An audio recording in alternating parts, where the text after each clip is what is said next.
Good morning, everyone. We're going to get started, so if you could take your seats.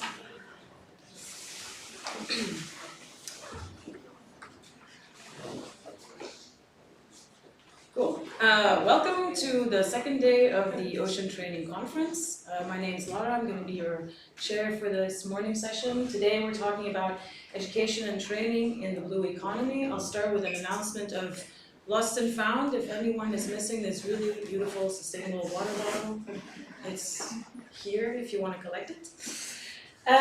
This morning we have keynotes, presentations, full presentations and flash presentations, and we're going to start off with Dr. Paula Kellet from the European Marine Board. She received her PhD in 2014 and joined the European Marine Board in 2016. She originally gained a marine engineering degree in naval architecture and small craft engineering from the University of Strathclyde in Glasgow. Her PhD research, also carried out at the University of Strathclyde, focused on the underwater noise emitted by ships, its impact on marine life, and potential means of controlling. As a research associate, she was also involved in a multidisciplinary collaborative project between marine science and engineering related to underwater noise, as well as research into marine biofouling, energy efficiency, and ship maneuvering. Her career progression has given her experience in industry as an undergraduate working in a shipyard, academia, and science policy, as well as exposure to both marine engineering and science. She also led the publication of the European Marine Board's 2018 document on training the 21st century marine professional. So with no further ado, Paula Kellet, the stage is yours. Thank you very much for the lovely introduction, and great to be here. Thanks for inviting me to speak. So let's get going. First of all, for those of you who might not be aware, who are European Marine Board? We're an organisation that very much sits between marine science and marine policy and kind of translates between the two. So what is important from marine science, we can take that, put that into a sort of policy relevant format and present that information through to the policymakers who need to make decisions based on that information. And vice versa, we can take the problems that policy are facing and bring that back to science and kind of say, this is what needs to happen, this is where the interest is, can you guys do something to help? So it's a bit of a go-between between the two camps. Who is that? Well, we're a member organisation. We have currently 35 members from 18 European countries, and those members are either the major oceanographic institutes in Europe, or they're research funding agencies who also fund marine research, or they're consortia of universities at a national level who have a marine focus. So we have, for example, consortia in France, in Italy, in Norway, who have big amounts of universities really focusing on the marine. We're a merry band of 6 based in Ostend on the coast, so I'm very grateful for this very convenient conference location. And so we're quite well spread across Europe. What do we do then? How do we provide this information to the two sides? The main idea that we use is as documents. So we have either larger position papers, if this is a new topic in marine science that's really just coming forward to policy, if it's not been well known. We can also have conferences and events. We can have shorter policy briefs if the topic is quite well known, but really we need to narrow down and focus on what the policy needs now are. We aim very much at the European level, so we have very close links with the European Commission, but we do also then filter down to national level and regional through our members and through their own networks. So it's quite a broad reach that we have.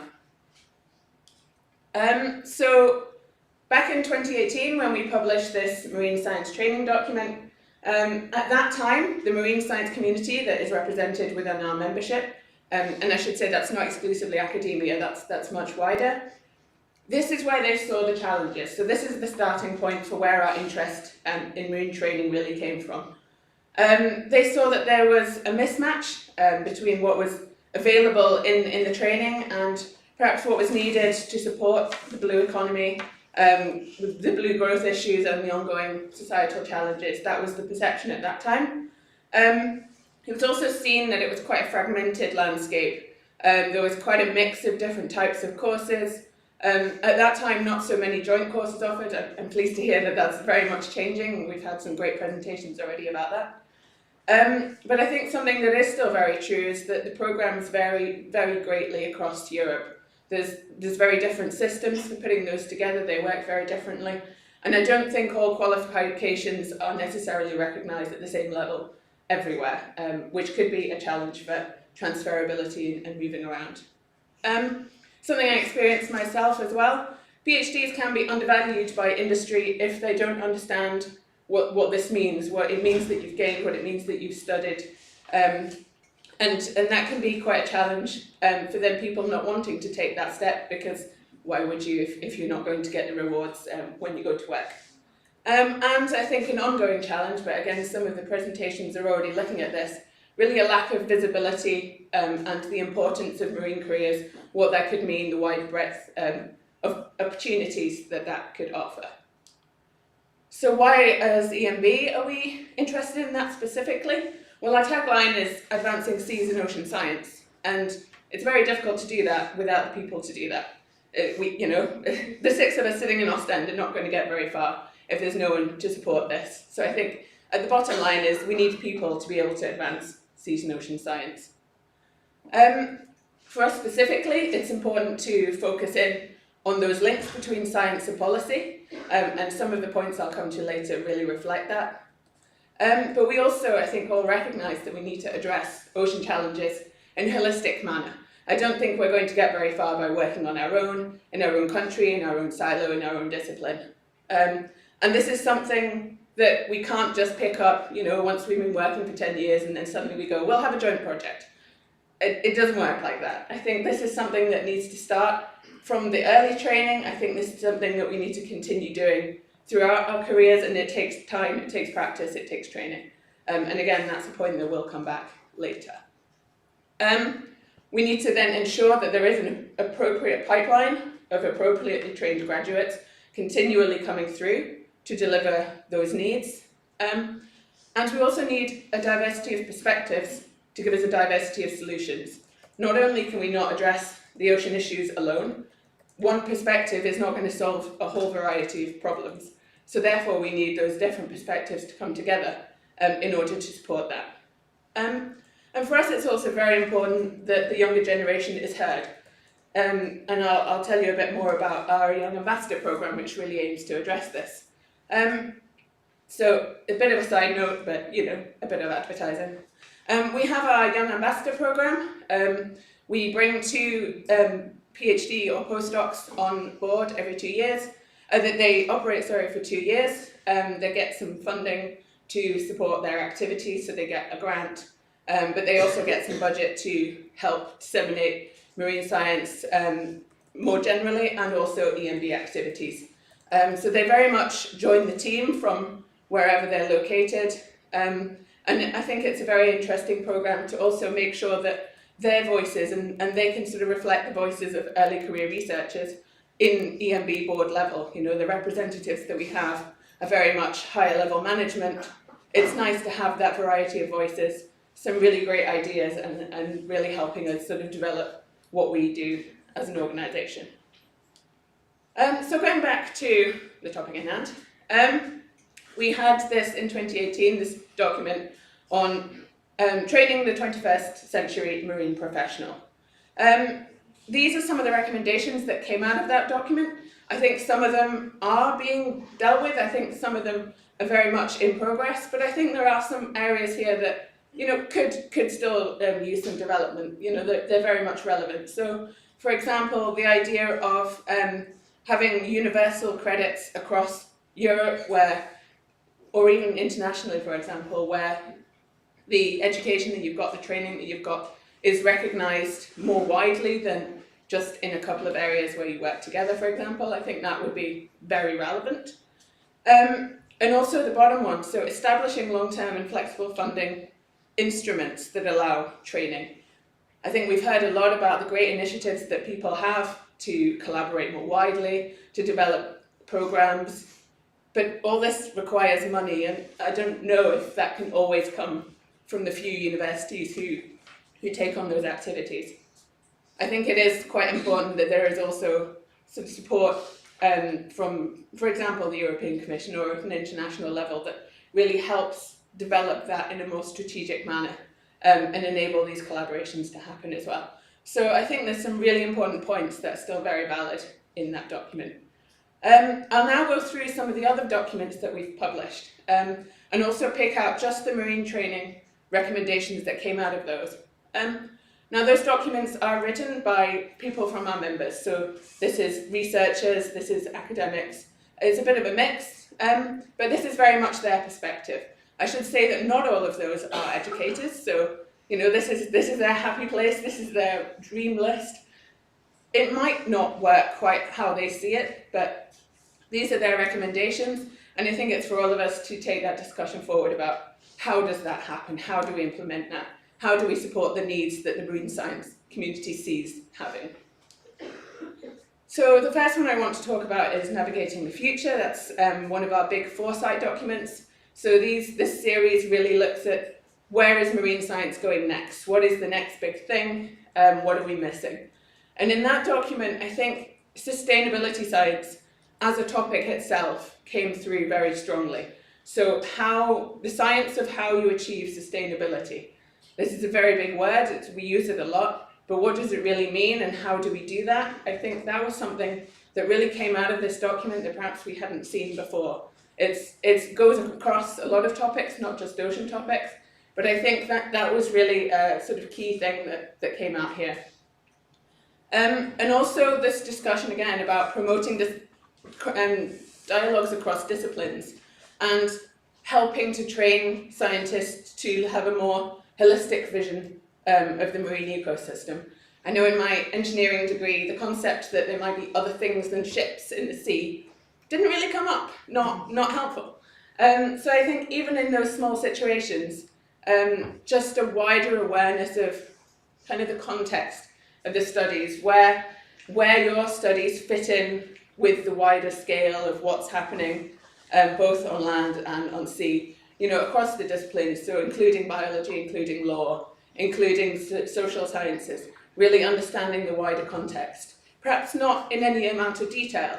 I think it's still very important to have specialised students and those with a specialist knowledge, but I do think some awareness of the wider context is helpful. It does come up in a few topics now that I've seen. A few courses really do look a bit wider, but I think they're still in the minority. Another big document that we had, so April 2020, coincided with COVID, so a bit difficult to launch this one, but that one really talked about big data, so another big upcoming topic. And this crosses some new overlaps in disciplines that perhaps, again, we haven't covered very much in the computing, IT, technology side, and then overlapping into marine science. And there we were again talking about specialised training. So that could be for graduates, but here it also comes in, also CPD. So I think another of the key messages that are coming out, and I'll come back to those at the end, it's not just focusing on training graduates. I think we have to accept that training needs to be ongoing. What we learnt in our own degrees, however many years ago that was, let's not go there.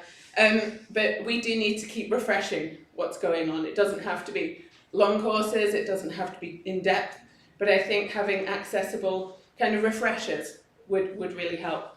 And again, just so you know what's happening, who to speak to, what the challenges might be. It also talked about engaging active collaborations. It talked about training in the use of virtual environments, probably of coding and things like that as well. And also learning how to be data curators, how to deal with data, how to manage data management plans. So this is more skills that work across many topics, but it's skills that are more and more required as you go into the job market, whether you're in academia doing funded projects or whether you're in industry working on commercial projects. I think these issues come up, and I think having some training and awareness of how these work are really valuable. And again, working together on a regional, global, European, whichever scale it is, but I think the importance of working together really adds value to this. Instead of all making our own courses in small corners. There's really things we can do together. You heard a bit about oceans and human health already yesterday. This was another topic that we focused on. And here we were looking very much at the links between marine science and medicine, another completely new area, really. But even there, I think the idea of this T-shaped graduate was very interesting. So you have a long specialization on a particular topic, but then this sort of narrow bar where you have an awareness of a lot of different topics. And I think I really like that image of knowing what's going on. There was also a lot of talk in this document about learning not only how to work with different disciplines, but also people who are not in those professional fields. So with other citizens, with stakeholders. Again, this is something that comes up a lot in projects, in industry, in funding. This need to, talk to the citizens, talk to stakeholders, understand how we can work together.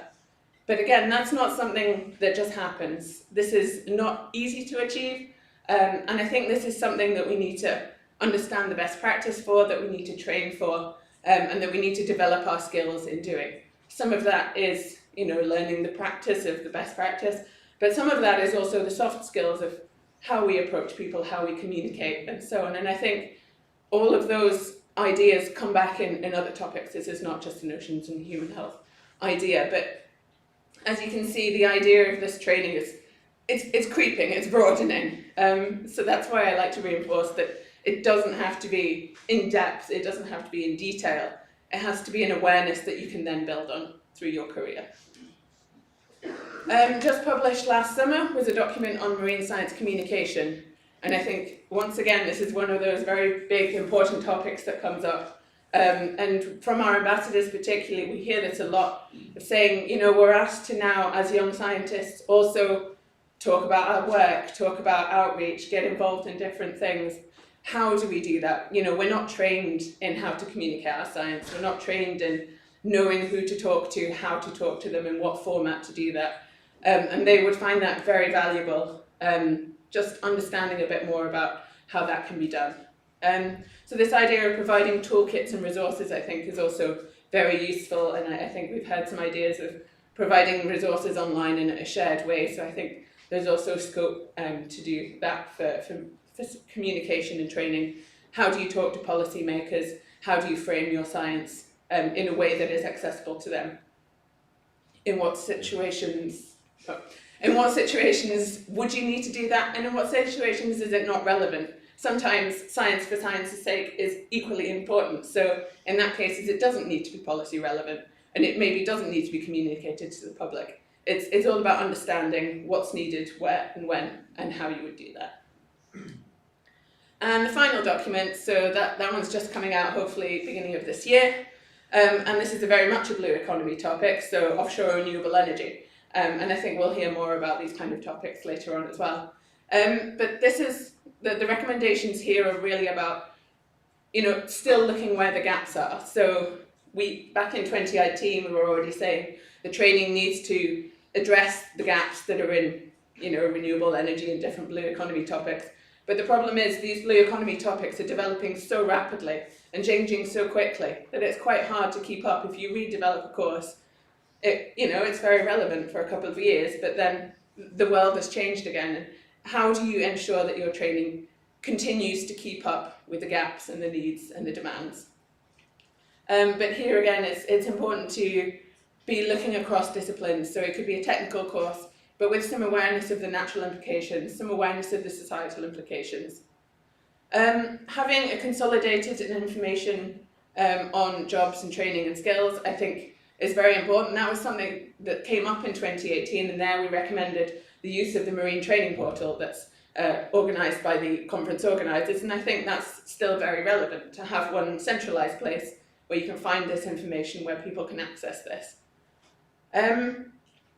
Here we were saying between different disciplines, so training technical people in social sciences and vice versa. And there are some links to some projects, which again I think we might hear a bit more later. But they're really focusing in on what's the needs for offshore renewable energy and how do we deliver on those needs.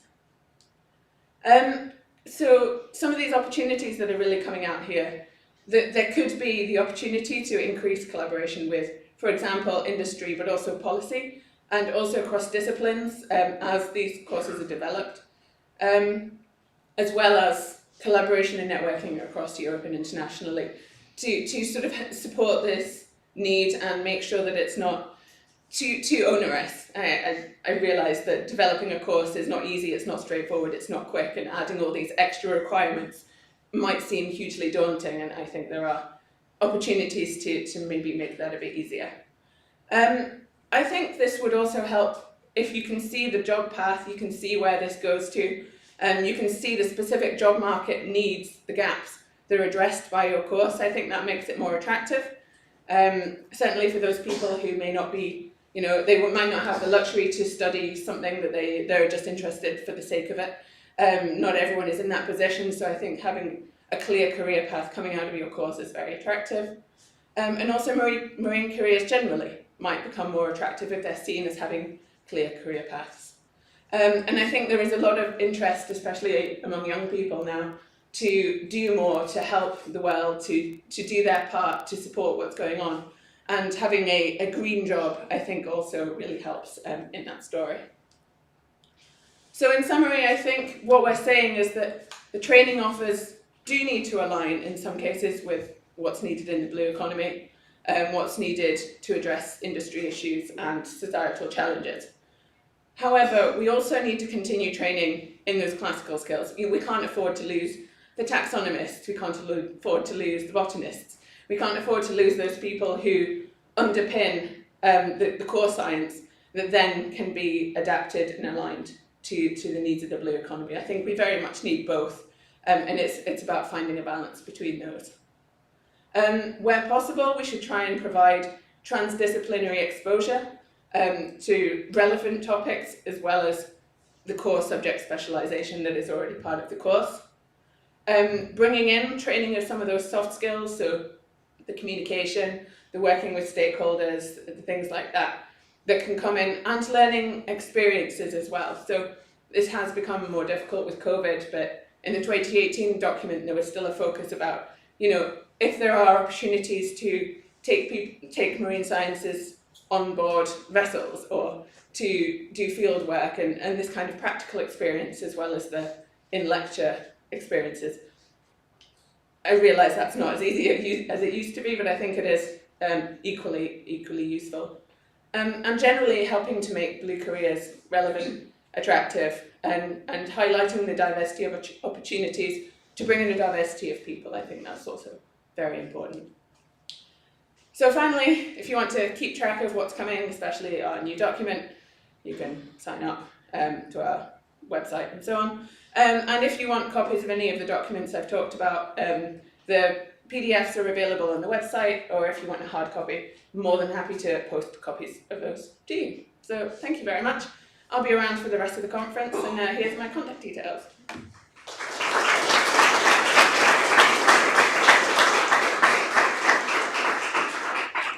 Thanks, Paula. Are there any questions for Paula? Fran has a question. Yeah. Is this one working today? Yeah. Okay. Just have to turn it on. Yeah, I can.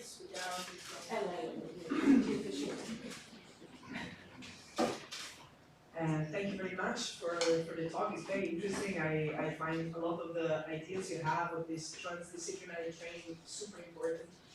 I got struck a little bit, maybe because of my Italian origin, with what you touched about the PhD and not being recognized in the industry as just because of ignorance. But sometimes I even think, maybe I might be wrong, but culturally, across different countries, it can be even a threatening aspect of your position when you are considered to be free thinker, right?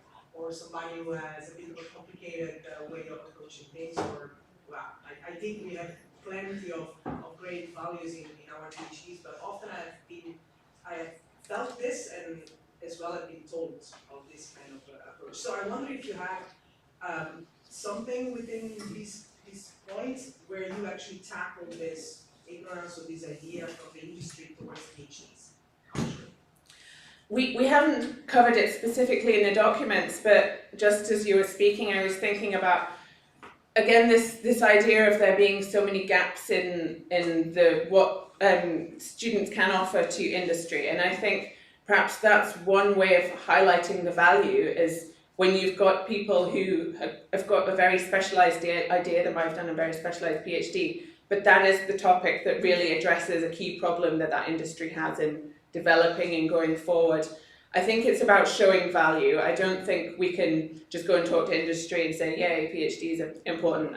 I don't think we're going to get very far. I think we have to demonstrate the value through what they can deliver to the business. And I think really going in deeply to what these gaps are, where the issues are, that they specifically need tackled. And I think that varies quite widely across different industries.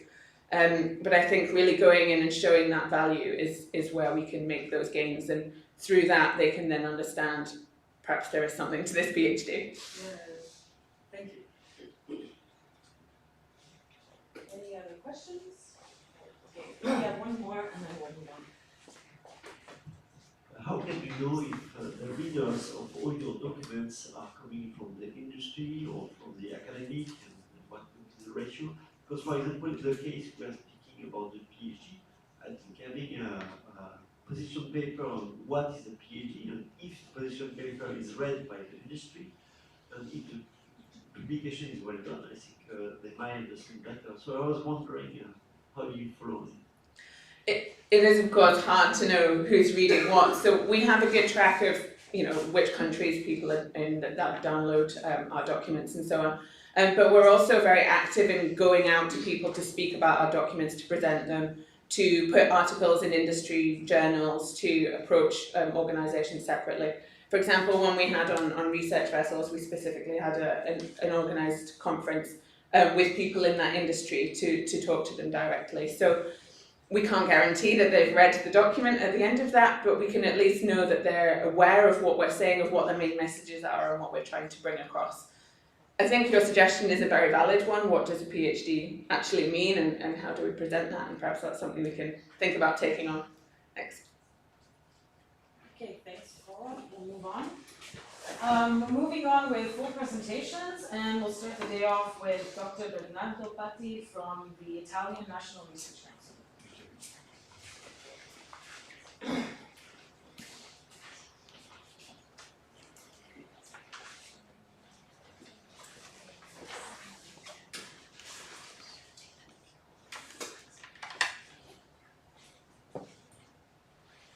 Sorry. No, that's no problem. Oh, that doesn't work? That's not possible, no. No?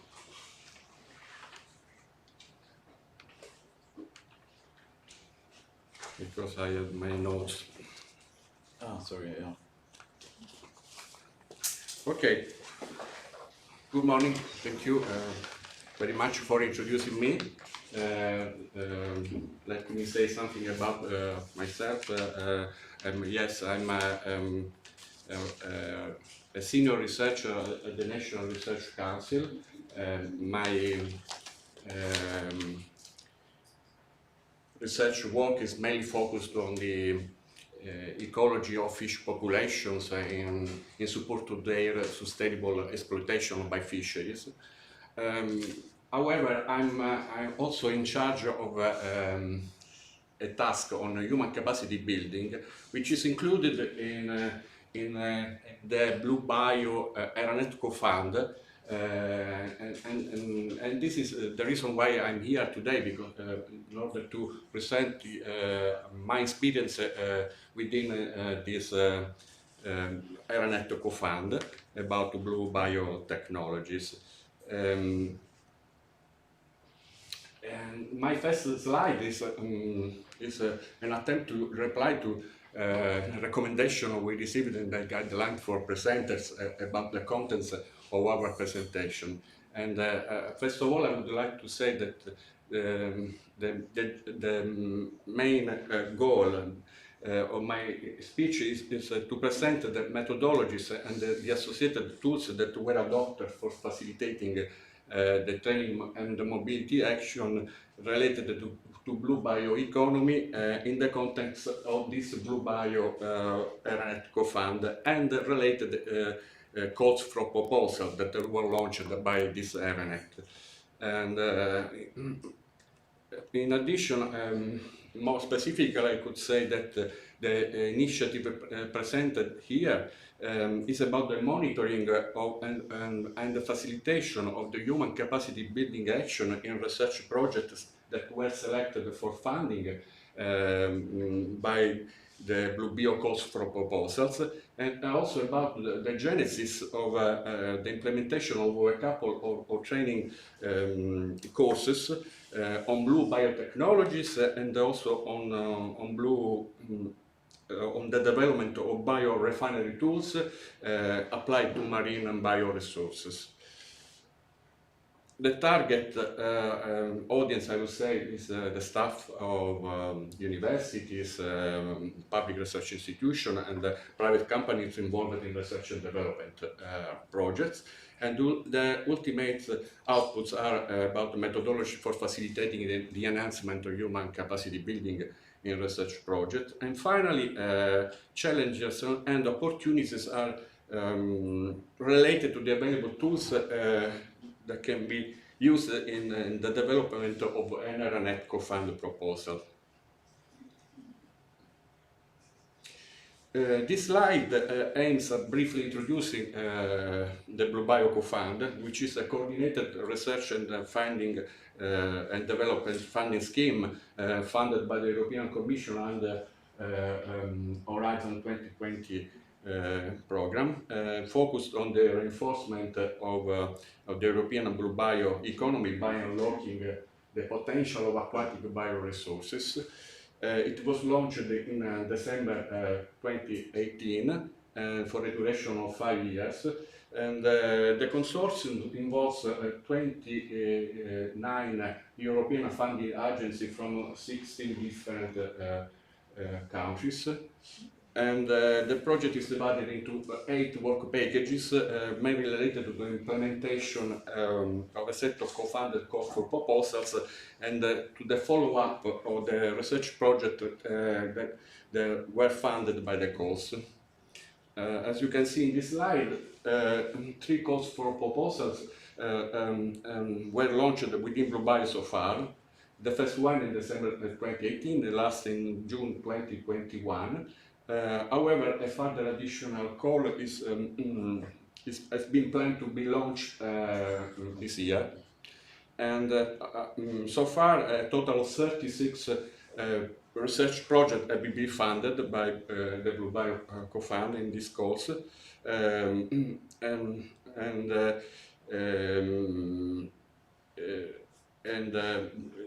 This was permitted the reallocation of national budget made available by the European funding agencies involved in the BlueBio consortium for a total of more than 40 million euros.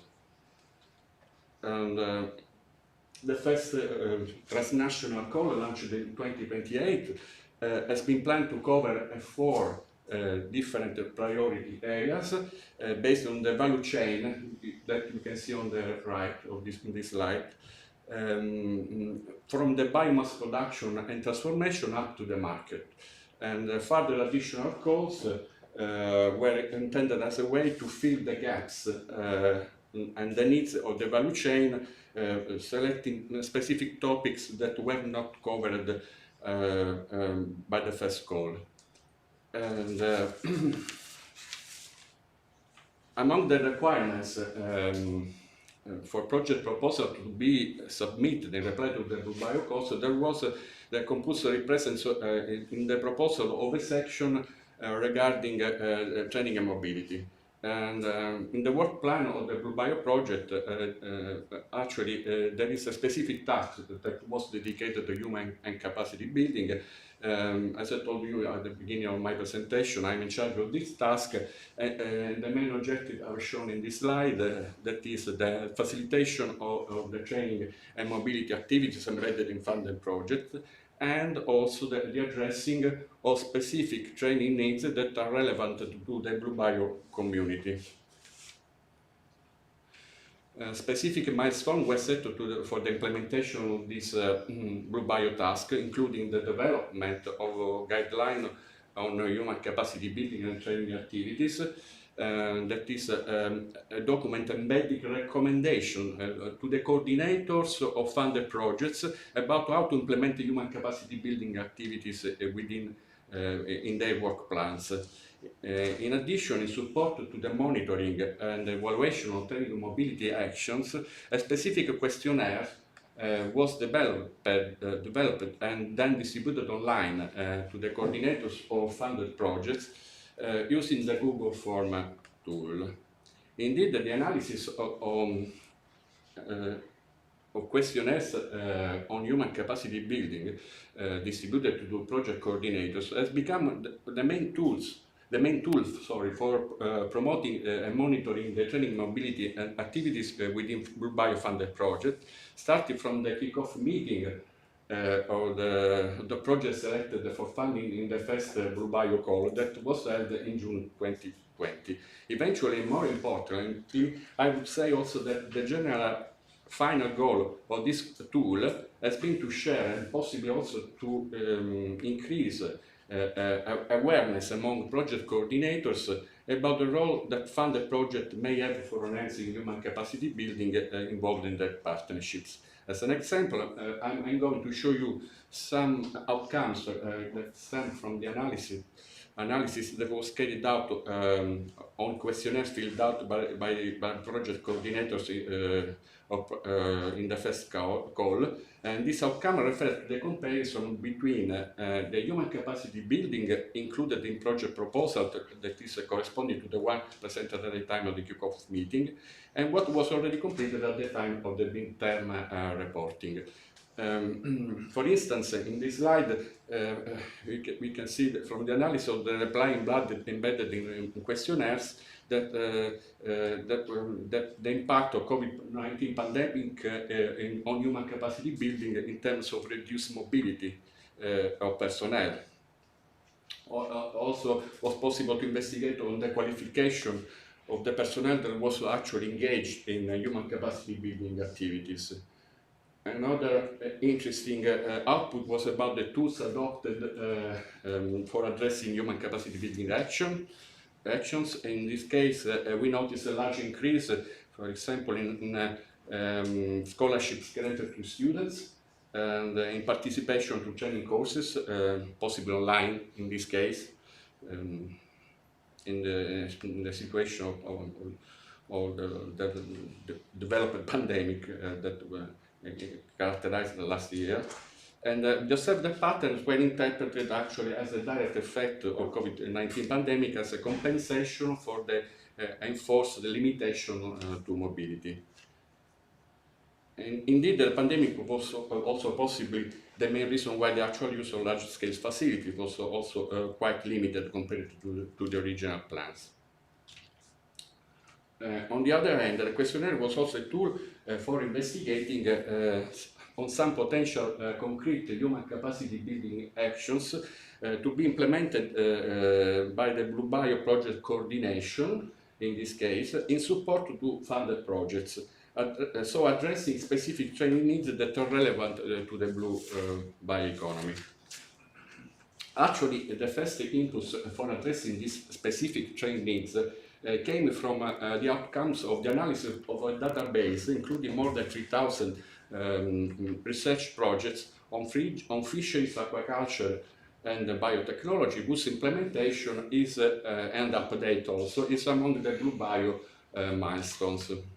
One interesting outcome of the analysis of this database was the identification of the main scientific gaps which regarding the blue circular economy, mainly related to the recycling of bioproducts and waste and underexploited biomass for human or animal food, and the production of biomaterials, cosmetics, and pharmaceuticals.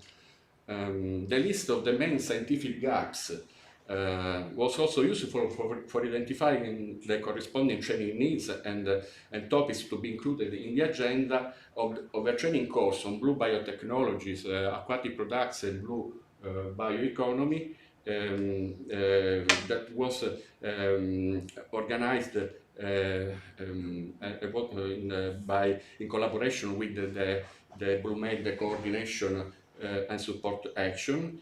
And this training course was held online in March 2021 with Digital Hub hosted by my institution in Italy. The course involved for a week a total of 30 participants. On the left you can see the composition of the attendance. And this experience also contributed to give insight on the topics to be selected in future training initiatives based on the analysis of the feedbacks from the attendance of the training course. Actually, the following slides are extracted from the online live poll that was activated at the end of the training course and show the replies of the attendance of the training course to a question about which specific topics could be introduced in future training initiatives. Some of them are shown in this slide, for example, seaweeds and biorefinery technologies, bioplastic productions, recirculating aquaculture systems, but also information about the market and the circular economy. Eventually, the outcomes of the analysis of training needs emerging from the attendees of the first BlueBio training course and from the coordinators of funded projects that were asked to give their contribution about the specific training needs for them, contributed to the definition of the agenda of another training event about biorefinery processes. This is going to be held in January 2023, actually the next week, at the Department of Agriculture, Food, Natural Resources and Engineering of the University of Foggia, Italy. This 3-day course will involve a total of 25 participants that were selected among more than 90 applicants. And specifically, the training course is divided into 3 modules. The first one is about seaweed blue biorefinery. The second one, in day 2, is about fishery and aquaculture biowastes blue biorefinery. And the last one is about the possibility to reinforce links between academia and industry. In conclusion, I would like to stress, firstly, the importance of addressing training needs for the blue bioeconomy that can be identified from strategic document, of course, produced by previous experiences, and from the, but also from the analysis of updated information, if possible, about the current scientific gaps. And secondly, the important role that may be played by funding schemes such as the R&D COFUND for facilitating and promoting human capacity building action. And that's all from my side for today. Thank you very much for your attention. Thank you. We're a little bit over time. If someone has a short question. Of course. I keep on thinking here. Hi, thank you for your amazing, for telling us this project is huge. It's actually very, very big. This one is from Palermo, so we were very excited to hear what is happening over there. But I just was struck by the fact that 50% of the human capacity building you said in the private sector is cancelled finally. So there was this, and would you have an idea why they finally decided not to do it? Like, is this something that maybe the employers don't want to miss their employees for this training, or vice versa, the employees don't really see the reason why to do that?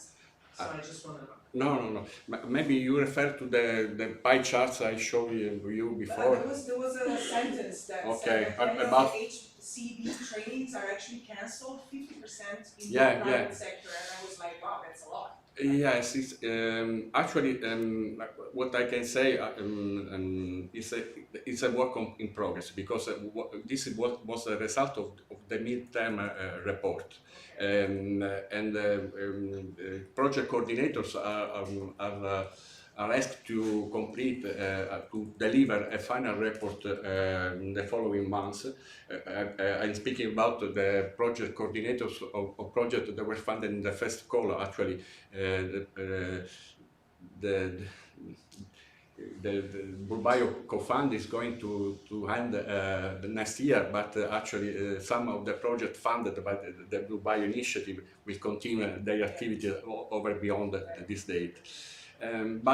Speaking about this first lot or first set of projects that are 19 in total, yes, I guess that in particular for this is my interpretation of what I could analyze. Possibly the pandemic situation was particularly a problem for them, for the industry, for the cost that they have to. That's definitely the most likely possible. Yeah. I didn't think about the time frame, and sometimes I forget we had COVID. Like, oh, what was that? Like, did it happen? Yeah, okay. Thank you very much. Thank you.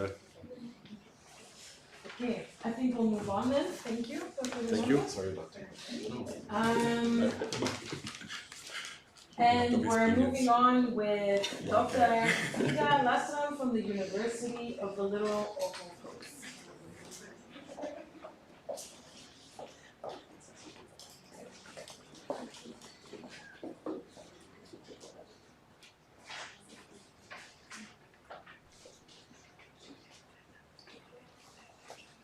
Thank you. Good morning, everyone, and thank you for giving me the opportunity to present you today our project of graduate school that is titled IFSEA and dedicated to transdisciplinarity in marine fisheries and seafood sciences. So this is a 10-year project that has just started in last September. It is supported by the French National Agency of Research, and the leader is the University of Littoral Opal Coast, ULCO, with all its partners. So I'm Frida Lasram, I'm professor in marine ecology at ULCO, and I'm the director of this graduate school. First, let me present you briefly the context of the project.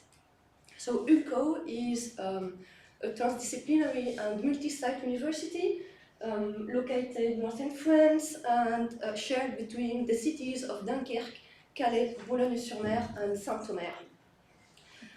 So this university is part of the Marine Universities Network, and it was one of the first French universities to deliver the master's degree in marine sciences.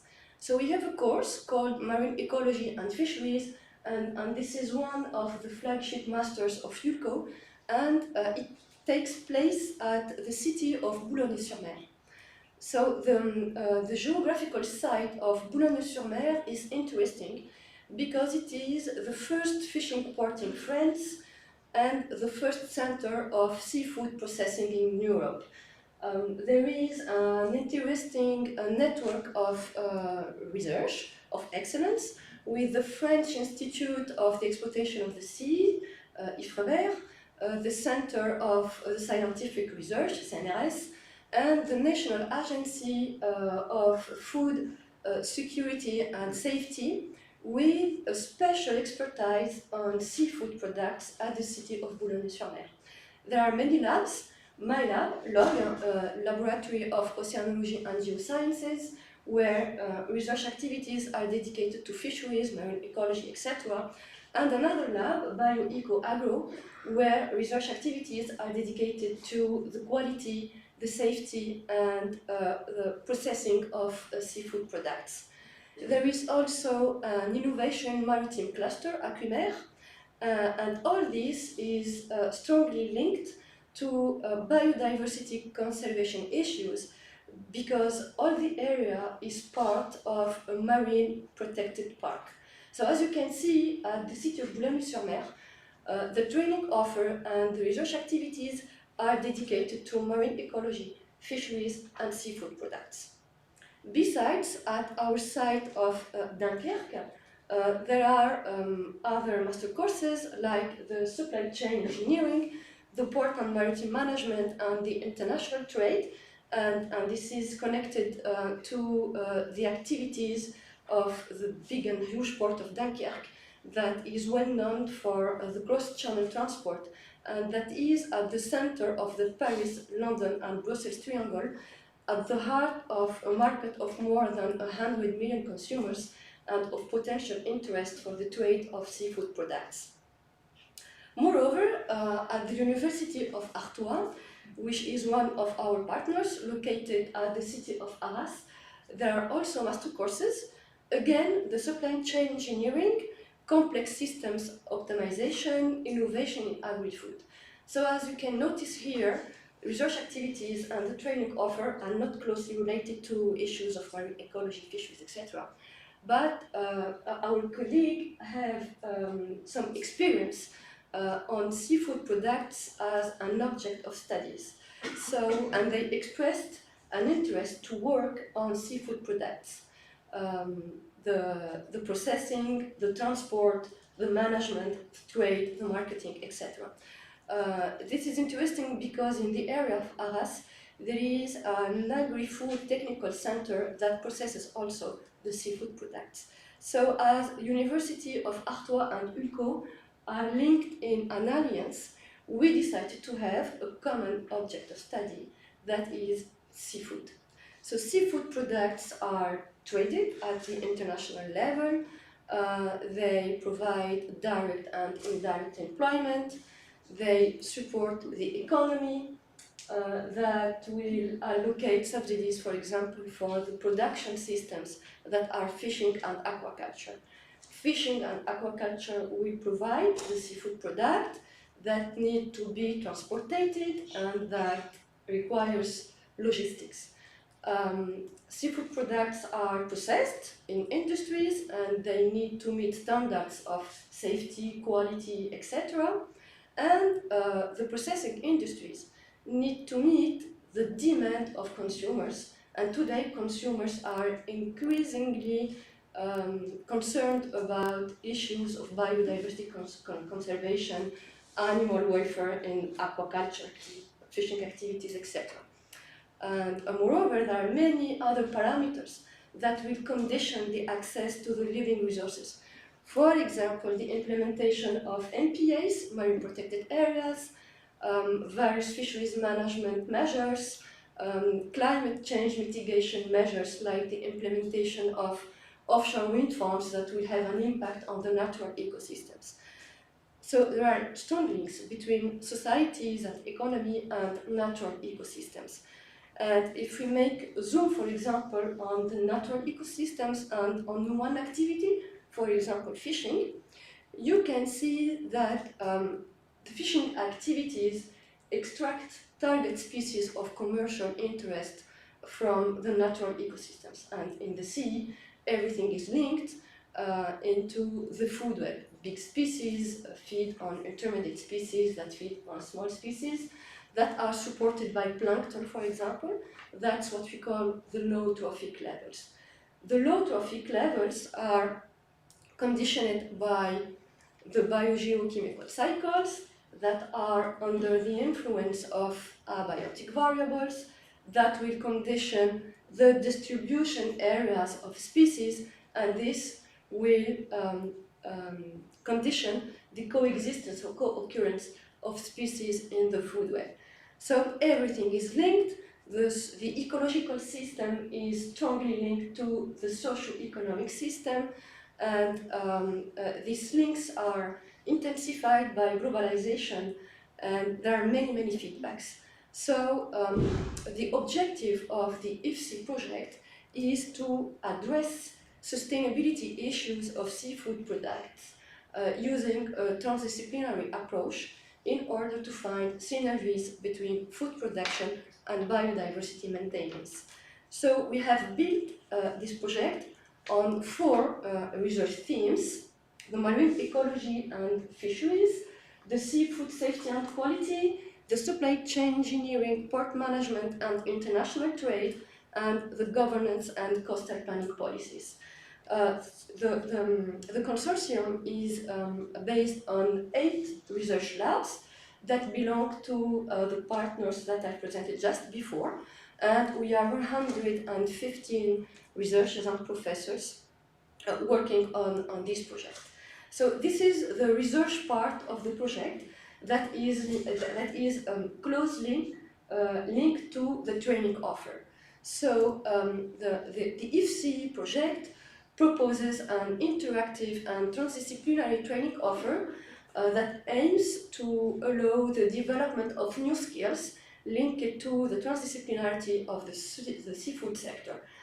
We have 9 master courses that belong to the 4 research themes that I presented just before, and actually we are working on structuring the training offer on majors and minors.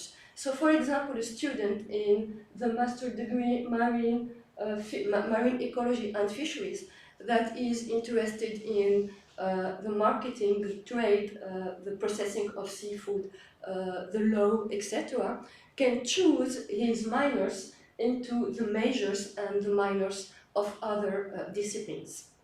So this is a way for us to promote transdisciplinarity. We are also working on developing the common core. So the common core will consist on blocks of transdisciplinary skills. So for example, we are thinking about developing 3 blocks of transdisciplinary skills, 2 based on the Sustainable Development Goals, number 12 and number 14, and another one that will be dedicated to social ecosystems. To continue the promotion of transdisciplinarity, we will also bring students from different disciplines, from the different master courses, to work together on a common project, a transdisciplinary project. So they will receive, by a group of students, a budget to make surveys, fieldwork, and a public presentation. And next week, I have 2 groups of students, one that will work on the issue of seaweed farming in northern France, and another one on the issues of animal welfare in product labels. So we have a budget to do that. This is a 10-year project.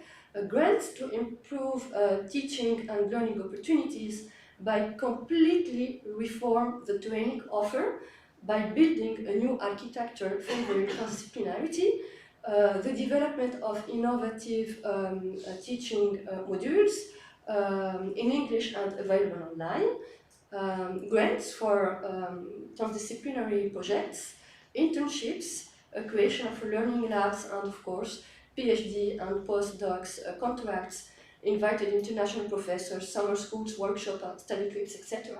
So colleagues, researchers and professors from the different labs that are included in the IFSEA project need to apply, and they need to meet one condition: transdisciplinarity. Yeah, thank you for your attention.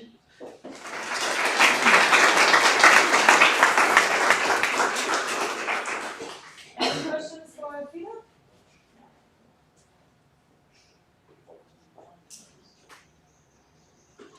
Thank you for showing us how this cool project works. I have a question actually about transdisciplinarity and how you define it, or I would understand it as that people from the public are also involved, or I don't know, people that are outside from the university bubble, so maybe you work with fishermen or industry, I guess, as well? Yeah, thank you. Thank you for your question. Here in the partners of the project, you have academic partners, so universities, research institute, etc., but also the cluster M.A.R.E, where fishermen are actors. So, of course, yes, we include all the stakeholders on the issue of seafood production. Thank you. One more, and then we'll move on. Monday?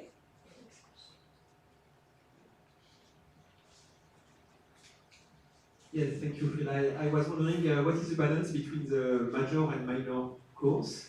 And I have a small practical question. How do you organize your project in terms of schedule and maybe budget? Yes, okay. I will answer to the second part of your question. The transdisciplinary projects are carried by students at the end of the day. So they are totally free to organize their way to work together. They can work after their courses, during their vacations. They're up to them to work as they like.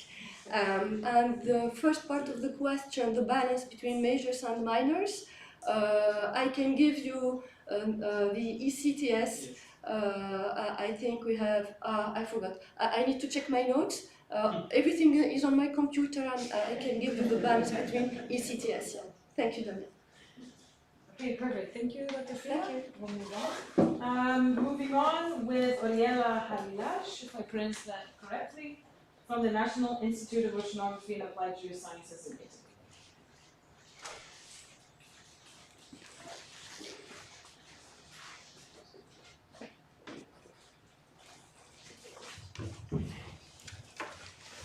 Okay, good morning everyone. My name is Oriela and I work at the National Institute of Oceanography and Applied Geophysics at the International Cooperation and Research Promotion Office. And today I'm going to talk about our Blue Skills Initiative, a regional education for dialogue in the Mediterranean region. So, in line with the EU Skills Agenda for Sustainable Competitiveness and also social resilience and also social fairness, the National Institute of Oceanography and Applied Geophysics, also named OGS, so we are going to name it OGS just to be more easy, and it's promoting in cooperation with public and private sectors and also actors. We have in other universities, other research institutes, but also governmental bodies, a new multidisciplinary training path that aims at overcoming the existing skills match between training, academia, and the market labor needs in the Mediterranean area region. So what is doing OGS mainly? It's trying to promote, thanks to the science diplomacy, dialogue and cooperation in the Mediterranean area. Our Blue Skills Initiative is completely financed by the Italian Ministry of University and Research. Is an initiative promoted by all the countries of the 5+5 Dialogue on Research, Innovation and Higher Education, and all the countries of the Union for the Mediterranean benefits from it. As we can see, we have 12 partners directly coming from the Western Mediterranean countries, and most of the countries that work with us are a huge contribution is given also by the 5+5 Dialogue. Is a sub-regional dialogue that aims at promoting cooperation in the field of innovation, technology, and above all higher education in the Western Mediterranean countries. So the countries that are part of the 5+5 Dialogue are mainly the ministries coming of the university and research of 5 countries of the Maghreb Union. So we have Morocco, Algeria, Libya, Mauritania, and also Tunisia. And we have from the European side Italy, Malta, Portugal, France, and also Spain. Our Blue Skills Initiative was also an initiative labeled by the Union for the Mediterranean as one of the best practices that need to be included in the M.A.R.E. Jobs initiative. And as we can see, our Blue Skills Initiative won also the WestMed initiative as the best project award in 2021. And we received this prime by the WestMed initiative and also the European Commission. So what are the main focuses of our Blue Skills Initiative? As we can see, in line with the EU strategy for blue economy sectors and in line with the Next Generation Europe towards an ecological transition and digital transformation, the main sectors that reflect and that are studied in the blue skills economy are obviously the sectors of the blue economy. So as we can see in the slide, they are very diversified, but we all know already that. So why to focus our attention on the Mediterranean Sea?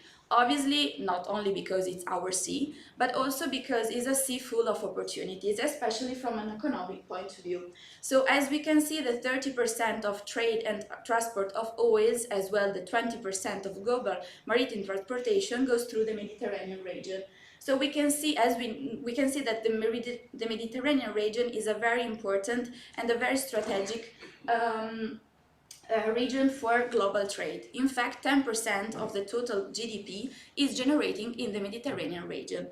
But what's happening in the reality? So we see that even if our Mediterranean region are full of economic opportunities, the youth unemployment rate, as we see, these are the data of 2021, are very high. So countries also of the northern part, but especially of the southern part, are facing a very common problem of the youth unemployment rate. We see Spain, we see Tunisia, we see also Morocco, but also we see Libya and Bosnia and Herzegovina, and as we see in the slide.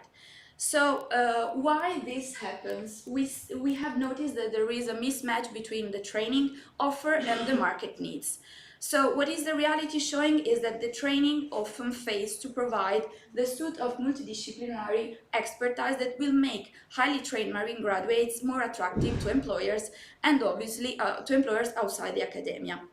So by taking into account all these elements, we have decided to create this Blue Skills initiative with two main goals. The first goal is to create jointly and concrete initiative in order to maximize the already existing skills. So we have the upskilling, but also to train and to create new skills, so to reskill in the new field of study of the blue economy.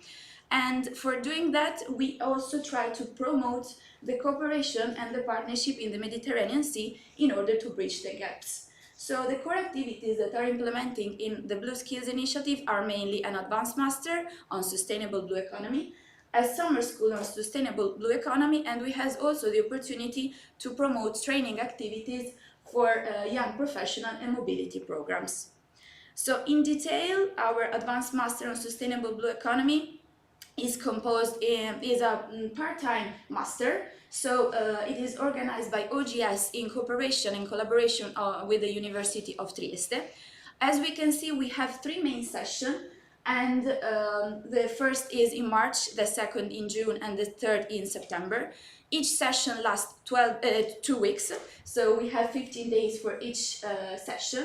And each session is composed with face-to-face lectures and activities held by experts and obviously professor to the field of study of the master.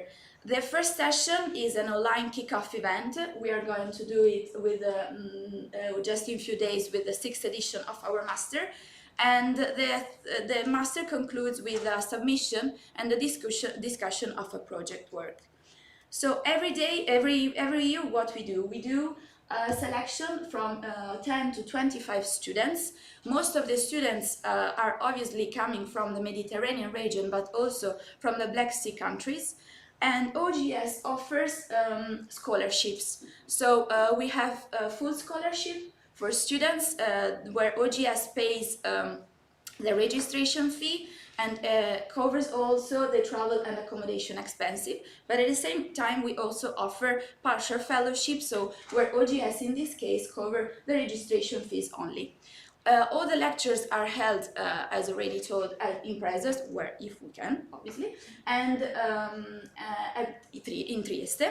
And the turning point of our activity mainly is the multidisciplinarity. So we select postgraduate students coming from different fields of study. And we decided to promote multidisciplinarity because we think that the multidisciplinarity education is very important and can give us many advantages, but above all, we can say that thanks to the multidisciplinarity, we can learn more at once.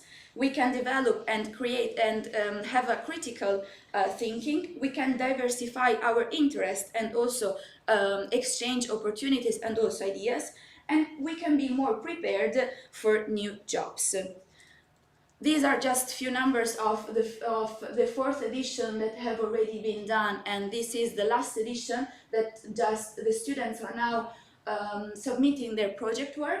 We have 87 applications, 22 participants coming from 10 nationalities.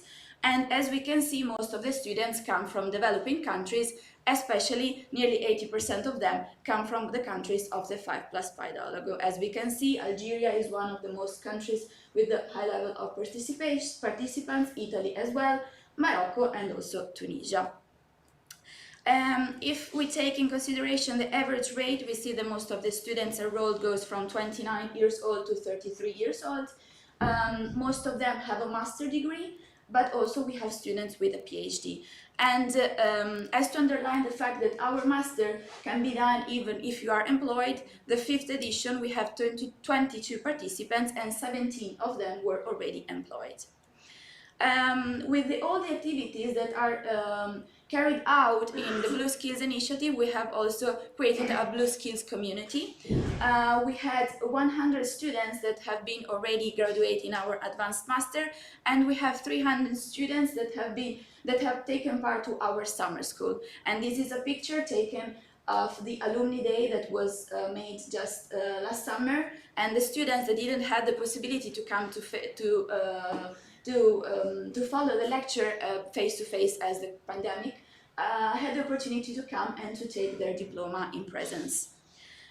If you are interested, you can learn more about in our website, and the application of our master opens every year in August. Before the organization of the Advanced Master, we already were organizing since 2014 a summer school. Obviously, also this summer school is related to the sustainable blue economy, and participants, as well as the master, are postgraduate students of any type of disciplines related to the blue economy. So also in this case, multidisciplinary is our fundamental point. Just some numbers. So we have 4,000 applications before pandemic. We have 2,044 participants coming from 27 countries. The participants have an average rate that goes from 24 to 50 years old, and we offer a total complete fellowship for everyone. So OGS will pay all the accommodation and all the expenses for every student. This was the online summer school in 2021, and we had the summer school on 2022 in a presence with the cooperation of the Copernicus Academy, and we decided to focus our attention on a main theme that was the Copernicus Marine Service as a supporting tool to foster sustainable blue economy.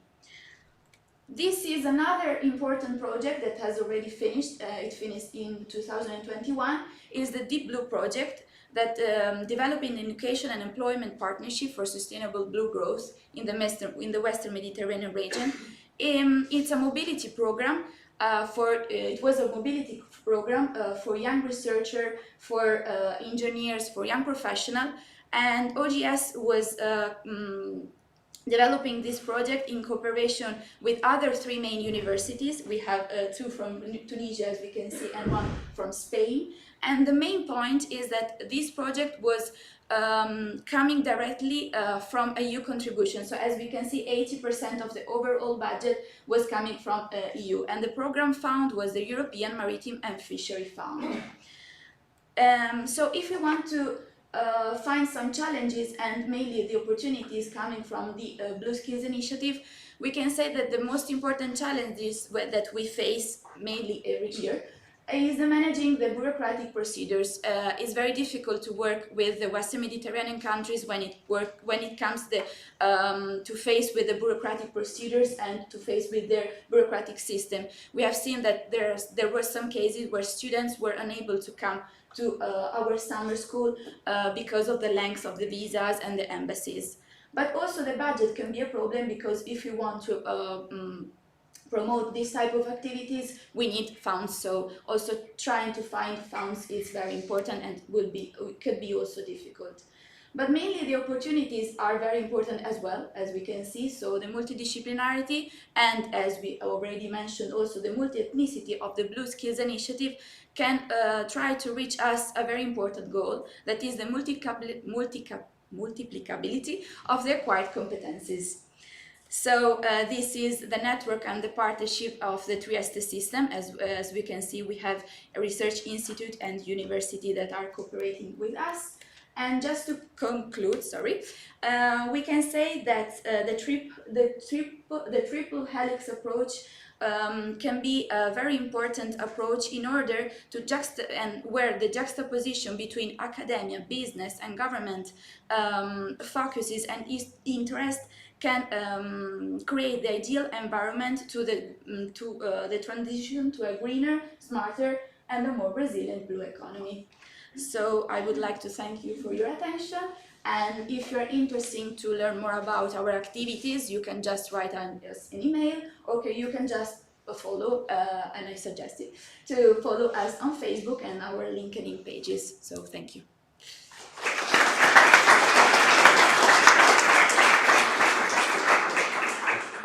So any questions for Oriela? Yes, we have two. So there's one there. Thank you for this very nice presentation, for all the effort you made for the countries around the Med Sea. My question is about the job market in the original countries of the students. So because they are trained here, according maybe a certain vision we have of the job market, but do they find the same job market in their home country? I think yes, because as we see, most of the students that are currently enrolled in the master, when they come, they are already enrolled in their countries, and so they have already a work. And so most of them just come also to maybe have a sort of degree coming from an European university, but most of them are already enrolled in their home country. So I think yes, it could be just an advantage to have a degree coming from a European university. Yes, thank you for your presentation. I was curious to know more about the skills that industry search and that wasn't found by them, if you have examples. If the skills that are? You said that there was a mismatch between the skills industry was seeking for, and that you train students to develop them in order to find a job. You get it. Okay. Maybe because I think, and I just put myself, we are used to study one field of study. So I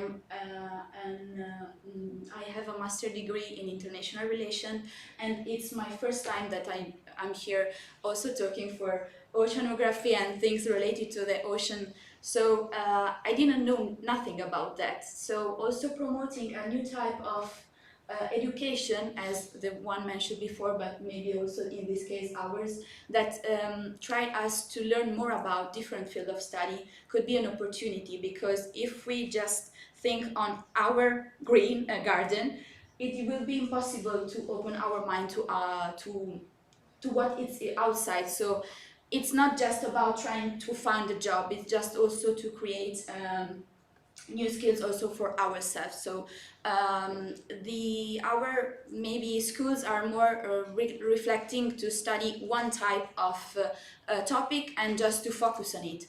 Trying to promote interdisciplinarity but also multidisciplinarity, I think it's very important, and also can give us more possibilities in the job markets.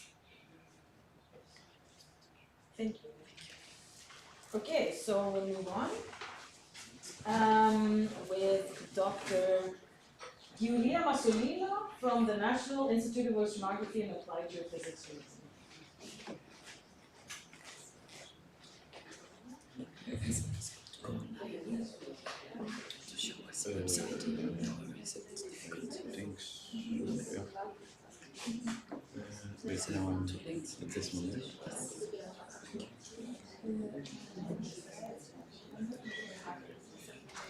Okay, good morning everyone.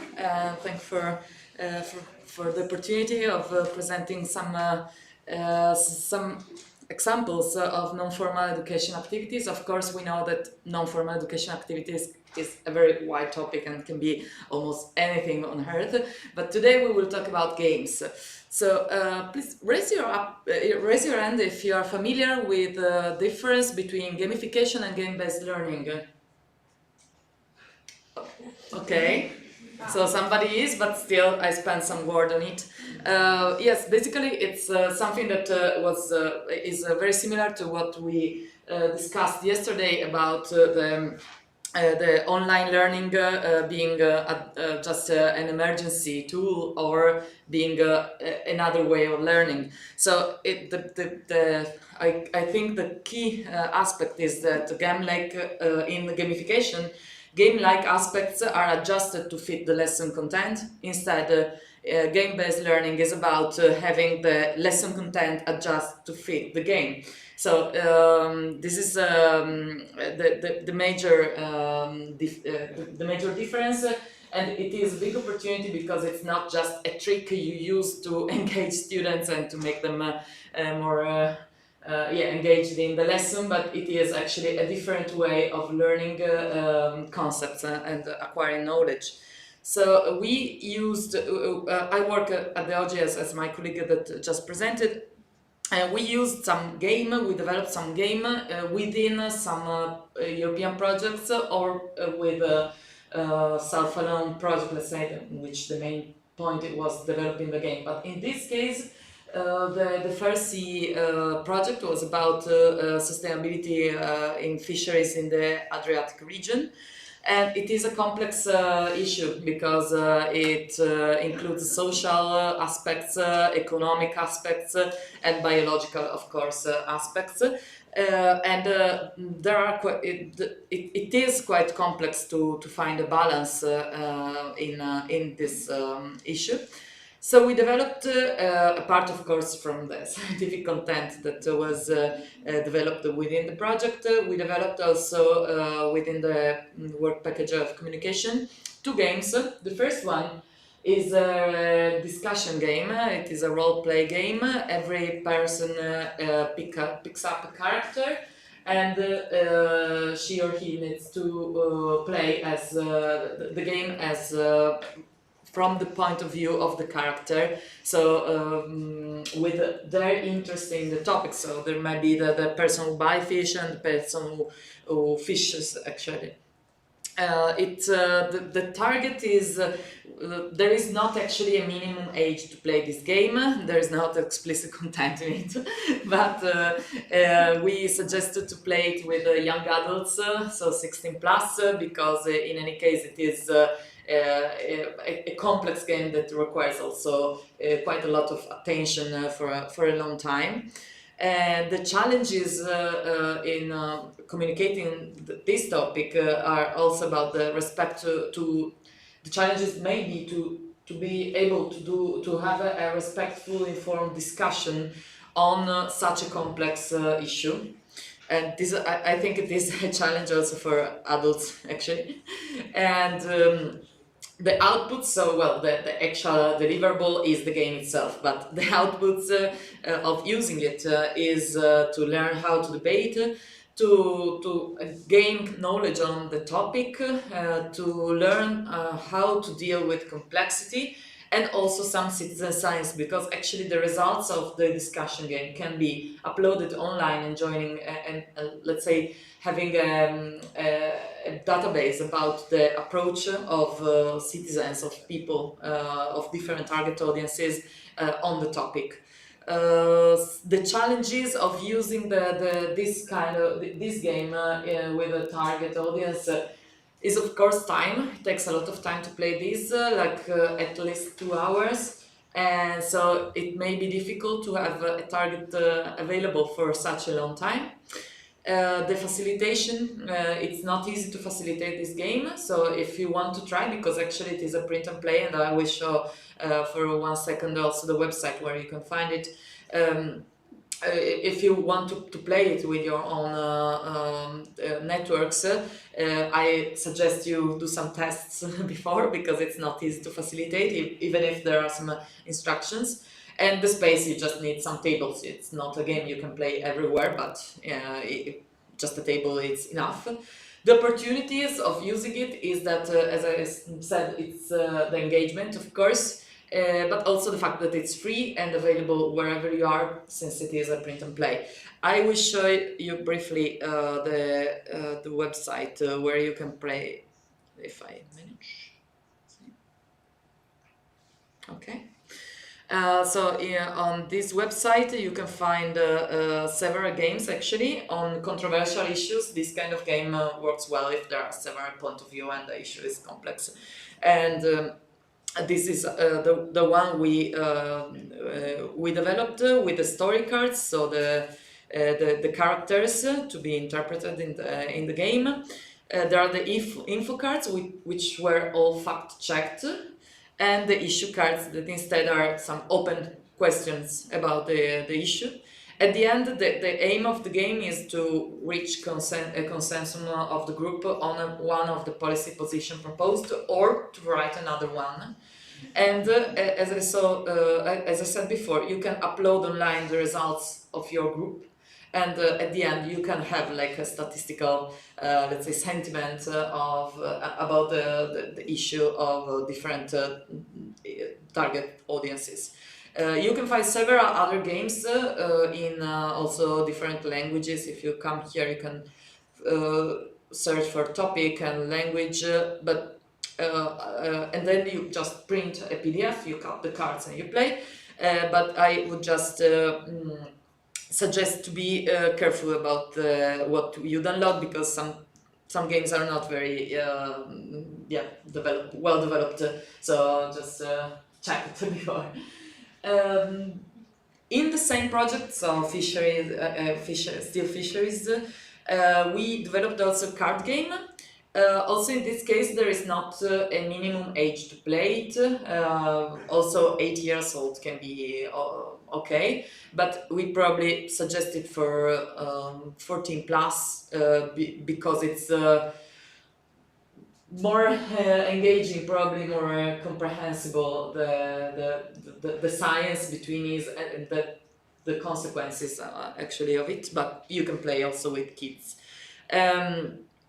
So the challenges of explaining ecosystems is, of course, the marine ecosystem are very complex, and they can't often be directly experienced. So it's more difficult to communicate about marine ecosystem than terrestrial ecosystems, and so this is a card game in which you need to build your own marine ecosystem, and then once your marine ecosystem is healthy, only if it is healthy, you can start fishing with different fishing techniques.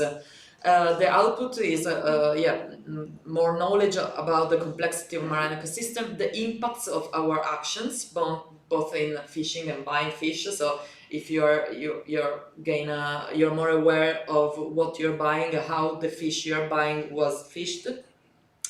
And there are also some bonus malus cards, which are, for example, the bonus card can be innovation, and this reflects onto all players. And a malus card, for example, can be climate change, and this affects all players. The challenges of using this game is that you need to explain rules, and you have there is maximum 4 people groups, and you need quite more space than the other, so we need quite a big table. But of course the opportunity is that it is fun and colorful for kind of every audience. Also adults have a lot of fun playing it. Of course, this was developed just before the pandemic, so we needed to go online also, because when we had the cards ready, we couldn't play anymore. So there is also the online website, also in English. Here you can play cards, play the game with other players also. There is also a challenge, let's say. And there are also some insights on marine biodiversity. So this is due to the pandemic, maybe, but mainly. But we hopefully will play in person for a long time. Then there is IMPATTO. This is not the same project. It is a game developed separately. Let's say it's about the Sustainable Development Goal and the research system. So the players are interpreting research institutions, and they need to develop projects and develop science at the same time, being careful about sustainability and increasing sustainability and money. Of course, they also have a budget. So also in this case, on the box it's written that you can play also with 8 years old kids, but we suggest to use it with a more adult audience, like 16 plus, also because it may be interesting in addressing the interest of students into scientific careers, since it is actually about the research system, and so they can have an insight on how what does it mean to develop some projects within a research institution, being careful about budget, opportunities, sustainability, and so on. Also in this case there are some challenges, so the challenge of needing to explain the rules before playing is always a bit tricky, the time needed to play, and in this case also the cost of the game, because if in the other two games we could, one it's a print and play, so it's just the cost of some paper, and the other it can be also played online. In this case you have an actual box, and it's quite expensive, so you need to cover the expense of the box, and cannot be distributed freely to anyone actually. The opportunities are of course the engagement that this game can provide. Last but not least, we developed another play-the-side game. So it's the same format of the first one we show you.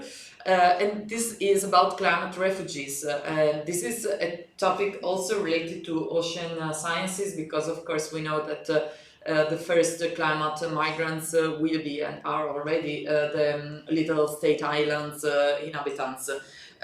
So in this case, this is a very sensitive topic. We know that it's difficult to have a respectful, informed debate on this. So it is. That's the reason why it is interesting to try to having it. So there is a lot of knowledge within the game about the climate migration issue, both from a scientific point of view, then from a diplomatic point of view, and the challenges are the same that I already explained about the format of the game, so time facilitation issues, but in this case also the sensitivity of the issue and the possible biases already we played it also with a very young audience, and yet there was already a very strong bias on this, and it was difficult to manage somehow. The opportunity is, of course, that it's a new approach to a topic that is actually ignored by the most of people and institutions. So these are some pictures of us playing the game with different target audiences in different situations. Conclusion: let's keep playing and let's keep learning. Thank you.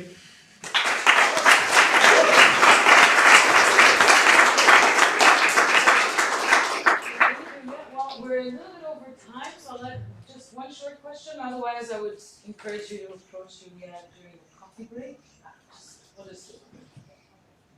How easy is it to engage young learners to play those games? Have you tested that? Have you used it in different settings, in different learning settings? Okay, yes, we have used them in different learning settings. The card game was used, for example, in a festival about games, and that was nice, even if, of course, there were a ton of most attractive games, so it's, but still we had a lot of people coming playing the two card games.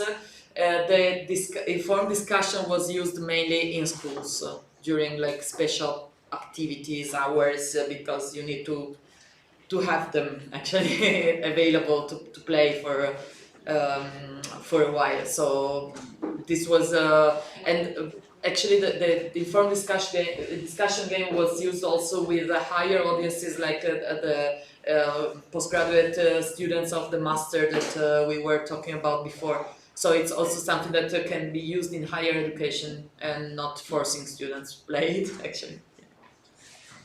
Okay, thank you. We'll move on to the coffee break. We're a little bit late, but we'll extend it just a little bit. So we will see you back at 5 to 11.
Okay, so we're going to start the next session with a keynote speaker from Dr. Lucia Fraga Lago. She graduated in Sciences of the Sea. Interesting. Since 2002, Lucia coordinates the training department of the Technology Center of the Sea, M.A.R.E, developing projects to improve the quality of life of the maritime sectors through training, promoting blue skills, and ocean literacy.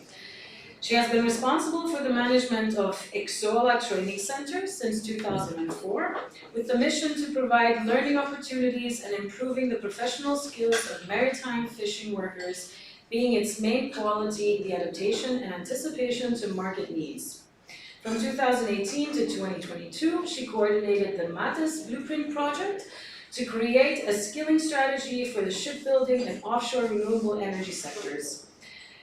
Since 2011, Lucia has been expert for the European Commission on the ESCO board, on the reference group Agriculture, Forestry and Fisheries. She participated in the expert group on skills and careers development in the blue economy, launched by the DG M.A.R.E, Directorate Group?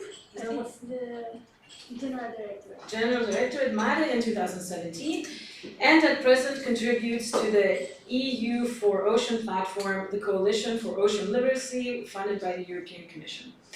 Since 2021, she acts as a secretariat of the Pact for Skills in the Offshore Renewable Energy Sector. Yeah. Thank you. Thank you for this presentation. So I will present here some trends and challenges for the training in the blue economy that we could find in the last years, and I will present some of the results of several projects. Then we start with a very short presentation of M.A.R.E because we are a small center. Let's say we are about 50 people. We are located in the northwest of Spain, as you can see. Oops. And here is the building. We are a public foundation that aims to link and create a platform to meet research, training provision, administrations and industry related to the marine and maritime activities, and to promote innovation and research and a better use of the sea and its resources. So, as such, we have been promoted by the regional government, the Xunta de Galicia, and also the regional ministries, and beginning those that were promoting innovation and sciences. The names of the ministries have changed every couple of years. So, but we have also in the Board of Trustees the 3 universities that we have in the Galician region. Also the research centers, not it's only one, the CSIC, that are dealing with marine research, and 2 associations of the industry for the canning industry and the surgelators industry that are also part of the Board of Trustees. As I said, the mission is to improve the marine environment and its resources and get a more sustainable and competitive maritime sector by acting as a meeting point for the different actors and promoting innovation and efficiency in the use of the resources. And in this context, I am coordinating the training area that promotes activities that would improve life standards of the maritime fishing sectors by training, either promoting training design, creating training research, or also connection of different training centers, and also materials in some cases. Always moving in the activities that are not being done usually by other organizations. About those major trends that we were tackling in this presentation, we can talk about many things, but what we found in the last years is that we have an European agenda to define a clear strategy, aligning policies to ensure that skills lead to jobs. This is not maritime, this is for the most relevant changes that we are facing, and there is a big effort done that was done in the past years for the digitalization, now also for the green skills. But in general, there is a bigger investment in defining the skilling needs that we will need for the future, and also a work combining different policies to work together, defining these skills that will be needed, and also providing funds to reach the good capacity that we will need for succeeding in the following years. So, among these agendas, very ambitious objectives have been set up, especially in the last one, though the one published in 2020, and we see that they are boosting more and more this joint action that we already could see 20 years ago in European projects, which requested to include industry in the research projects and so on. But now they are requesting more and more involvement of the different, of the triple helix, as it was said before, or even the quintuple helix, as we are starting to say now, combining the analysis of the capacity providers, the capacity demanders, which are the training centers, the industry, but also administrations, research, and any other organization that could be involved in the process. So, at the start of this process in 2016, with the first, the first steps of this, what the European Commission is calling the skills revolution, are more investments on skills, and we could see new instruments and more instruments in the Erasmus Plus program, but also the growing of budget in this program, which is focused in education, but also more weight of the education and training activities in other programs, which are not exclusively addressing training, like the European Maritime Fisheries and Aquaculture Fund, which directly tackles the blue economy, which has now a specific call for blue careers, specifically addressing capacity building process, but also in any other programs like the Horizon Europe, the European Social Fund, or the Just Transition. Later on, I will show you an image of the amounts that are expected to be addressed to training those programs in the following years. And also what we see in all these programs, but even transposed to many of the programs in the national countries or in the regions, is a forward-looking approach to skills development. We can think that this is normal because we are accelerating the rhythm of change, and we are noticing this need of anticipation more and more. So, as one of the first steps in which we have been participating on this skills agenda, after the first skills agenda launch, was the M.A.R.E project, which was one of the first blueprint projects that were launched in Europe. Those blueprint projects were intended to create blueprints for the training provision in specific sectors. And those were part of a result of the first skills agenda for Europe, which had several actions tackling skills intelligence, and one of them was the blueprint for sectoral cooperation of skills. The Erasmus Plus program already had before this type of projects, but in a smaller scale. And these blueprint projects were bigger in terms of time, 4 years projects, and also in terms of budget. It was a 4 million euros grant, and they still are in the same terms. The first wave projects had consortia of about, we were 18 partners, but we are not of the biggest ones. They have big partnerships, but what we had in our case were more than 200 experts that joined the network. We organized a system to facilitate and recognize the participation of external experts, so we could involve more people in developing a skills strategy that in the case of the M.A.R.E project was addressing the shipbuilding and the offshore renewable energies as the maritime technologies. I will not go so deep into the project and how did we organize, but you have here the links to the final maritime technology skills strategies and also the long-term action plan and sustainability. And I will just make a small picture of the type of recommendations that we included in such a strategy, which are very aligned with the precedent presentations that we had, because we finally found many common things that have been presented today.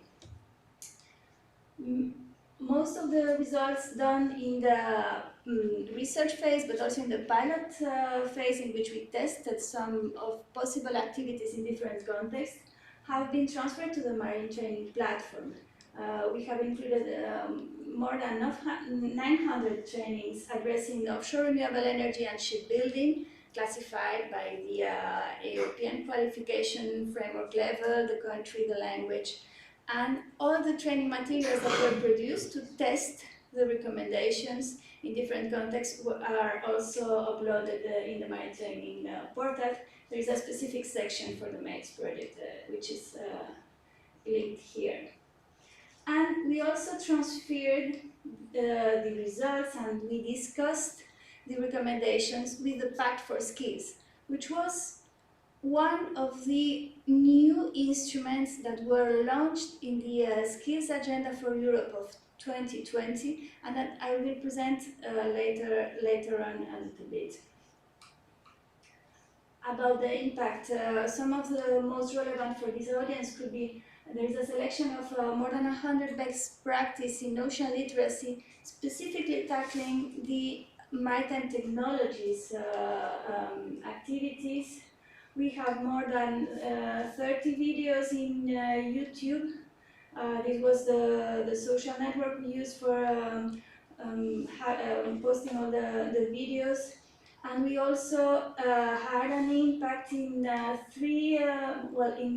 in two relevant reports, the Blue Economy report of 2021 and also the Offshore Renewable Energy Strategy launched in 2020. But also we had we made inputs into the ESCO database, which is not so known, but it's a very huge multilingual database which describes all the occupations in terms of the skills, capacity and knowledge they request for their implementation. So there was a revision of the occupations on the maritime technologies and the new occupations that should be introduced.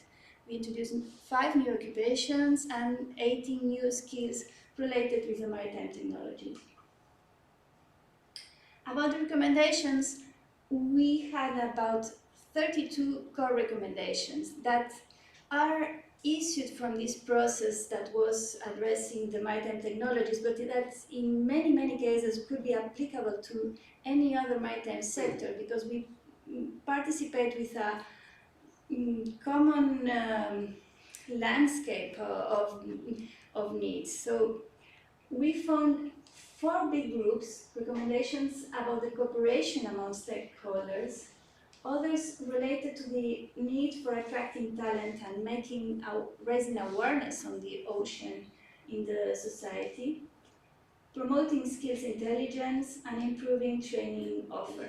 We also had several groups that could be that are very related with those first groups, like recommendations specifically addressing mobility, multi-purpose skills. We have been speaking about the transdisciplinarity, and this is also includes this transdisciplinarity. Some others related to digitalization and with the offshore renewable energies, which is a very new sector and it's evolving very rapidly, and also other ones with the active learning. I will not stop very much, but just to have an idea of the type of recommendations. These are the short titles, but you can find a lot of more explanations or even examples on how to launch them in the different contexts, because the recommendations have them an adaptation for the different stakeholders, including policymakers, standardization body, social partners, training providers, and employers. So we could talk about them, but some of them could be, as you can see, applicable in many other activities related with other sectors, but specifically with maritime training, like the recognitions of the efforts to increase the industry education collaboration, which is demanded but is not finally recognized in the recognition path of the people that is working, or like the encouraging the participation of women in the maritime technology, so improving the knowledge transfer among senior and junior employees, because we will find these type of challenges in many of the maritime sectors. As I said, I will now go deep into them. So, during the project MATES that started in 2018, in 2020 we were in the middle of the project, and the revision of the European agenda for the European skills agenda was released, and we had the opportunity to link the creation of the skills strategy with this new instrument, the Pact for Skills, that it was included in this new agenda, which pretended to aggregate all relevant stakeholders in the different industrial ecosystems, and I will explain a little bit what is understood by these industrial ecosystems, doing concrete commitments to improve the capacity building process. So it was like those blueprint projects, but in the long term and upscaled, what was pretended to organize with this Pact for Skills. And we were encouraged, those that were working the blueprints, to promote the creation of those groups. So we started to create one of them in the offshore renewable energies, and also to contact the one that was being created in the shipbuilding sector. And you will find also, I will explain why there are two. So the aim of this type of instrument is to unlock investment, not only because there is already ongoing link of different policies and different programs to promote the skills building, but the Commission aims to use these European funds to unlock national funds and also private funds in the capacity building processes. So we could also identify in the MATES sustainability plan which are those European funds, where are those European funds addressing capacity building. And well, we are normally talking about the Erasmus Plus program, and also in our case about the European Maritime and Fisheries Fund, but the amount directly tackling training is not so high in those programs. So there is quite a lot in the European Social Fund, in Horizon Europe as well, but also in InvestEU. Not all of them are directly accessible for an organization, but it's we try to identify the landscape that we had. The idea of this Pact for Skills is to aggregate these actors interested in this capacity building process to promote upskilling and reskilling of people on the working age, but there are several ways to engage them, and what we tackled with the MATES project was to create a large-scale partnership with the major players in the industrial ecosystem we were addressing, but there are different ways of promoting this pact, even with individual commitments which are addressing to companies or any other stakeholders commit to put in the agenda the skills for jobs in a particular industrial ecosystem. And here I explain a little bit about the industrial ecosystems. This is related with the link of different European policies, and this comes from the Industrial Strategy for Europe, which identified 14 industrial ecosystems for the recovery of Europe. So at this point, when we reviewed how could we promote the Pact for Skills with the M.A.R.E project, we were addressing maritime technologies, but shipbuilding was part of the mobility and transport and automotive industrial ecosystem, and offshore renewable energy was part of the renewable energy system. And if we think on a maritime way, we will find also that many activities will be on the agri-food, the transport will be on the mobility, the health that was also mentioned today will be another industrial ecosystem, tourism will be another one, we even could find in the proximity and social economy ecosystem, and also the creative and cultural industries could be tackled by maritime activities. And at the end, there is not really an instrument or a way to try to create those links apart of the proactivity that we could have from the groups that are being set up on this Pact for Skills. This is something that we have been mentioning in the events in which we have been discussing about the Pact for Skills, but at this stage, this is the situation. If we want to promote some of the projects addressing this, like for instance a blueprint project, nowadays we will be requested to tackle one particular industrial ecosystem and decide which is the one which is more addressed by our blueprint project.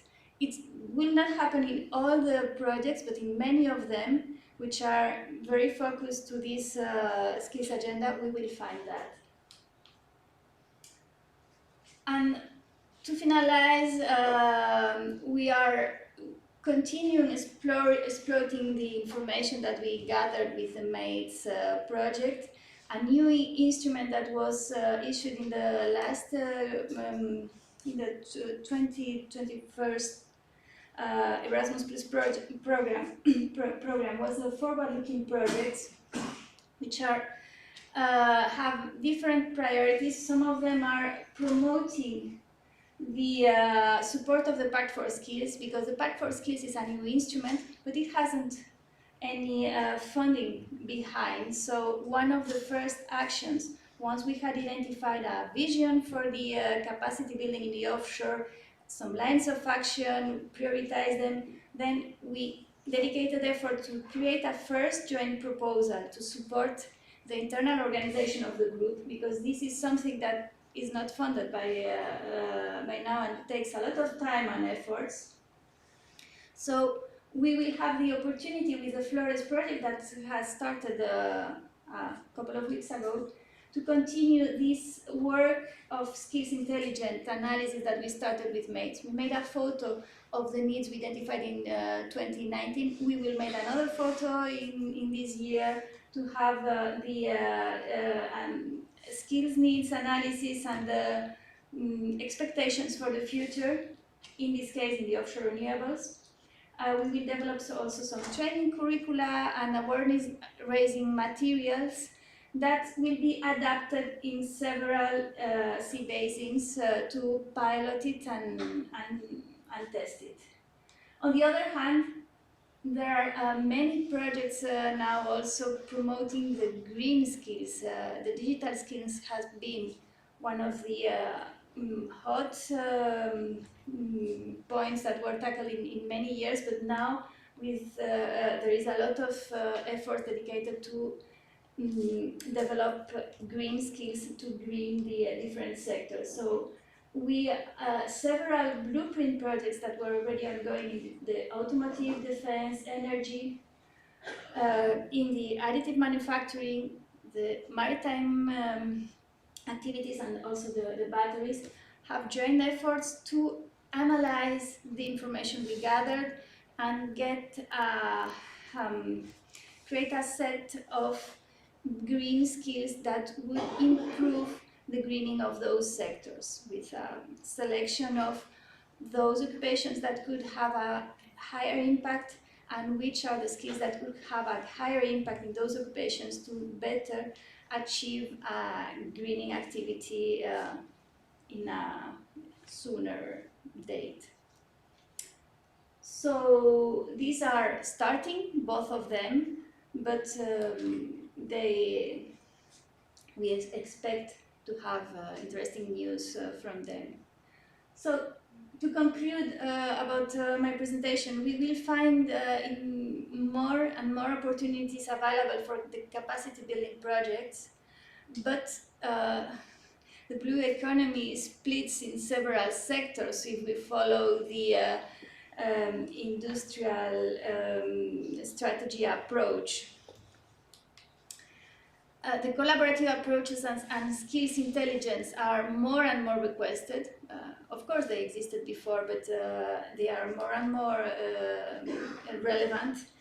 But on the other hand, the recognition of the efforts dedicated to create those collaboration between the academia and the industry and policymakers need to be improved. Because at the end, if you are a researcher, you are not evaluated by doing links with the industry, but by publishing scientific. If you are an industrial, you are not validated for that. So there is room for improvement in this recognition if we wanted to have it in a long term. And you also will find my contact. I will be around for these days in the conference. Thank you for attention.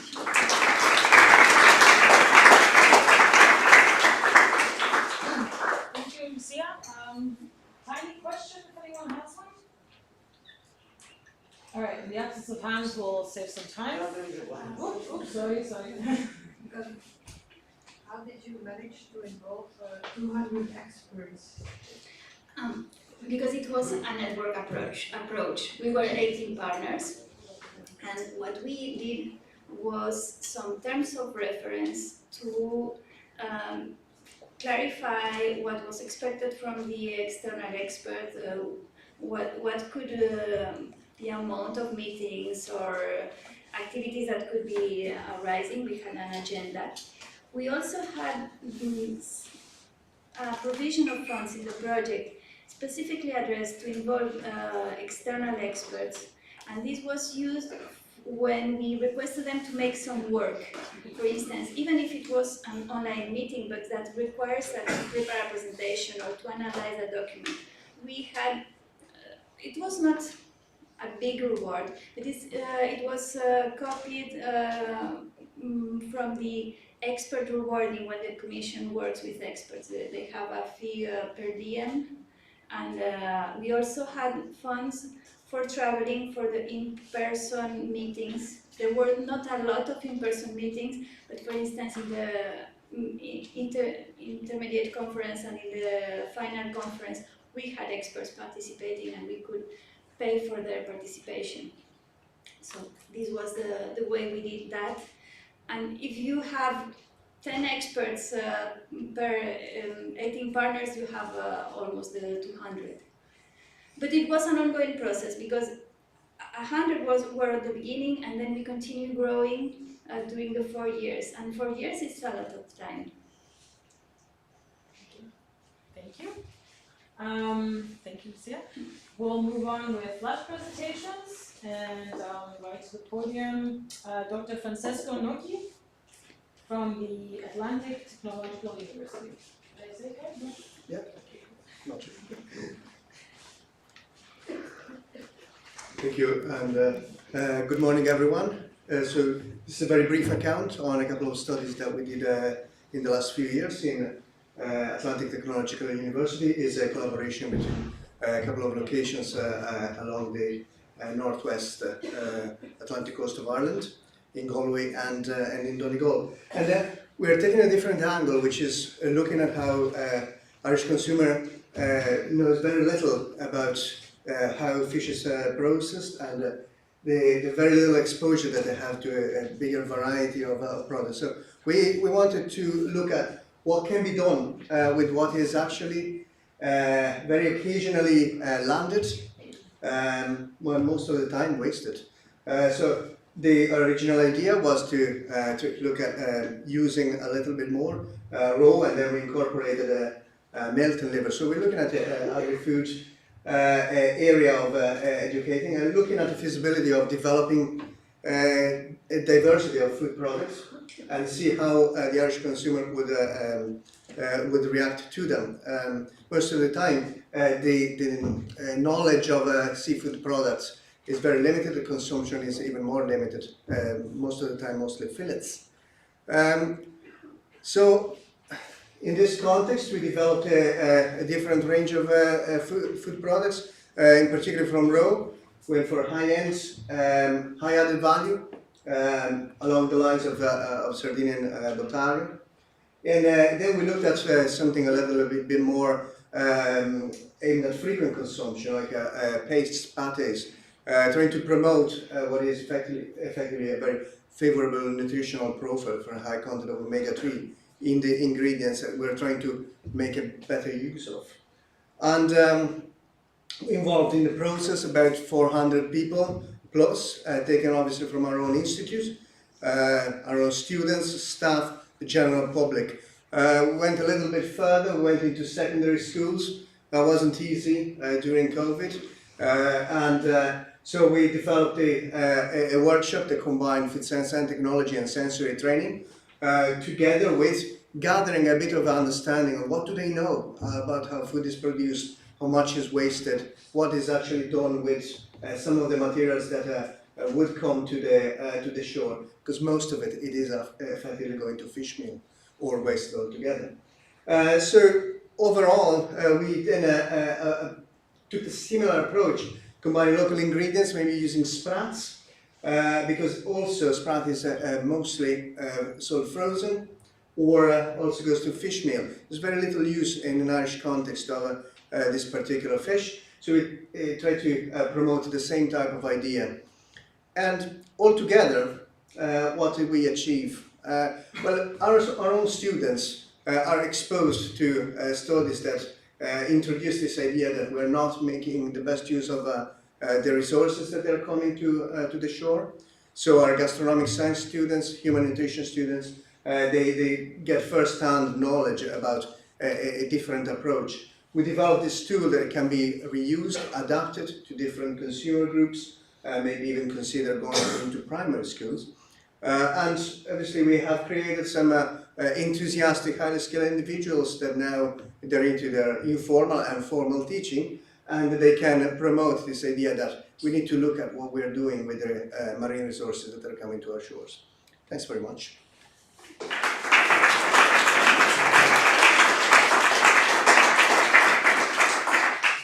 Any questions for Dr. Francesco? Francesco.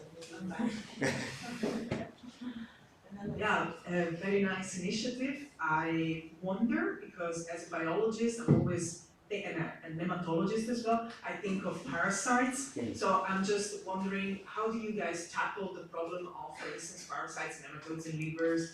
And how do you manage to upscale the use of internal guts, basically, how do you do the prophylaxis, basically, about it? Like, well, like the products in some cases are well, in the case of Botarga, is, we're talking about ovaries, and yes, there is obviously a well-rehearsed process that has been going on for thousands of years. In the case of the pastes, everything is lightly processed, so there is an intervention of temperature in order to ensure, and all the products have been verified from a microbial point of view according to the general microbial rules from a European at a European level.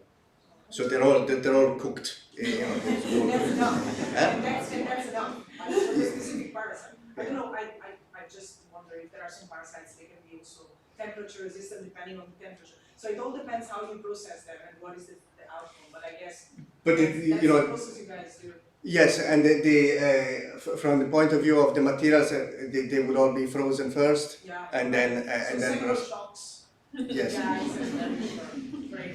But in Asia, they eat guts like that. They let them ferment, and it's interesting to see the diversity of how they approach food.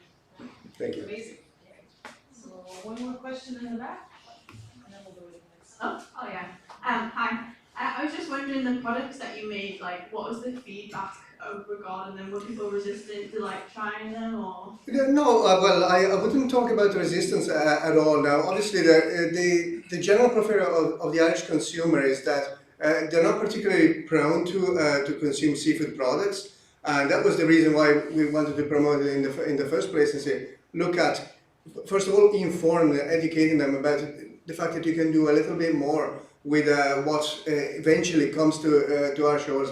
We're not promoting looking at consuming more of that. We're just saying let's do a little bit more with what's already there, rather than throwing it away or put it into a small added value. But in general, the responses were quite positive, especially towards the patties amongst the youngest consumers. There is maybe a little bit more reluctance amongst the older consumers, because they're saying, we've been doing quite well so far, so why changing? Okay, thank you. Thank you. Thank you, Francesco. Thanks very much. We'll move on with our very own Evelyn Parades-Coral from Ghent University.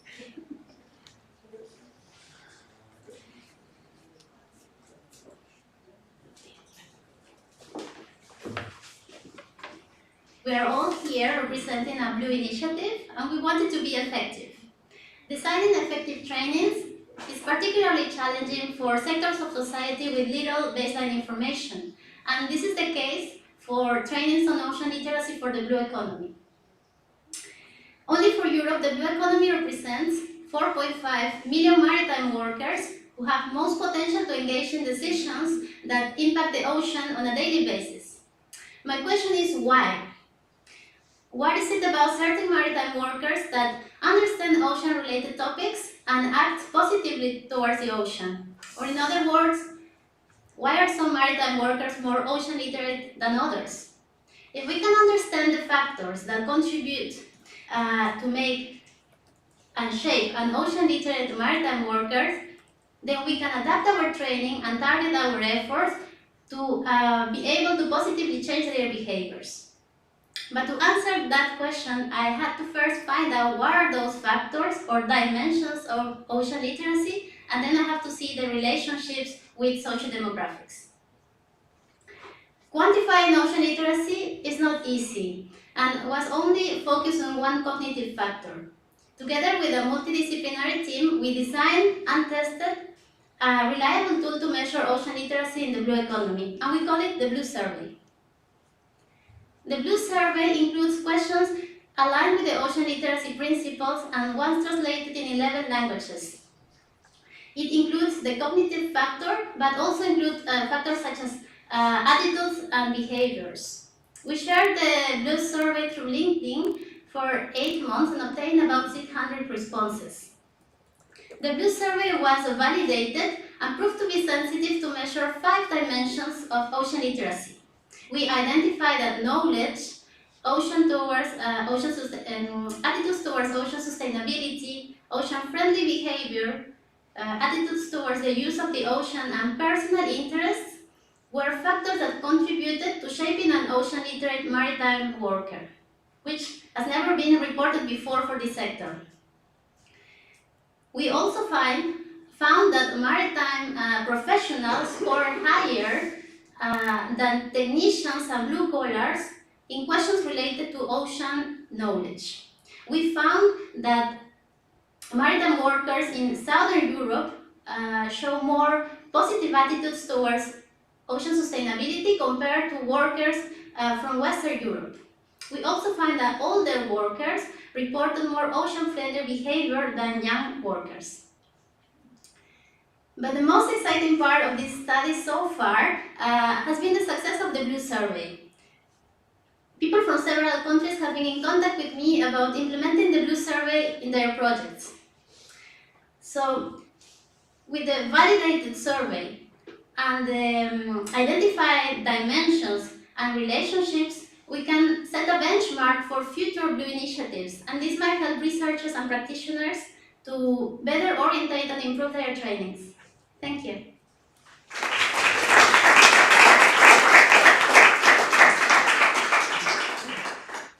Thank you, Evelyn. Questions for Evelyn?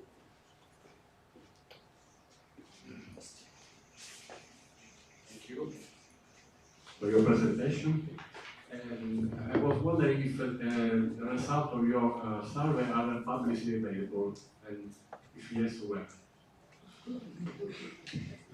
Yes, the first validation process is already published, and the results about the relationship with social demographics is coming up. It's on the making. I will let you know the details during the coffee break. Thank you very much. There's one question in the back.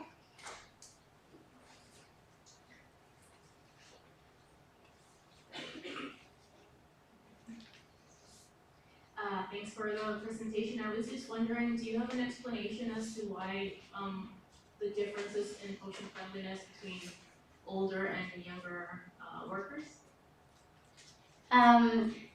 It's kind of it's difficult to say because there are many factors, and we only were able to identify 5 dimensions, but I'm sure that there are much more over there. But what we think and we hypothesize is that these older workers have been in contact with the ocean for more time than the young workers, and they gather more experiences, and therefore their connection with the ocean is higher than the young workers. But still, there is more to say about it, but it was striking for me as well to see, because we believe that the younger generation are more connected now, but perhaps it's not the case for the maritime industry. Thank you. Thank you.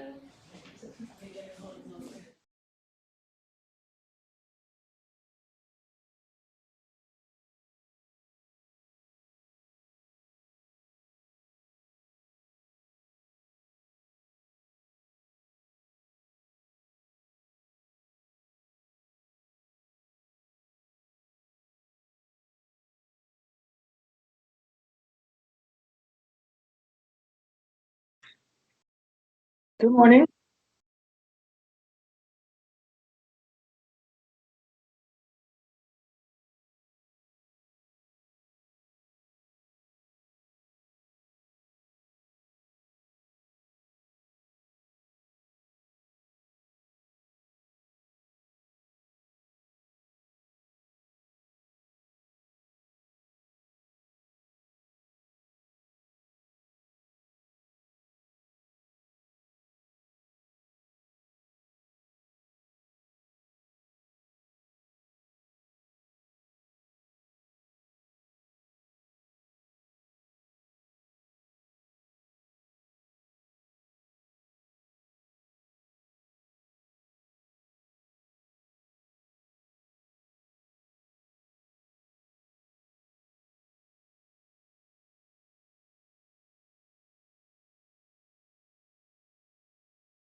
Mackerel and a regional spring spawning herring. She also chaired one of the ICE's biggest working groups on widely dispersed pelagic stocks for 3 years, and several other ICES workshops and groups. Currently, Katia is leading a large interdisciplinary project on the sustainable food from the ocean. And now we can have the online presentation, the Keynote presentation from Katia. Katia, can you start the presentation when you want? Okay, thank you. Do you hear me now? Yes, perfectly. Yes, okay. And I guess I should get going. Okay, first, thank you for the kind of invitation to come and talk to you in this brand new conference. You already heard now about my background. It's been 4.5 years since I started at the university and started working more with the education side of sustainability. And the courses I've designed and been teaching, one is on the bachelor level, and then I've also had a summer research course on PhD level, and now the last one in both bachelor and master level. On board this beautiful ship that you see on the slide. So, sustainable development goals, in my opinion, they give a very good background and focusing area for teaching. As you know, they are supposed to be a shared blueprint for peace and prosperity for people and the planet, now and into the future. So while my teaching mostly concentrates on SDG 14, I think it's super important that we keep in mind and also communicate to our students that even though it looks like they are these independent boxes, they are all intertwined and interacting goals, and they have to be set in planetary sustainability. Here I have the planetary boundaries as an example of something that put the frame in all the sustainability work that the educators are doing. I think most of you people here who are listening also agree that sustainability is not fulfilled if we don't take into account the environment, economic, and social dimensions of our actions. I often ask my students what do they think sustainability is, and then they throw the question back to me. And I think the definition by Brundtland from 1987 is still pretty good, where he said that sustainable development meets the needs of the present generation without compromising the ability of future generations to meet their needs. Sustainability education in itself, it started probably as environmental education that has been around for decades, at least since 1970. So there are different terms, maybe they mean different things, but I think we need to keep in mind that education for sustainable development, the one kind of term for sustainability education.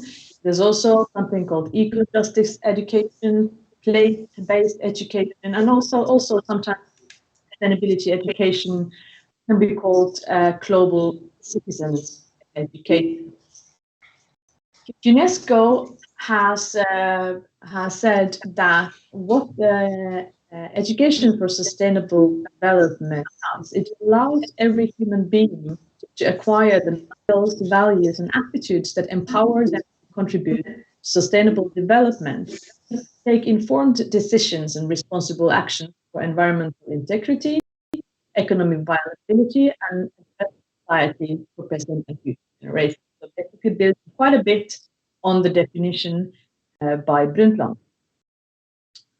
Also, education for sustainable development is supposed to promote skills like critical thinking, understanding complex systems, so thinking, imagining future scenarios, and making decisions in a participatory and collaborative way. Research on sustainability education highlights certain elements crucial for learning to work with sustainability.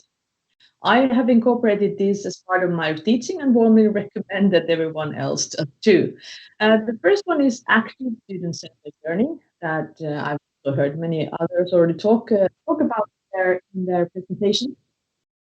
And my teaching, whether it's online, like PhD course that we had, it was online, and also, of course, during the COVID, all our teaching was online.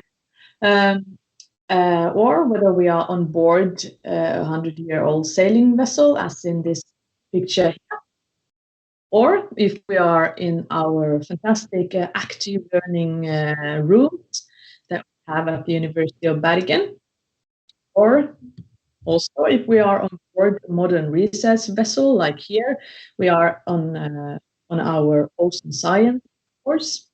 So the active learning is always something that I base my teaching on. At the core of sustainable development is that there is rarely a single correct answer. The sustainability challenges, as you know, are around the wicked problems. This is a term coined in the 1960s. And the preferred solution does not only depend on scientific facts, but it also, to a large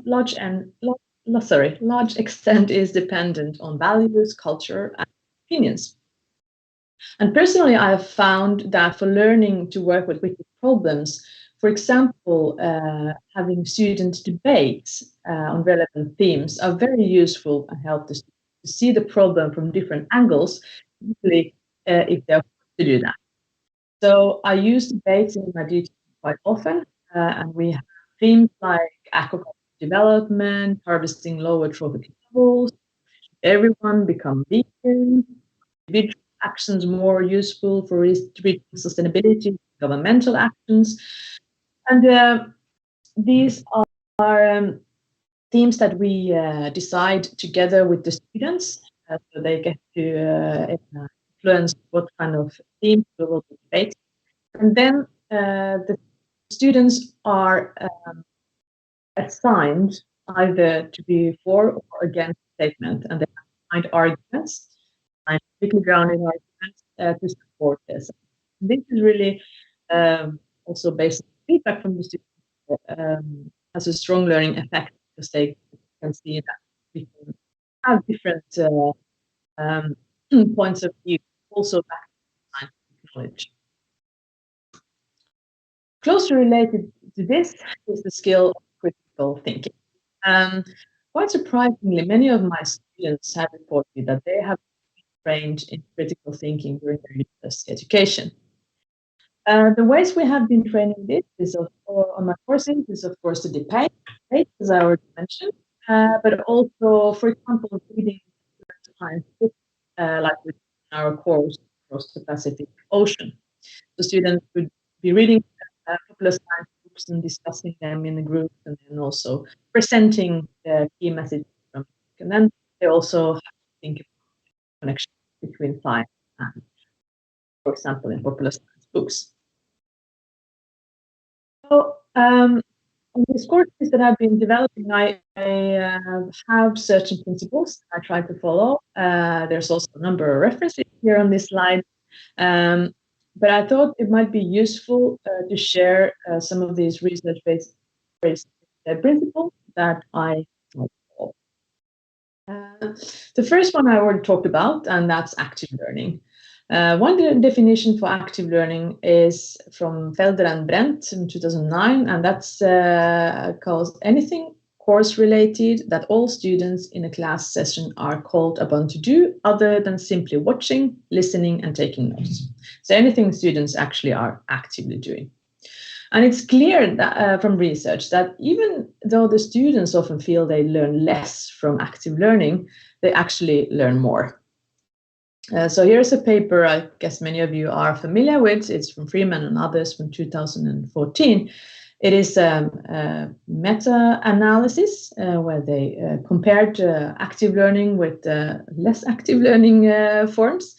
And here, I always find this a bit confusing, this figure, but here on the x-axis, there is percent change in failure rate with active learning, and y-axis, there is number of studies. And what this actually means that on this side, with the blue bars, the students' performance was improved with help of active learning. So I'm basing my decision to use active learning also to research that it actually works. My next two pedagogical principles are constructive alignment and authentic assessment.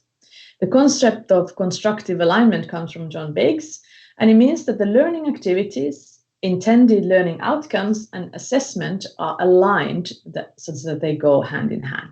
For example, here, diving, I am guessing there's quite a few who do it in their free time here. It feels quite natural that the diving courses do also have a practical part, such that the skills are trained and the skills are tested in practice before the candidate is licensed for diving. At least I would not feel very comfortable if I would know that my buddy would only have read about the safety skills. When I know that they have trained it, they must have shown it to the teacher, I feel much safer because I know that they actually have been assessed those skills. So it is exact the skill that is tested, and not only repeating by words how it should be done, which often is the case in higher education, that students are just writing about things. But how then to work with constructive alignment? I usually start designing my courses sort of backwards. So I start with what do I wish the students to have learned when the course is finished. At our and probably most other universities as well, we divide the learning outcomes into 3 categories: knowledge, skills, and general competencies. Unfortunately, the learning outcomes I've been reading from quite a few courses, they are often rather vague. For example, quite often words like understand are being used. However, understand is not necessarily a very helpful term for describing learning and the skill level a person has. I personally have benefited a lot from using Bloom's taxonomy, and there are several sources also in the internet where you can find more diverse and descriptive words for learning outcomes, which also makes it easier for students to understand what is it actually that we are expecting them to learn in a given course. So here, for example, these are for the bachelor level course on SDG 14. On the knowledge learning outcomes, we have number 1 is about that they should be, when the course is finished, they should be able to explain physical and biological laws and processes that contribute to making the problems under SDG 14 global. The second one, they should be able to explain the history and contents of the most important international agreements and conventions relevant for SDG 14. And thirdly, they should be able to describe the roles of key governmental and intergovernmental arenas for decision-making relevant for SDG 14. So you can see that there's a word sort of pretty descriptive words of explaining and describing. When it comes to skills, they are supposed to learn to analyze and interrelate SDG 14 targets in light of the other SDG targets. They are also supposed to be able to find, navigate, and make connections between scientific literature and the literature of reports, conventions, and policy documents. Also, I'm expecting that they will be able to identify stakeholders and analyze their motives. And I would be very happy if they, by the end of the course, would be able to evaluate existing research and suggest research needs related to SDG 14. And finally, when it comes to the general competencies, they are expected to be able to compose and use scientifically grounded arguments for societally relevant debates. They should be able to provide peer feedback while balancing critical and constructive views, and they should be able to identify and separate between scientific knowledge, values, beliefs, and ideologies. I think it's also important that we include learning outcomes for higher level thinking skills. And these are like analyzing, evaluating, and creating. Those are something else than just being able to explain or describe. So here, for example, in the learning outcome 4, we expect them to be able to analyze and interrelate. In 6, we also expect that they will be able to do some analyzing. 8, they should be able to evaluate. And in 8, they should be able to compose. So those are sort of higher level thinking skills that I think we should be also including in the learning outcomes to kind of put our expectations a bit higher.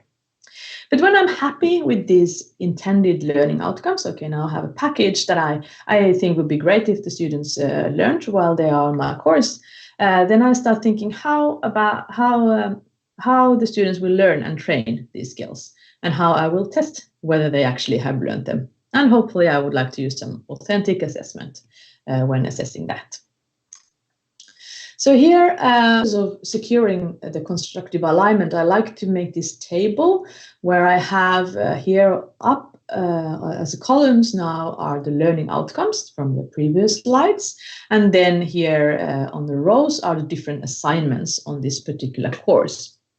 So for example, for learning outcome 2, explain the history and contents of the most important international agreements and conventions relevant for SDG 14. You can see that the assignment number 2, group presentation on agreements, conventions, reports, and research, that's the main kind of assignment and assessment for this particular learning outcome. There's also some other ones that are testing somewhat and training that skill. If we look at, for example, this number 6, identifying stakeholders and analyzing their motives, there it's number 4, essay and analyzing stakeholders. Then the way we do this, they said we first watch a film together. It's about fisheries, and then after watching the film, the students are discussing in small groups, and then they write an individual essay where they are analyzing the stakeholders, trying to identify them, and then also thinking about why they are expressing the opinions they are in this film. And my third example here from learning outcome 8, be able to compose and use scientifically grounded arguments for societally relevant debates. There we have number 5, recreating a current debate, as I already described earlier.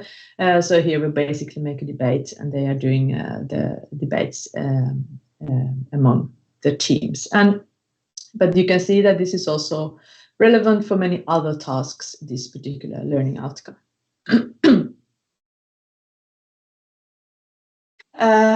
Teamwork is essential. In all my courses, the students work in teams. They also work individually, but largely they work in teams. I try to make the teams as heterogeneous as possible, because diverse teams tend to come up with more creative thoughts and solutions. What I also find highly beneficial for learning and sustainable development is interdisciplinary student groups, and that's for 2 reasons. Firstly, the students become much more aware of other fields and how the other fields are approaching sustainability issues, and in addition get training in interdisciplinary teamwork. And that's a priceless skill in not only sustainability related work, but basically all modern work. Secondly, each student from different field gets the experience of being an expert when they realize that they have different knowledge base and experience than the other students. I know something not everyone knows, and that empowers them as students, and it's also, they find it highly motivating. As an example of diversity, I will use our 4-month sustainability summer course over the Pacific. So we had 85 students from 11 different nationalities. They came from 15 universities, 6 of which were Norwegian. They came from 10 disciplines, including natural sciences, social sciences, humanities, arts and design, law, IT and communication, medicine, teacher training, psychology, and economy. We had altogether 31 study programs presented on board. And this kind of radical interdisciplinarity is both challenging, but also rewarding. Many of the students reported that they had never talked with so different students before. Maybe they had interacted with students within their own faculty, but not across faculty borders. And this is a bit scary, given that this kind of teamwork across disciplines is exactly what we need for sustainable development. At the same time, this interdisciplinarity is something that repeatedly comes up as the highlight of the sustainability courses I have been teaching. The students absolutely love it. But it is, of course, a challenge to the teacher how to handle students that have widely varying knowledge and skills backgrounds. In each theme, there will be students that already know quite a bit about the theme, and then there will be some that don't know anything about it. But then the trick is to make the team work. Make sure that the experts will help the others, and hopefully in the future tasks, then other students will be the experts. So they all get this experience. Another challenge for teachers of sustainable development and sustainable development goals is the fact that since these are wicked programs, and often our most important contribution is learning skills rather than facts to the students, the teacher has a bit different role from the traditional guru role who knows it all. Instead, the role often becomes more like a facilitator of the students' learning process. Personally, I really enjoy the role of being a facilitator, but it is a bit different from this traditional lecturer role. And also, students that are not familiar or used to this kind of an active learning where they are put in the center of their own learning, they might feel that I'm not being taught anything. And in a sense, maybe they're not, because they are actually made more responsible for their own learning and they have to think more by themselves. So I would now just like to thank, and I would be very happy to answer any questions you might have. And thank you for listening.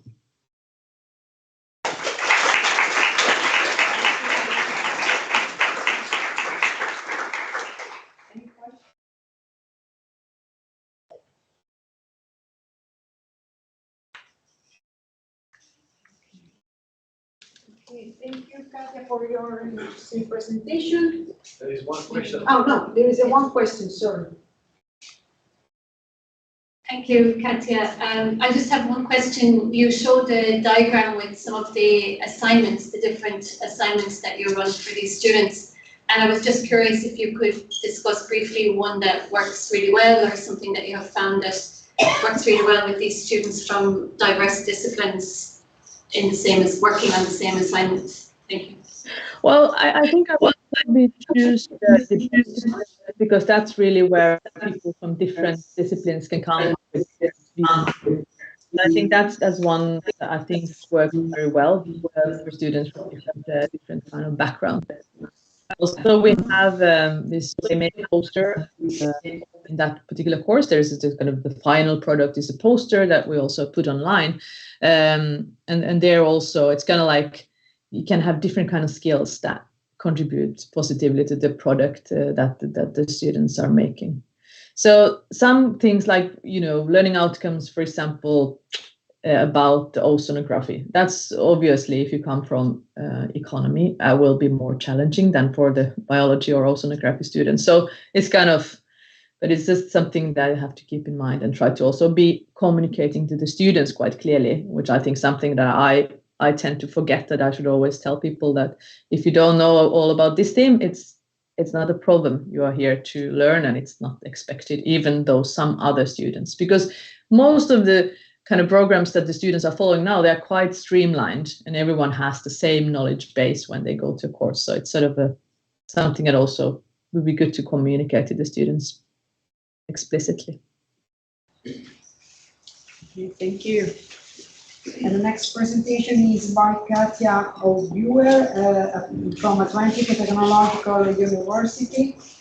Combining science and art creates unique opportunities in education for sustainable development.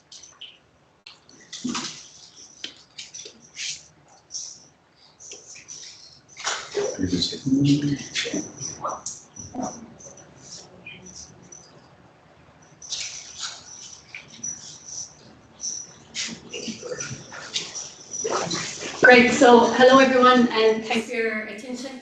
I'm hoping to talk to you very shortly about a really exciting project that we did working with a lot of dead animals to create art for science and for communication science for education for sustainable development.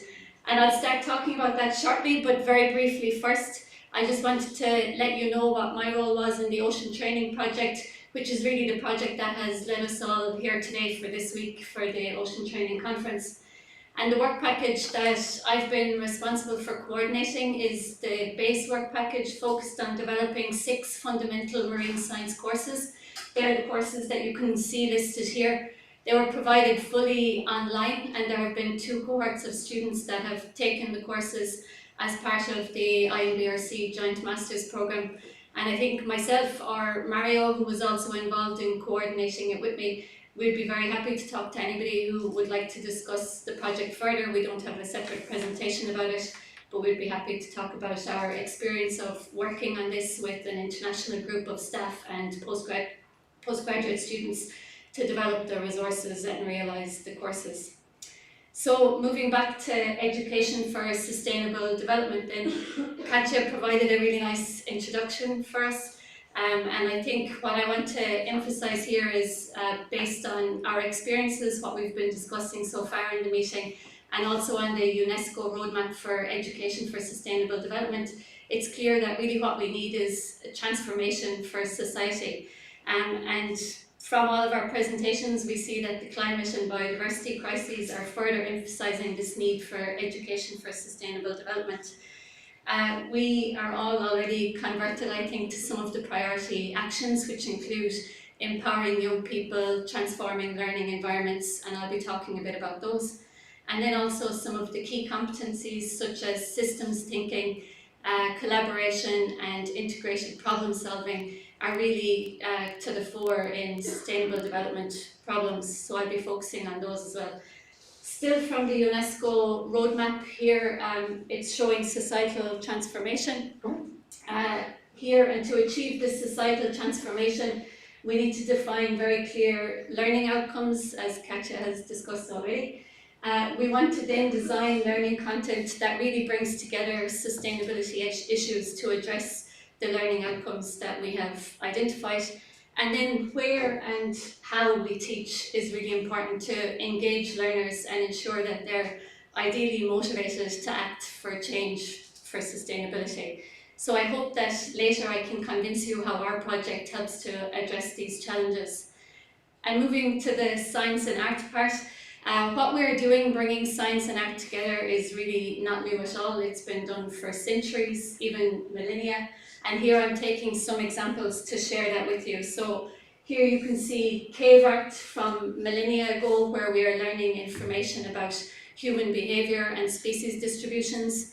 We have Leonardo da Vinci's studies of comparative anatomy, which you may or may not be aware of, but really informative in terms of evolutionary theories. Here we have a species of bird-eating spider, which was originally drawn by an artist and only later described as a species that existed in nature. We have Anna Atkins' cyanotyping, where she really studied algae and the different formations of algae, and this actually led to the first ever photographic book that was published. And then I'm guessing a lot of you are familiar with these down here, so Haeckel's art nature forms and the Blaschka glass models, both of which feature a lot of marine invertebrates, so very relevant to this audience. So these give us a lot of information about the world around us, and now we're looking more at how we can use science and art to look at the pressures on the world around us. And here I've just taken one example of a project from an artist based in Oregon, where they've collected plastic debris that has washed ashore and turned it into different installations to explain the impacts of this debris on the marine environment and on the species that inhabit it. So from there, I'd like to move on to talk about our project. It was titled The Art of Ethical Taxidermy in Marine Science. The project was a collaboration with a team of marine scientists based at Atlantic Technological University in Galway in Ireland, and with one taxidermist and one local artist who were also involved in the project. Ethical taxidermy, if you haven't heard of it before, is where you use specimens to create taxidermy where they have not been purposely killed for the project. So this might include, for example, animals that have been collected after roadkill, or in our case, it was animals that had been washed up on the beach, found dead and donated. We really wanted to include an artistic approach because key to the success of the project was kind of getting an emotional reaction from people and really ideally getting them to really go away and think about these, talk about them, and continue to experience them after they've seen them. And then the marine science aspect was important because the specimens that we were working on were seabirds, and the key message that we wanted to share with our audiences is the pressures that these seabirds face in their environments. So what exactly did we do then? And the project was just completed in October 2022, so it's only recently been finished. Here you see the first of one of the specimens, and this is a northern gannet sitting on a nest of plastic debris here. And in nature, gannet colonies, their nests do show a lot of use of plastic in creating their nests, maybe not to the extent that we've emphasized here, that's the artistic approach. But what happens then is they can become entangled in this netting, and unfortunately they can't free themselves and they succumb to the situation that they find themselves in.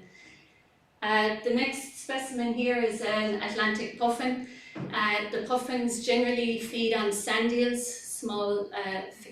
small fish. These fish are changing their distributions in response to climate change, and this is meaning that the puffins then have to swim further to find that food, or they have to switch their prey items. and they're sometimes switching to other fish, like pipefish, if you know them, which are less nutritious and is leading to problems for populations, where you can see here that this puffin, which took a lot of persuasion to the taxidermist to make it stay looking dead, because a taxidermist's job is to make the animal look perfect and back to life. So this took a lot of persuasion, but I think it worked out really well in the end, so the puffin doesn't look in very good nick. Here we have a northern fulmar. This is a seabird that's actually used internationally as an indicator for marine pollution in our seas. So what happens is fulmars that wash up on beaches around the world get dissected, and researchers count the plastic that they find that they have ingested, and they use this as an indicator for marine plastic debris in the environment. Next we have a black-headed gull, which might be a bit more difficult to see. You may see that there is something blue hanging from the bottom of it. This is the string of a balloon that was also collected from the beach. So I should also say that any of the rubbish used in this was all collected from the beach as well. So this is a balloon hanging from the leg of the black-headed gull, showing another issue with entanglement. And here we have a Manx shearwater.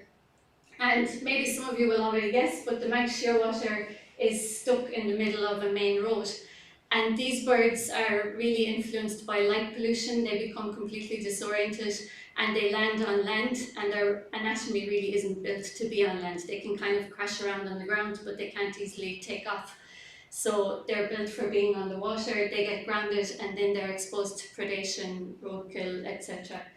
And then finally we have a guillemots down here in the corner, and the guillemots is trying to drag itself out of an oil slick up onto the beach, so it's impacted by oil pollution. So taken together, these birds provide us with an opportunity for education for sustainable development, and I'm going to look a little bit at how we do that. So going back to the UNESCO roadmap, looking at our learning outcomes, our learning content, and then how and where we carry out our teaching. The main learning outcomes that we were focused on in this project is that anyone who engages with these birds would be able to describe the pressures that they face in their environment. Second of all is for them to be able to critique sustainability challenges. And here we can take this to different levels. So if I look at the SDG weighting cake, we see that economy depends on society, society is depending on the biosphere, and we want people that look at the birds to consider all of these aspects eventually, depending on the audience that we're working with, of course. And then finally, really for these people to act to promote sustainable development going forward. To explain the learning content, I'm using the 3 pillars of sustainability, so I'll briefly mention economy, society and environment. In terms of the economy, I think the project allows us to consider alternative futures such as those without single-use plastics, which we are maybe a little bit slowly, in my mind, being forced to consider. Also topics such as corporate social responsibility and consumerism, and one of the main questions I would ask all of you is, why do we need balloons? Why do they exist? In terms of societal issues, thinking about the Manx shearwater that was sitting on the road, we can think of our built environment, how we design it, how we travel, how we carry out our transport activities, and the impacts that these have on the environment. And then in terms of the environment itself, the birds are really a huge resource for looking at topics in biodiversity and climate change, also food production such as fishing activities, waste management and energy production, and I think the impacts that these have on the environment around us as well. In terms of how and where we teach, so far the birds have been used at a variety of both informal and formal education settings. We've carried them to a Sea Week festival on the west coast of Ireland. They also featured in the Science Week in Galway just a couple of months ago. And here we had the birds displayed with a team of scientists, postgraduate students mainly, who were able to interpret the birds for the audience, the general public, and have discussions with them about the different issues faced by these birds. They were also part of a museum exhibition, and here we had interpretive signage for people who are interested to find out more about what the situation that's represented by the bird. And then, so far they've only been on one school visit, but it is the start of the project. So we placed them in a circle, and then we had student groups sitting, like one group sitting at each bird. And I explained the situation of each bird to the full group, and then they were given a task that they needed to create a poster to explain to their peers what the environmental pressure or what the pressure in general was that these birds were facing. And I'm just picking one example, but the posters that they created were excellent. It's probably going to be quite difficult to see, and I apologise for that, but I zoomed in quite a bit. They clearly got the message that the gannet gets entangled, because here it is hanging out of the nest and it has succumbed to its situation. But what I really think is interesting from this is they also have an ocean down here filled with all different kinds of marine debris. Not only marine plastic debris, but they have vessel moving along with chemical pollution coming out of that. And then they have other animals such as marine mammals shown in the environment. So it was really clear that just by us talking about the gannet getting entangled and the consideration of marine debris, the students were able to bring in any other aspects that they had heard of this or talked to us about during the session and bring that together into their posters. So I think it's a good way of us building that knowledge and making links with the students. So briefly then, in terms of the challenges and opportunities of this kind of a project, I think the main challenge for us in Education for Sustainability is really integrating diverse disciplines and bringing together that transdisciplinary approach. And I think that really, in the end, that creates a really rich learning environment. So it's a challenge that we should all aim for. The other one is engagement. If Education for Sustainable Development is kind of a side project that we do in our teaching, then the students will also see it that way. So we need to be sure that we're embedding sustainability into what we're doing, into our class activities and into our assessment, so that the students see it as a key part of their course on whatever specific topic that might be. And in terms of opportunities of projects such as this, for me the key is art as a tool and the accessibility of that. So it's open to all ages, all abilities, all cultures, and it's really a great way for bringing people together. And finally then, in terms of awareness levels, people don't need to have any knowledge of these birds or their situation, or they could have a lot of knowledge and we can take the learning from the birds to another level. So I think we can work with all different awareness levels, and that's really a really flexible opportunity that we have from the project. So with all that, I'm going to finish there, and if any of you have any questions, I'm happy to take them, and thank you for your attention.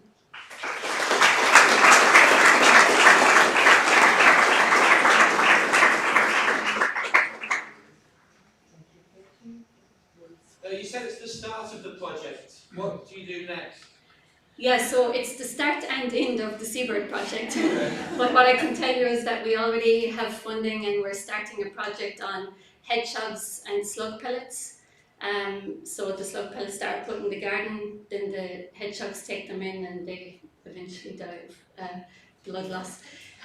Then there is also barn owls that are consuming rodents that have been given rodenticide. Which is shown to, we don't know exactly the direct effects on barn owls yet, but it's shown to have impacts on their populations, researchers think.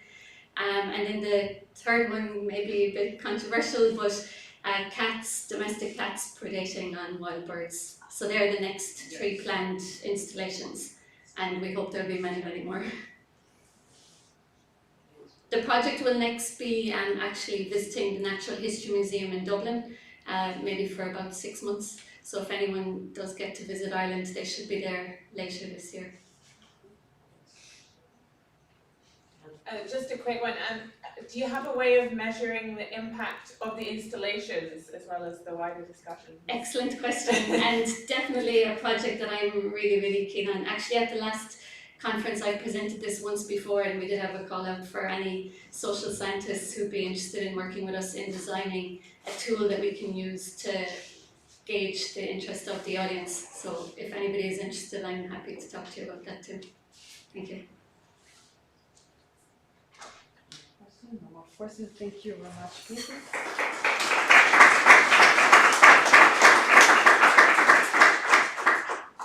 Now we have Stéphanie-Fabienne Lacombe from the MPA Punta Campanella, Italy, a toolbox of ocean-related educational activities to tell the 10 years story of Project M.A.R.E.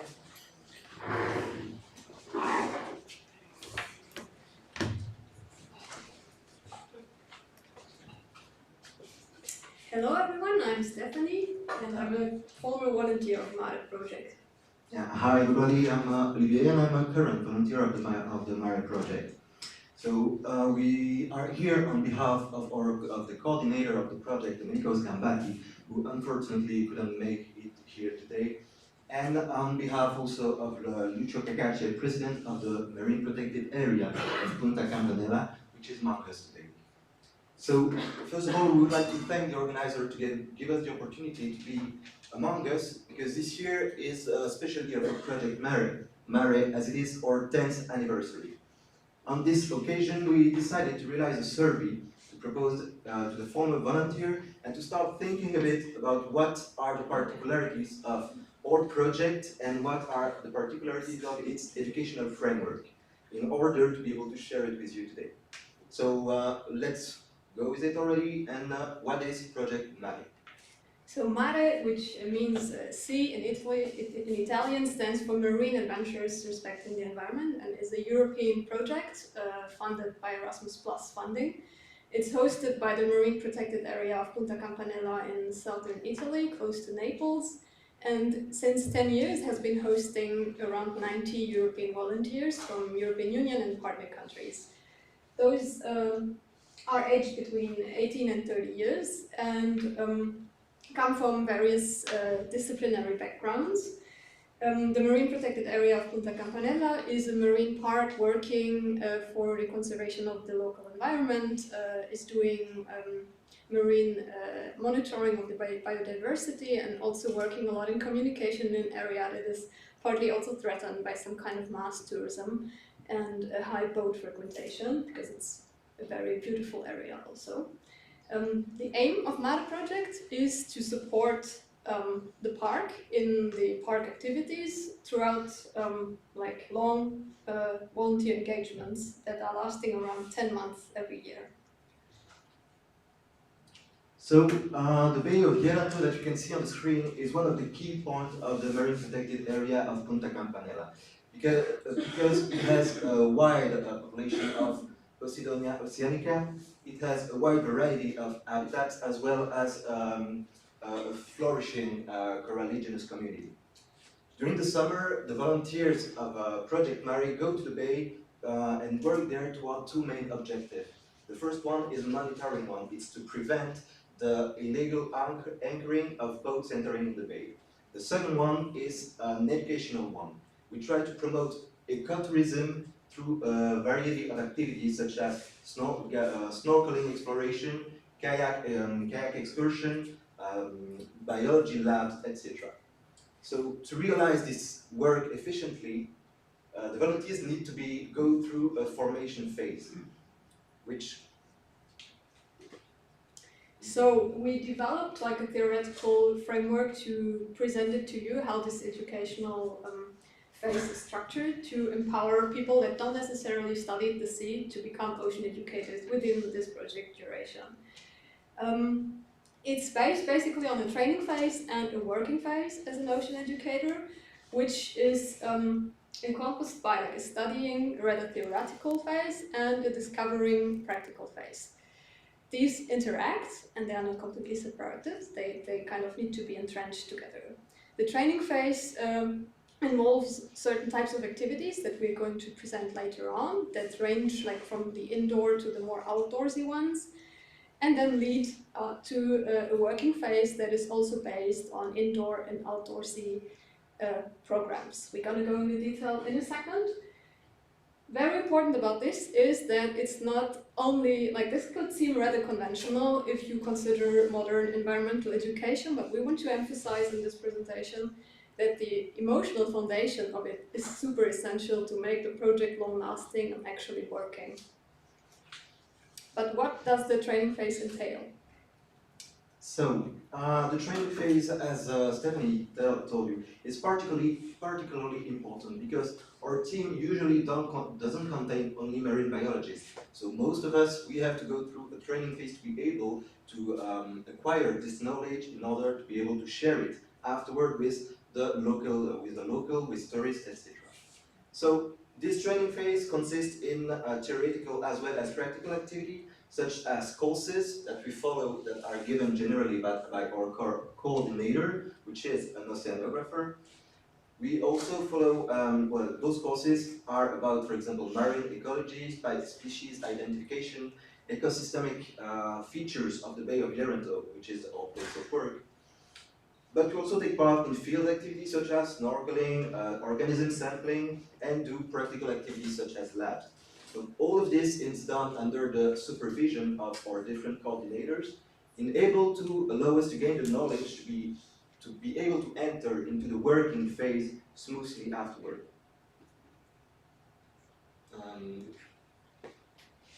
So what does the working phase entail? On these pictures you can basically see that the role changed, like the volunteers that have been trained now become the people training others, and they do this through similar activities as they received themselves in the training phase, which is like guiding marine tours and snorkeling and kayaking, also being educators in indoor and outdoor, formal and informal settings, doing biological sampling and lab analysis, also supporting the park in biodiversity monitoring activities and creating educational material. But how can we actually pretend that this approach is something that is successful? So, on these 10 years, as we told you, we decided to stop for a while and to look behind it to the work done up till now. And so these two research questions that were part of the survey we gave to all volunteers. Those questions were: how do participants of Project M.A.R.E evaluate their ocean education experience, and how did M.A.R.E project further impact the life of the participants? For the first question, we realized a list of all the activities done through the learning and the working phase, and asked them once if they did it, and if they did it, if they considered this activity very relevant, moderately relevant, slightly relevant, or irrelevant.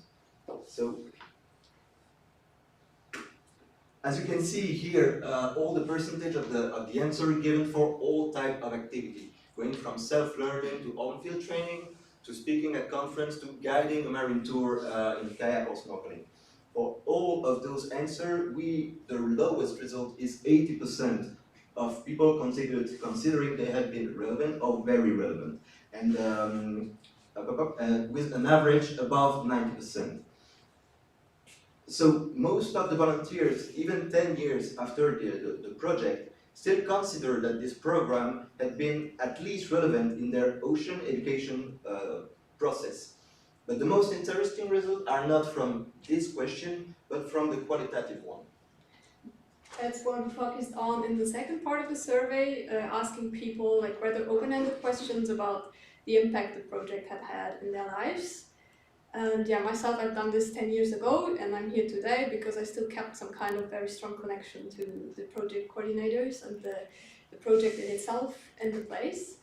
Interestingly, I'm not the only one. 99% of the people that did M.A.R.E project said that the project had an impact on their life, and this impact is on a variety of sectors. It was for some of them on like the professional field. We found out that half of the people who had done this now did a job that was somewhat connected to M.A.R.E activities. Some people like educationally started studying in that field. Volunteer NGOs were created when people went back to their places and tried to implement similar environmental education projects in their countries. And yeah, the last quote is kind of the cutest that was in the survey, that there's even a family now with 2 M.A.R.E volunteer parents that have met during the project. So it has been a very nice surprise for us to realize the impact the project had on the life of the volunteers. Because when we went through all those answers, we've been we felt emotional ourselves, because for myself, I'm into this experience and I'm directly into it and I feel it every day, which is a bit different than thinking about it 10 years after. And when we read about all that, we've been wondering what was the element that made it so long-lasting for the people who did it. And going through the answers, we realized that it was the emotional connection that those people were creating, whether it is with the place in itself, with the people they worked with being there, or with the environmental purpose that they've been attracted to, that they've been taught. As you can see on this word fresque, which word comes to your mind first when we think about Project M.A.R.E? We have a lot of family, Yeranto, which is the place we showed you before, protection, exploration, Posidonia, in education, responsibility. We can feel that most of those people are still connected emotionally to the project. And we were wondering a bit, what are the factors, what are the elements of the Project M.A.R.E and its educational framework that allow the creation of such a strong emotional bond. Here's just a quick reminder of what Yeranto looks like, the word mentioned, and yeah, the most interesting thing is that this emotional bond is not just about the people, but also about the place and the biological components of it. And there's actually one participant that puts it in words quite nicely, that says that the possibility to connect emotionally with nature was offered through the project, letting our hearts open to the landscape, environment and elements. And she also describes this as a requirement to actually work towards nature conservation, which is based towards the respect towards nature, its understanding of course, but not only hard facts and cognitive facts, but also like emotional connections to the place that you like, and that this project allowed her to build that.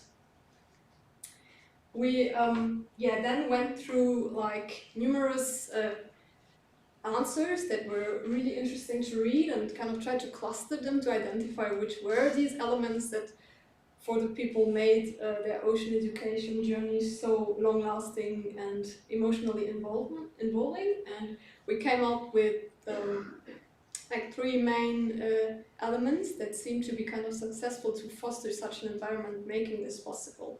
And first is like to create conditions that motivate volunteers to feel a need to invest themselves through like diversifying the training phase, addressing both emotions and cognitive aspects of it, and also giving people early responsibilities in their learning journey to apply what they are actually learning.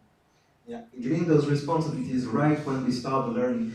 It's when we start the learning process, we know exactly what use we're going to have for all the things we learn. And this gives a clear and attainable purpose for all of the volunteers. So we all know that what we're learning right now, it's purposeful. So this, with the fact that we give early responsibilities to the volunteers, and the project also encourage her to take initiative and to valorize their own skill. As we told you, we're not all marine biologists. We have a team that is really transdisciplinary, somewhat. And so the project is trying to push each volunteer to use his own academical background and experiences to bring something new to the project. And this is a factor that allows them to own it, to feel like it belongs to them, it also belongs to them, and to feel like they're really a part of it. And finally, I think this context, with the fact that they're living with 10 people sharing the same goals and being involved in the same thing, allow a growth of a feeling of ownership and belonging, whether it is to the place, to the project, to the MPA, or to the objective the MPA tends to attain. And some more elements that we found were also directed towards like the social interaction, the non-biological parts of this ocean education journey, considering that ocean education isn't just marine biology, but also getting to know a territory, its local communities, and being able to interact with the people to develop this emotional attachment. And so this leads us to, we were thinking what we could share with you here today, and we wanted to invite you to some kind of mental transfer exercise, because if you might not have the opportunity to design learning environments that last several months with people, but we are kind of convinced that these elements of learning, mixing indoor and outdoor, mixing cognitive and emotional learning, you can put them together even in shorter activities that you do with people when you communicate with the broader public. And for this, we have written down 2 of the main activities that M.A.R.E volunteers do with local communities and local schools, and you find them in the drive behind this QR code. That's it from our side. Thank you.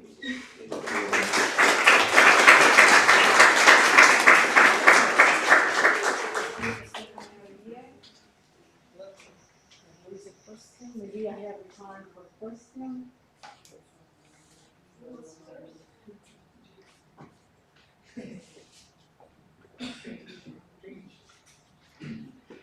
hello. Thank you very much for the presentations and all the pretty pictures that you showed at MPA. I have one question.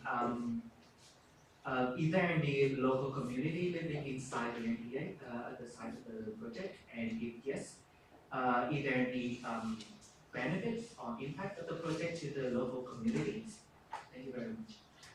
So, yes, yeah, it's a very densely populated area, which has a tradition in fishery, but also in tourism.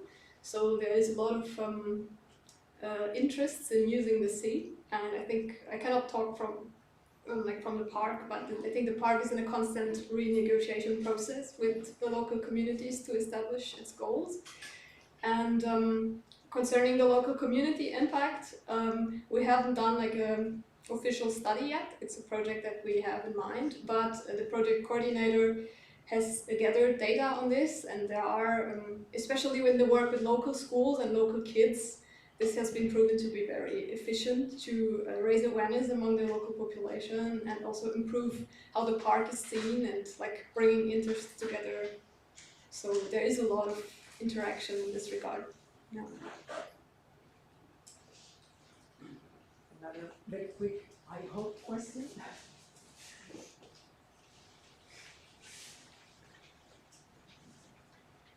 Thank you for this presentation. I was wondering, was the M.A.R.E. project implemented in the meantime as the marine protected area, or was it a non-profit which added it? And what's the collaboration links between the marine protected area managers and the project?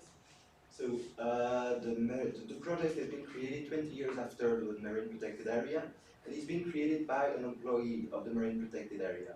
And so it's been created at a time where the Bay of Lepanto, as you saw it on the screen, was still covered in boats every day and was being destroyed slowly by those activities. So this our coordinator, Baptiste Ozanam, we talked about earlier, created this project and contacted the Erasmus Plus organism, let's say, to be able to fund it and to bring volunteers to really give a hand making the bay more sustainable.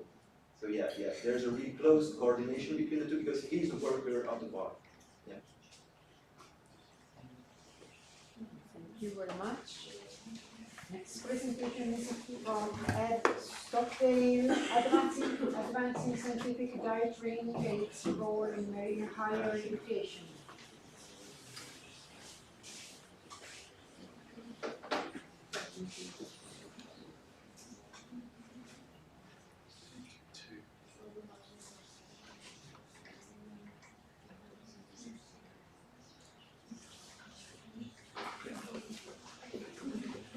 Good afternoon.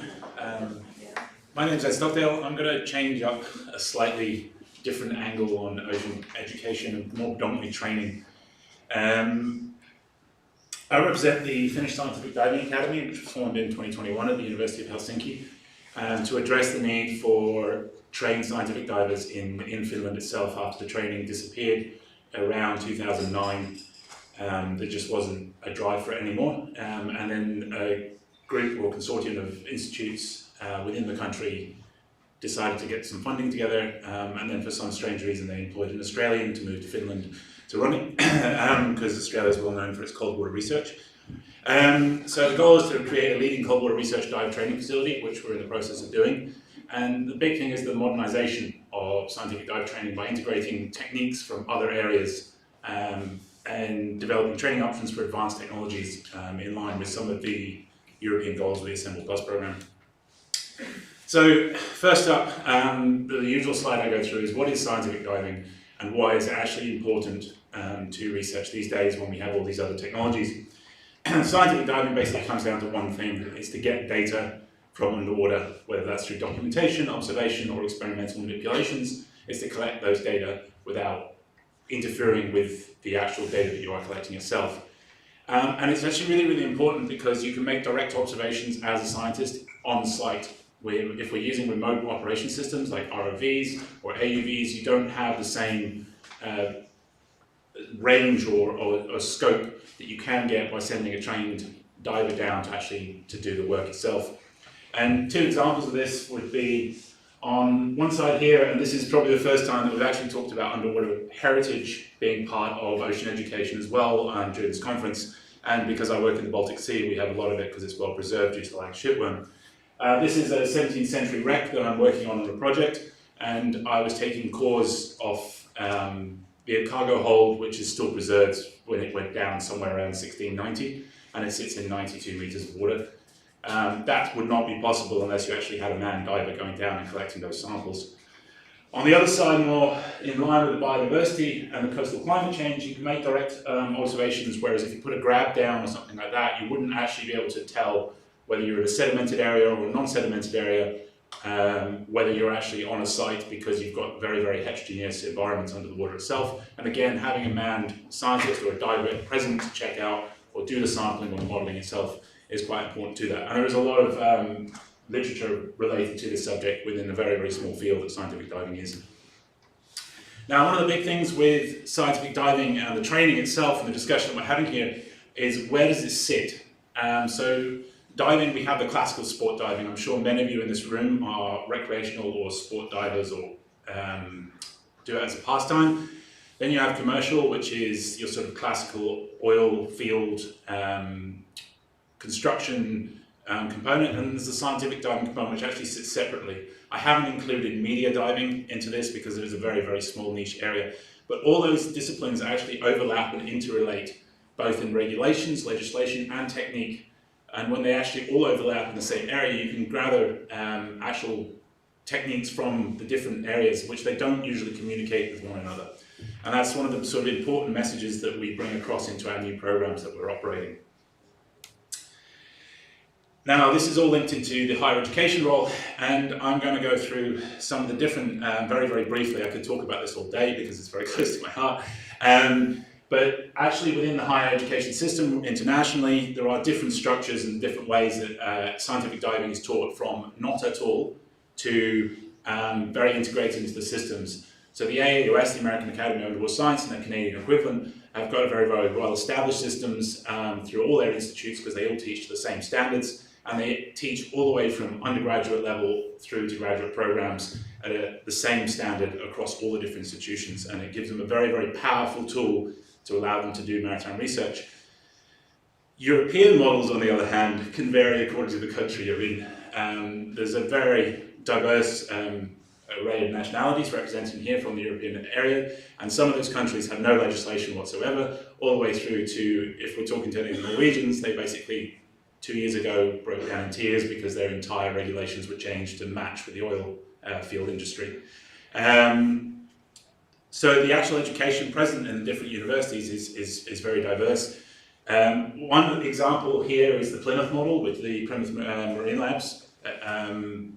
They actually have a very, very structured system, and it's published in the proceedings of the last European Scientific Diver Conference.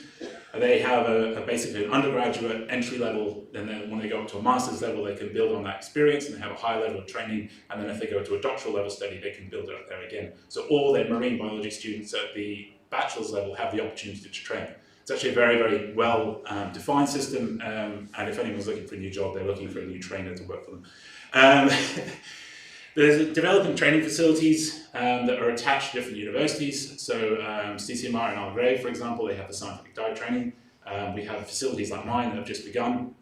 And there are other options like that in different countries scattered across Europe, with still having quite high limitation for the access of marine students all the way through the education system, having the opportunity to build that vital set of skills for certain areas of research. And what I mean by that is that most of the programs only allow students to be involved if they're actually specifically going to use it. So you have this sort of chicken or egg situation where are they actually going to learn scientific diving and then develop research questions related to it because they have more understanding of it, or do they go, I really like diving, so I'm going to invent a research question that just allows me to go and do the training. And so then you skew the biases of the actual science itself. So I'll quickly go over the international structures. Again, they're recognized bodies controlling in different formats in different areas of the world.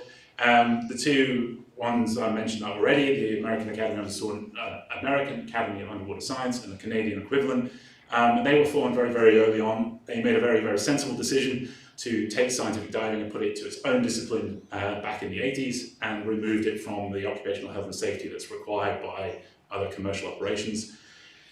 Europe has the European Scientific Diving Panel, which in its final form, which is at present, was formed in 2007 through various iterations, and it sits under the M.A.R.E network, which is a research station collaboration, and previously under the EMB, but it doesn't sit directly, it's sort of been knocked down through various layers. But there's very, very diverse regulations on, as I've said, and we need an international standardization, which is in the process, which is the ISO standards for scientific diving, which are actually just finishing their first round of review.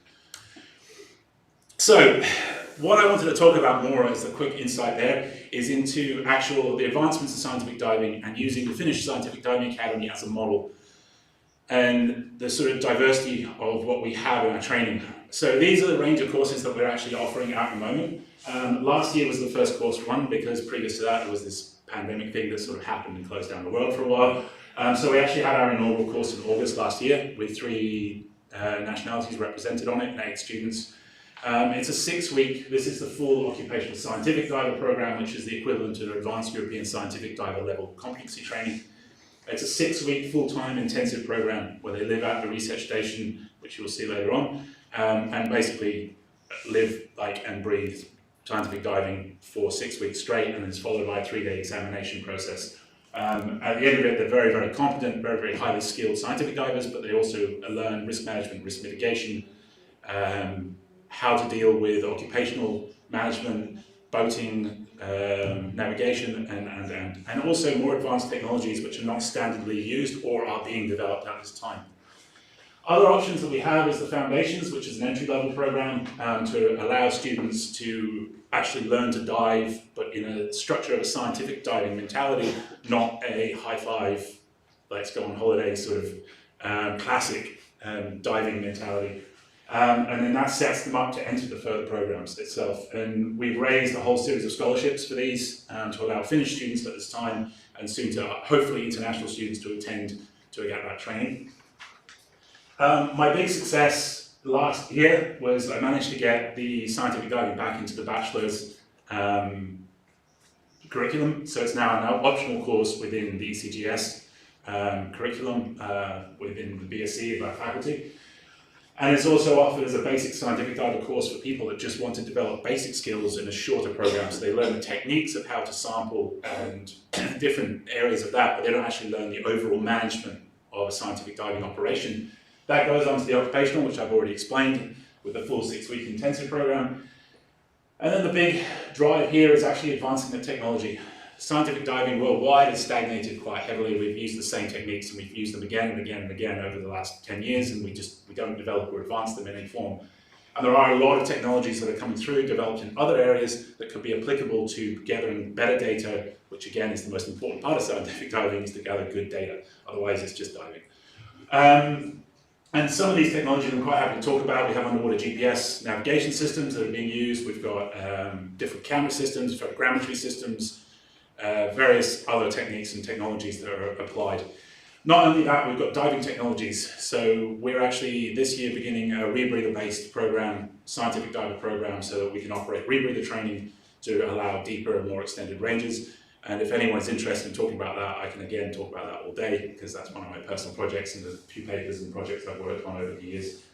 And then other specialist areas and consultancy, building up custom training programs for groups that need it for specific tasks at hand. And we're internationally collaborating with a lot of other groups to try and develop these as we go along.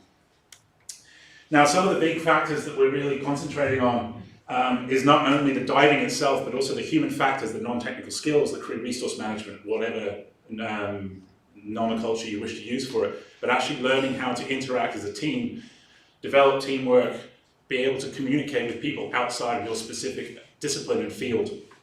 Again, the advanced technologies which keeps turning up, and there's an example here of rebreathers. This is off the coast of Estonia, on another project that I'm working on with the Estonian Maritime Museum, documenting another 17th century wreck. We have a lot of them in the Baltic, it's quite nice. The model in the middle was the photogrammetry model. This is another project from a mine that we're surveying for the museum in Sweden. We're actually at 130 meter water depth level now, surveying and modeling and mapping for them in that. And these are again applications of advanced technologies that wouldn't be possible. You can't send an autonomous unit or a remote operated vehicle into these environments because they're kilometers of distance underground that we're getting to. This is all not new. There's been, in 2016, there was the Rereaders and Scientific Diving Conference and the proceedings, which are freely available online to follow them. But the idea is to develop the scientific dive students that come through so that they actually have applicable skills for the challenges that we're all discussing at this conference, and to grow them so they can face that, not just address the single research question that they are going to ask. Maybe they are going to be a PhD student that is going to go and specifically do a diving project for their thesis, but it might be that we're actually training someone that's going to go and work for an environmental survey or monitoring company. One of the graduates from the recent courses has already been employed to go and work as an environmental consultant for as like a monitoring company in another country. So the big important there is the integration into the other fields, and one of the big components is that we don't differentiate between archaeological, chemical, geochemistry, biology. Everyone is basically welcome to come on the course. We cross-train, so we bring archaeologists in to do all the techniques related to that. Even though the biology students or the biology scientists are on the program, they still learn those techniques because they are interdisciplinary and they are very, very beneficial. We actually have a project starting in Finland now with the Heritage Institute looking at climate change impact on our maritime heritage and the degradation of the wooden wrecks caused by changes in the seas and the warms and the heat waves that are happening at this time. Okay, so how and why will this grow basically the students that are graduating? And I'm not saying that every student should be going out and doing scientific diving. It's a very small niche field, I do understand that, but hopefully this is of some interest to at least some of you. It's a practical and it's a field-based skill, and as it's been discussed actually with Professor Engberg's keynote at the start of the session, just purely theoretical learning is not going to develop our marine science graduates or our new marine scientists in a way that they will if they have practical skills and access to the environment they're going to work on. It gives them an understanding of different research areas, and it gives them a much more grounded approach to how they can address problems and how they can ask research questions to investigate those problems themselves. They're trained in team integration much more because they have to be, because if you're working in a diving environment in an occupational sense, you have a minimum team of 3 or 4. They have other skills that they've actually got to drive the boat to get to the site, they have to supervise, these are all basic things, but they also have advanced and flexible knowledge related to those fields, so they can then integrate into, say, a research cruise that is working in deep sea environments. They might not be doing any diving, they obviously won't be doing any diving in deep sea environment, but they would have skills that they can bring from the diving that could interrelate to other fields. And that's just a very, very brief example because we've got examples here of deep sea work that's been going on. And a lot of these fall in alignment with EU and obviously the Decade of the Ocean programs, and can be very, very beneficial having graduates in those fields. And one of the big things that is we need a new generation of scientific divers coming through, and we need some very, very defined changes in the way scientific dive education is happening, especially in Europe. Europe used to be one of the leaders in the world when it came to legislation for scientific diving. We're falling further and further behind, mostly because of the lack of clarity in the controlling body, which is the ESDP at this present time. They are doing, I think, a good job, but as one of the nations that are a part of it, I'm the head of the entire national training facility, and I don't know what decisions are made behind those closed doors. And that's just my nation, which is quite small. There's a lot of changes that need to be made and things to be addressed, and we need an international standardization, because at the moment someone can do training in, say, the States at the Smithsonian Institute. They can come over and then they have to jump through a whole series of loopholes and confirm that they can actually put on the dive gear and go, even though they've got a recognized scientific diving qualification. Same way as if someone is trained in another country that doesn't have an official diving program, they can't go and work say, for example, there are someone in the Baltic states from Estonia or Latvia, Lithuania that are not part of the scientific program in Europe. If they're trained there, they can't go to, say, France and then actually operate there because they don't have an official ticket, even though they might have had the correct training, and so on it goes. And changing techniques to improve both the diving itself, because the divers themselves are a variable in any research project or data gathering operation that they are. If you're going to go down and do, let's say, sediment geochemistry, I'm saying that because we do a lot of sediment stuff at Research Station, and then you kneel down on your subject, as in the sediment, to take that sample, you're a direct influence on your data. So your data is skewed. I mean, could you imagine if you had someone working in a lab and they didn't use gloves or anything in DNA sampling? It'd be outrageous, it'd be ridiculous, but because it's in a diving and field environment, it's sort of overlooked. These are some of the LinkedIn areas that diving has a very, very important relation to. The Assemble Plus program is actually finished last year, and hopefully it will be extended again. But the Heritage Protection 2001 Convention, for example, and UNESCO Heritage, requires divers to do surveys consistently as well, and also to have an understanding of what's been affected. And obviously the decade ago show, I don't need to go over that anymore. So if we change these and we advance the scientific diving itself, we start including the training at the bachelor level, and I have Bachelor of Arts there as well because humanities and archaeology falls into that quite often. It will give a growth into masters and PhD research students that are looking to use these techniques because they have more of an understanding of it, or maybe an idea of it before they even move into that area earlier on. And it will develop a better trained, new generation of marine scientists. Is also, if you've got a BSc, you've got a 17 or an 18-year-old, sorry, probably 19-year-old in most of your countries, that's going to go into a bachelor's program. They're interested in marine biology, but they're not really. It gives them already an extra picking tool because they're going to look at what's interesting to them, not where they see themselves in 10 years. I know because I went through that entire process, and probably many of you did too, and it gets them in, gives them an interest. They might decide they don't like that and change their direction of the field, but it starts there rather than getting all the way through to a PhD program and go, right, I wish to be a diving based marine biologist, and discover they don't really like it at that stage, and that goes an entire section of thesis redesign, which I have actually seen recently with one of our students. And the biggest important is integrating modern scientific diving methods into research techniques of other disciplines and other fields, because they do and can interrelate.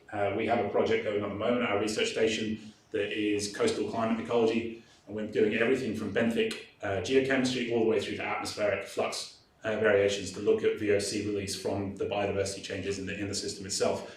And that is linking divers directly into atmospheric researchers at two different ends of the spectrum.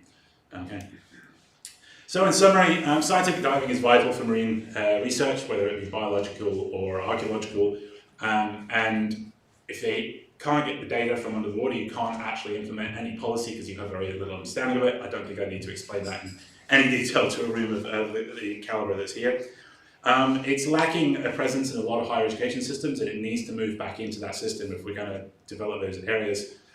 The Finnish Scientific Diving Academy's approach is to develop this field and advance it not only within Finland itself, but also to help and change policy within Europe and a wider field with some of the collaborators we've got going on at the moment.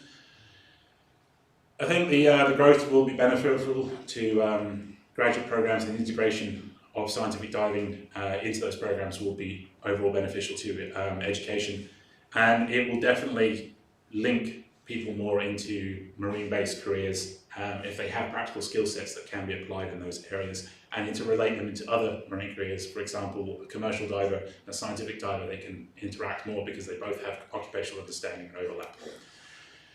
This is a picture at Sorbonne Zoological Station where I live, and I'm based on the Baltic. If you're interested in coming to do any research there, please let me know. We're very, very welcoming. And if you're interested in any of the research programs, the training programs that we have on offer, or you wish to discuss scientific dive training in any method, you are welcome. I do warn you, this is cold water diving. I consider anything in 2 digits in the Celsius system to be warm, so that's basically the way it runs. And if you have any questions, I'm happy to answer them.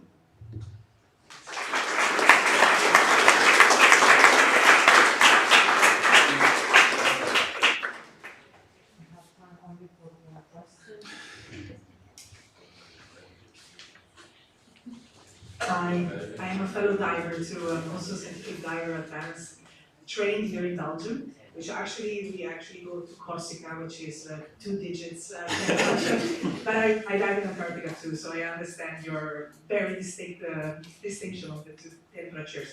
Let's say that maybe one question that I want to ask you here, I didn't figure exactly what is the duration of the different modules, let's say. If you could maybe tell me that? Yeah. Yeah, here. Okay, so the foundations of scientific diving is a 2-week, 2-week module, 10 days, 11 days, depending on site, on site. At the station. At the station, Everything yeah. is happening there. Everything at this present time, except our polar research diving, it happens on station. Okay. The polar research I have to move because our ice is just not forming all year anymore, so I can't actually get out on it properly. And diving off our hovercraft is horrible. The BSc program is a 2-week program. The basic diver, it's aimed as a citizen science sort of, or community researcher, I think was the term yesterday, we should have changed it to, is a week long. And that was actually basically just set up to form that link to the general community. The occupational scientific diver is 6 weeks, plus the examination of 3 days. The rebreather, the CCR scientific diver, which is at the European scientific diver level, not the advanced, because we don't integrate the full face masks, and the boat handling is 4 weeks. And then everything after that, it can change, it varies according to what exact specialization. We have, for example, full face only training in communication systems, that's a week. All right. We have the UIS, the underwater navigation system, with it linked into the GPS, coordinates and the tablets, that's a 4-day program. So the occupational scientific diver would be 6 weeks, and then you get also the rebreather course, or that's another one? It's a separate course. That's separate for that's someone. 2 weeks, you said? 4. 4 weeks, 4 weeks. on site. Okay, cool. And costs and insurance and stuff like that? Like, we can discuss that. Really, We'll have a meeting over lunch. I can discuss that. I'll speak on you if you're at dinner. That's your question? Very short. Very short question. As far as you know, is there any timeline for the establishment of an international standardization you mentioned in your speech? Okay, so the ISO, I'm on the ISO board for the scientific standards. They are, well, it really depends on the review process at the moment, and also there's 2 nations that are hindering the review process. Let's say they've put in a formal negative statement against them, so then they have to be persuaded over to actually being part of that change. Hopefully in their first iteration, our next meeting is in March, and then I think the final review discussion is in May, but then it could all get thrown out the window and we spend another 2 years writing them, or they could be accepted. I'm really hoping they'll be accepted. 2 years of ISO standards is soul destroying. Thank you very much. Thank you very much.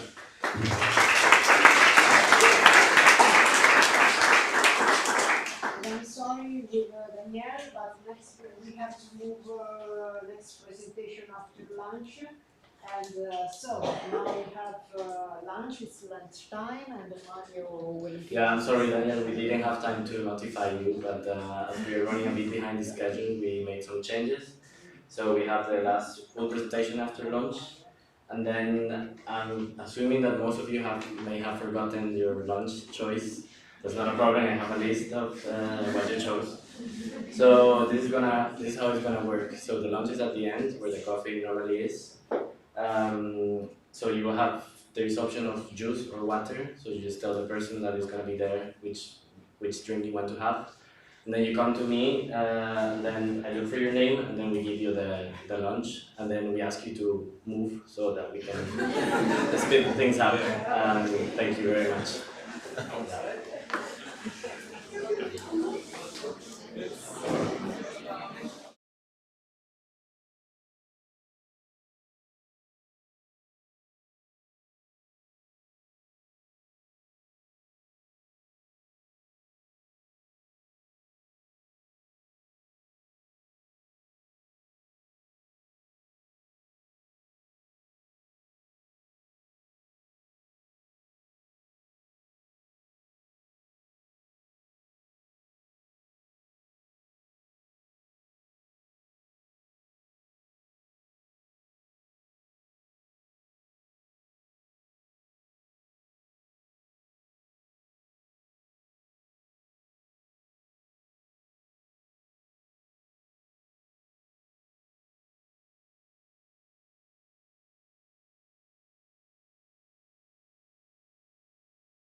Welcome back to the session. Next presentation is from Danielle Crowley, Marine Institute Explorer Education Program, Ireland.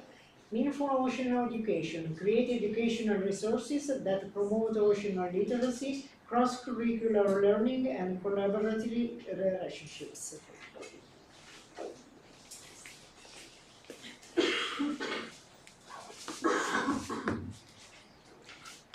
Okay, so hi, I'm Danielle, and I'm a marine zoologist and science communicator, and I'm going to talk to you today about the Explorers Education Programme. So the Explorers Programme is funded by the Marine Institute, which is Ireland's state body for marine research and innovation, and it's managed by the Camden Education Trust. And it's been running over the past 15 years to conduct outreach with primary schools with the help of our outreach team, which are members from different environmental and educational groups such as Leave No Trace. So we engage up to 500 primary school teachers and over 11,000 children each year. And we aim to work with a variety of different groups, so scientists, environmental organisations, aquariums like Galway Atlantiquaria, so just to make sure that we get lots of different communities involved. So what do we do? So we aim to educate and inspire teachers and kids and help them to develop their 21st century skills, so like communication, creativity, and how to be an engaged citizen of the world, basically. To help them do that, we provide teachers with training and workshops, and we also do workshops with student teachers as well. As well as that, we develop fit-for-purpose educational resources that are in line with the current curriculum and focus on thematic learning, which the curriculum also focuses on. And most of these are in English, but we have some of them which are in Irish as well.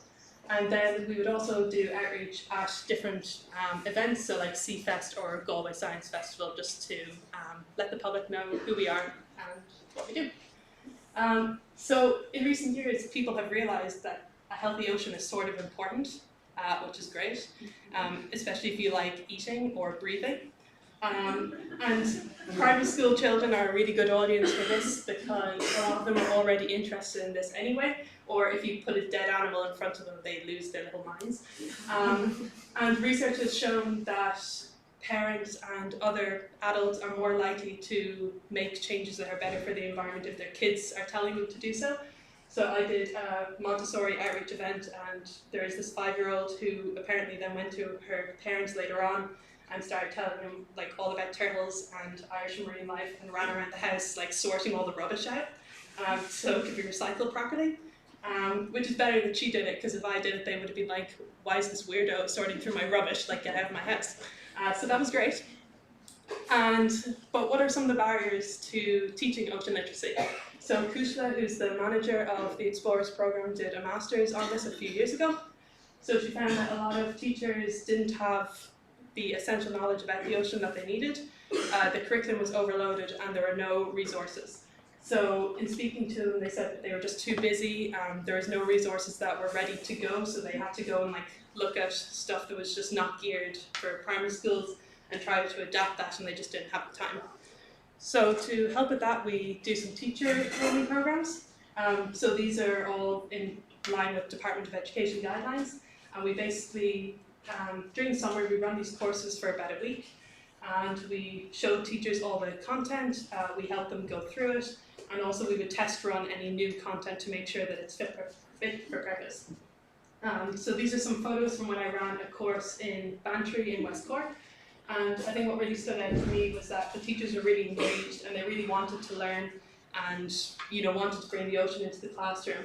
But they just felt that they didn't have the baseline knowledge, so a lot of them came up to us at the end to say that they didn't know that problems like overfishing were relevant to Ireland. And in fairness, that's not really their fault, that's the fault of the media, which I did my master's on, but that's a whole other talk.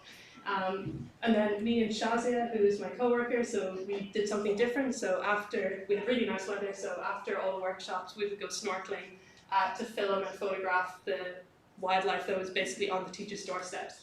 So they were really interested in seeing that because they had no idea that we had such amazing creatures. And I'm glad they did appreciate it, because I forgot to bring my wetsuit with me, so I did no wetsuit snorkeling in Ireland for 3 days and it was cold. So then when we're coming up with these resources and workshops, we're trying to, having cross-curricular learning is really, really important. So we're trying to engage, all of the subjects that a teacher does. So a teacher doesn't have to add, marine science, they can just do it via their regular science.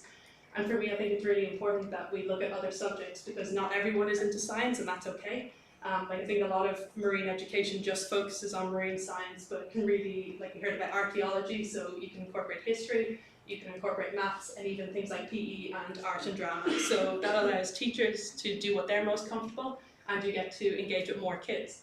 And as well as that, we also try to integrate the 7 ocean literacy concepts and also the Sustainable Development Goals. So these are just some examples of some creative projects that some primary school kids made. So they made these models of squid, which are really cool. And then this was from a project that we ran, I think about 2 years ago, which was based on Irish marine folklore and history. So the kids learned about different marine legends from around the country, and they did a big art project at the end of it. So they got to do their creative skills and also learn about history and heritage, which I think is really cool.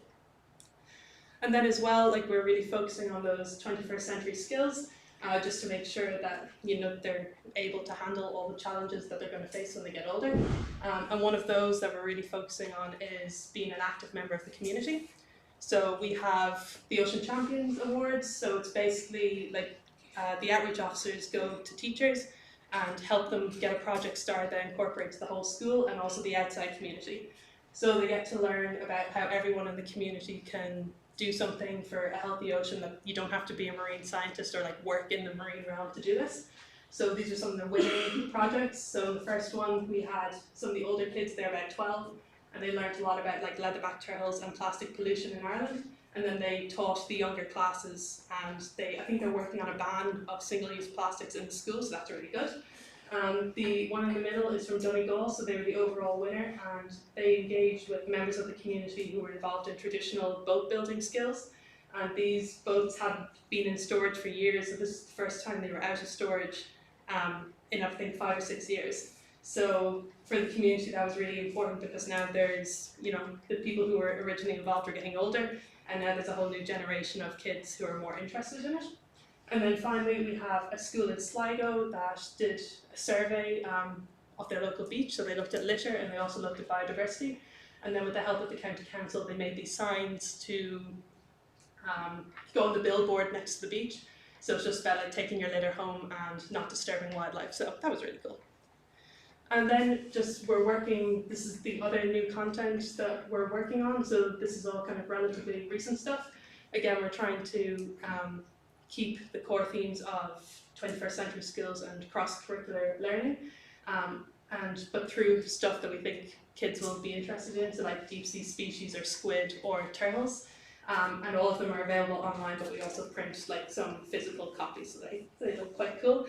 And just for the deep sea stuff in particular, it's a really good opportunity, I think, to use something that kids are already interested in to do stuff that they might not be interested in, like physics. So this is a worksheet where they have to be creative and design a card, but then they also learn about physics and energy because they have to rig up a little circuit to make a light bulb light up. And then this is a screenshot from a video I made, which is about making slime inspired by the hagfish out of glue and baking soda, and it's really gross and disgusting. So I think teachers and parents will love me. But through that they get to learn about chemical reactions and different materials, and they get to do stuff with their hands, which is fun. And then just to finish off, so my 2 main projects are working on new educational content focusing on climate change and also sharks and rays. So for me, these are 2 areas that I've done a lot of work on previously, so I'm quite passionate about making something that kids can also be passionate about. I think climate change can be a bit of a challenge because I was given express instructions not to traumatize the children. But I think it's important that we don't lie to them either or pretend that everything is okay, especially from a teacher's point of view, because that's how, so finding that balance of this is really serious, but also there's loads that you can do, especially as a school community and a wider community, was really important for me. And then for sharks and rays, I think in an Irish context, we have so many species and we have like endangered and critically endangered species like the basking shark and common skate. And people just don't know that they're there, especially with the common skate. Like there are more snow leopards in the wild than common skates, and most Irish people don't know that it exists, and like it's right there, it's on our coast. And especially when teachers told us that they didn't know anything about overfishing or marine protected areas in an Irish context, being able to bring that in, I think is really important. And then mermaids are cool because that's a kind of cultural and historical thing that you can link in with mermaids' purses and stuff like that. So keep an eye out for that. Thanks very much for listening. If you want to learn more about us, all the resources are online at explorers.ie. And other than that, any questions?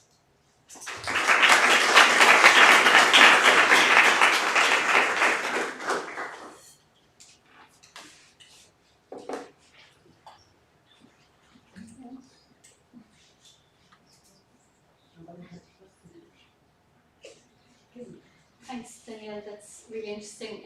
The focus seems to be, well, at least for some of these that you present, on younger children. Do you also develop resources for secondary school or high school teenagers? If it was up to me, we would. Yeah. At the moment, the scope is just primary schools. Okay. Like I know for myself, I do kind of my own freelance outreach with teenagers, just because I think we tend to forget about them, and then suddenly they come to the end of school and we're telling them to go into marine jobs, and they're like, what's a marine job? So yeah, I would love to try and bridge that gap, but at the moment, no. You presented some of the new lines of activity. Are you also developing materials for raising awareness on the climate change and the rays and sharks? Yeah, so there would be generally what we do, like we might have an introductory book, so that's kind of for the teachers, then there'd be the workbooks for the kids, but then we'd also make posters, so I think there's some really nice climate change ones that are kind of modelled off the resources that are already there for the Sustainable Development Goals, so teachers can print those out and have them in the class, and they can kind of distribute them to kids, so it's kind of focused on like outreach within the classroom, and then also encouraging teachers to kind of either work with other classes or to bring that into a wider community and to like the students' parents as well. So it's kind of small scale outreach with the hope that it will go much further. Thank you very much. And this was the last presentation. Now we can start with the flash presentation. We have SPL Oregon, Irish Whale and Dolphin Group, Floating Classroom. Thank you.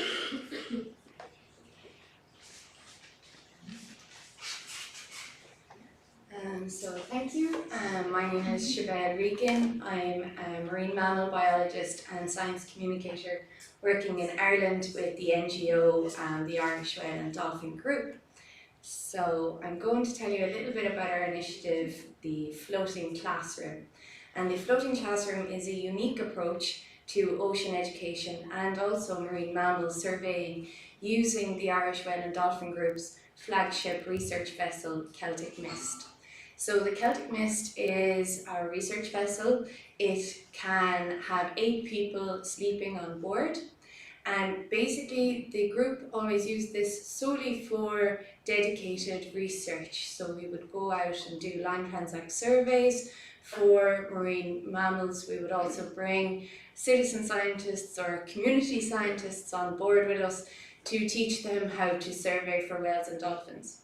But I started my role about 4 years ago and noticed that there was a bit of a gap here, because anytime we came into port on Celtic Mist, there was huge interest in the community on the boat and on the work that the Irish Whale and Dolphin Group did.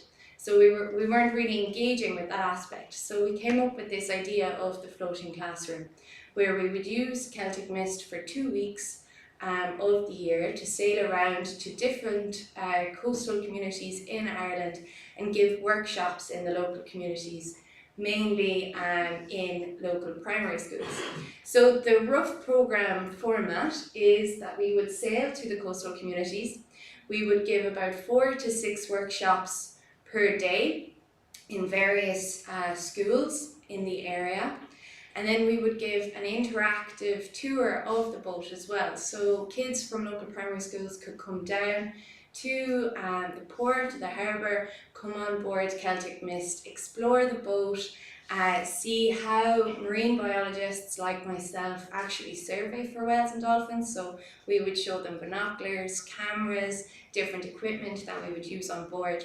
And then we would also have tactile and very immersive workshops. And one that I was speaking to some of you about at lunch is that we came up with this whale Jenga game. It's not really a new concept, but I was trying to explain the ecosystem approach and how whales and dolphins as top predators tie into the ecosystem. And as you would all know, it's a very complicated thing, and there's a lot of factors going on that would go over the heads of young children or anyone that didn't have a basic understanding of the marine ecosystem. So playing a Jenga game with blocks, I coloured them off. For the blue ones were phytoplankton, we had zooplankton, fish, and at the very top of the Jenga tower were whales and dolphins.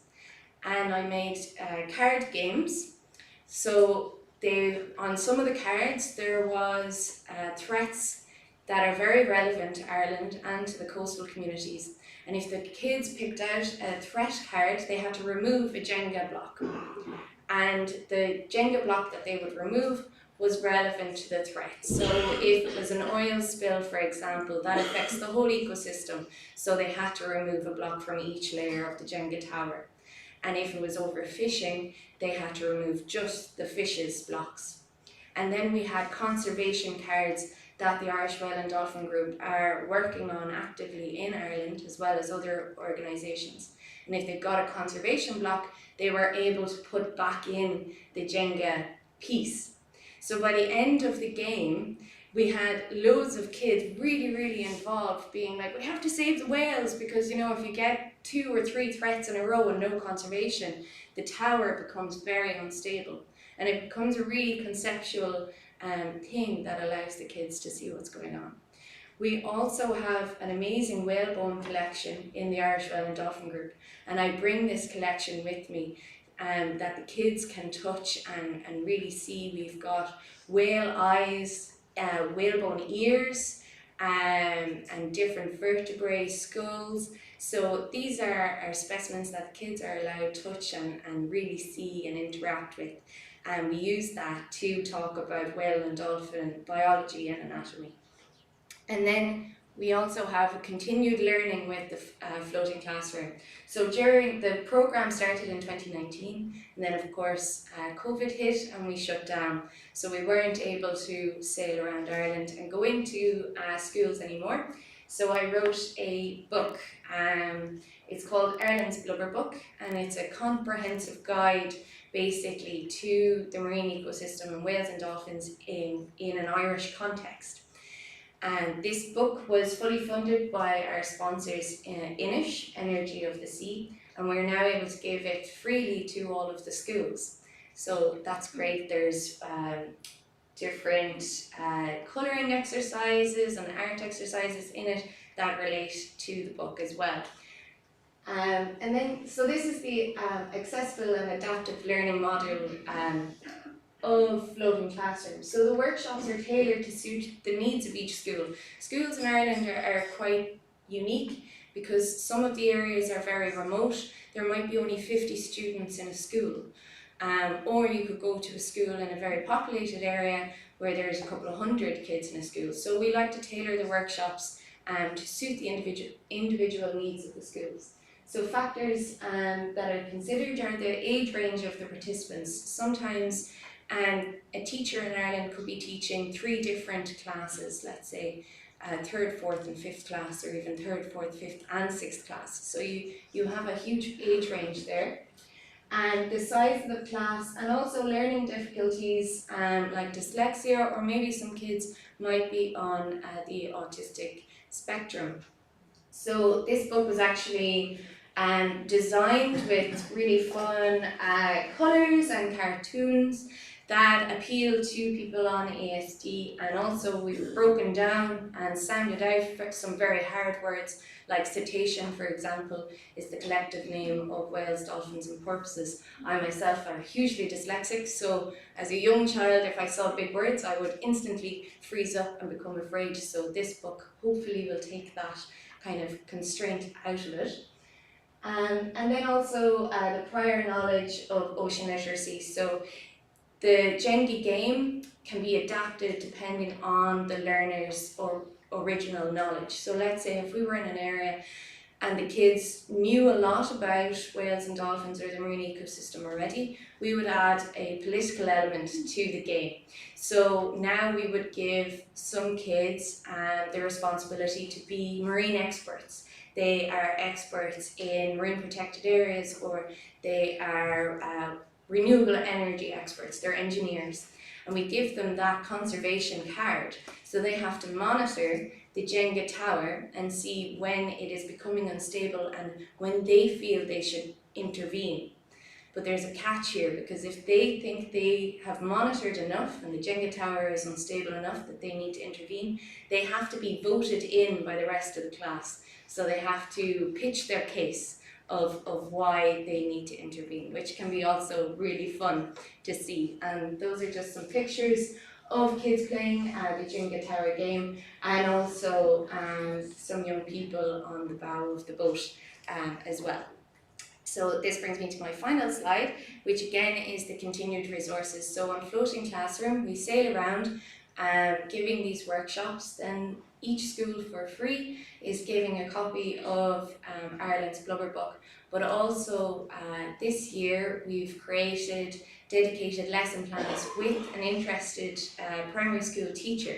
So I gave her content on the marine ecosystem and on whales and dolphins, and with her expertise she created lesson plans that the teachers would be able to use directly in their classrooms. So again, it takes that work away from the teachers. Now they've got a whole toolkit of resources that they can use and implement a 2-week program all about the environment after the Floating Classroom leaves, with no added cost or work to the teacher, which is quite cool. And so that's kind of it. Last year we reached over 500 children in just 2 weeks with this program. So yeah, thank you. And if you have any questions or anything, I'd be happy to answer. Thank you very much. I'm sorry we don't have time for questions. Next fresh presentation is from Héloïse Caraty from Sorbonne University, opening the door of the ocean to students, the educative inputs of Oceanography campaign. I invite the next leader to respect the time. Thank you very much. Good afternoon. So my name is Héloïse Caraty and I'm from Sorbonne University. I'm a master's student in marine ecology. My presentation is called Opening the Ocean's Door to Students, the Educative Inputs of Oceanographic Cruises. First, I would like to share with you this definition of a scientist that I love, which says that a scientist is a curious man looking through a keyhole, the keyhole of nature, trying to know what's going on. And this definition echoed in me while I was in oceanographic campaigns. Indeed, on board, I felt that for a moment we were able to open that door that separates us from the ocean and get closer to understanding it. Many master degrees offered the opportunity to their students to get on an oceanographic campaign. In France, in 2022, it was at least 2 masters from Sorbonne University, 1 from Brest and 1 from La Réunion, which offered this opportunity. I collected their students' feedbacks, and here is what left a mark on them from this very educated experience. So this either strengthened their professional plans or opened new horizons for them. They also developed solid practical skills in in-situ data acquisition, and they also had very rich discussions with sailors, engineers and researchers on board, and this thanks to working 24/7 in pluridisciplinary teams. Finally, this experience enabled them to take a step back as they were sampling and feeling the limits of sampling in such a vast and dynamic environment. However, I cannot present you these benefits without mentioning the financial and environmental cost of these oceanographic campaigns. One of my questions in the questionnaire suggested sustainable development. I was curious, and 50% of the students raised their concern on these issues. So I focused on the carbon footprint because all of you must be aware of the cost of a research project. I chose to use the global carbon footprint assessment made by the Ocean Laboratory Working Group, and they assessed that oceanographic cruises weighed significantly in the overall laboratory carbon footprint. To be more precise, they assessed that 1 day on board per person corresponds to 1 Paris-New York flight. Yes, for each person on board. It's a lot. So, can we mitigate these impacts? There are many solutions and initiatives already going on. Shorter educative cruises are an interesting compromise to bring more students on board. Sailboats dedicated to science already exist, for instance, and opportunity campaigns such as Mission Bougainville enable graduates to embark on a military vessel and sample from this vessel. So these are keys to open the ocean's door to more students in a more sustainable way. Embarking is necessary in education for sustainable development because this experience is very rich. So making it more accessible and raising awareness on its cost will only reinforce the positive impact it already has on students and future researchers' mindsets. Thank you for your attention.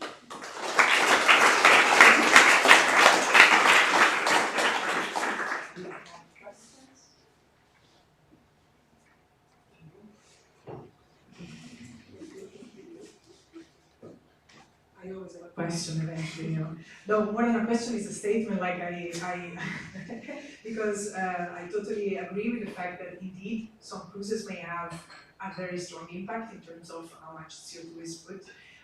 And definitely there are more mobile, agile like setups, like sailing boats, hybrid sailing boats. We use that to go to Antarctica, but it's not for everybody to cross the Drake Passage being completely seasick. So I understand if only a small group of scientists that tries to do that. But more than that, just to remember also that some cruises are necessary because when you really want to sample deep ocean, you can't have a 23-meter sailing boat operating. So it's important to give that also to the public, not to feel like we are just, you know, being comfortable only. Sometimes it's really necessary to have larger vessels. So it was a statement, as I said, but really cool.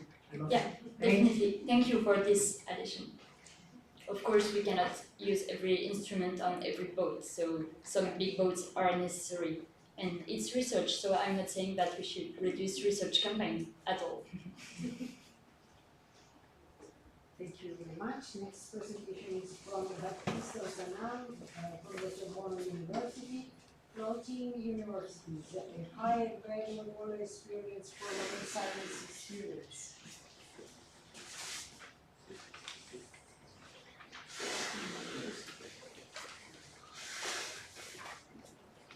Hi everyone, so my name is Baptiste, and to begin with my short talk, I would like to invite all of you to think about the following situation as if you're a student in marine sciences, for those who are not. Teachers of yours enter the room, look at you and say, okay, I have one place for you to come on board a research vessel, but you have 5 minutes to decide yourself. Well, are you in? What would be your answer? I think that a significant part of you will say, yes, of course.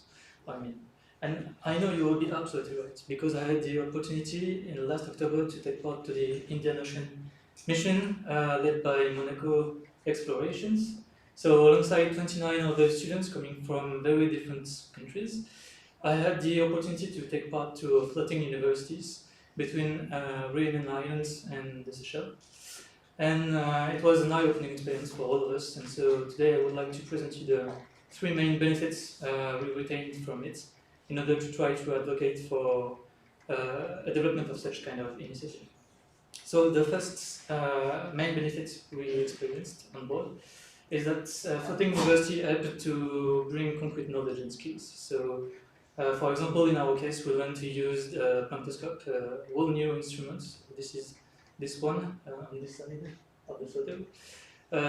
So this is a whole new instrument, and we had to manage ourselves to overcome technical malfunctions, to know how to extract data from it in order to study plankton communities in Indian oceans.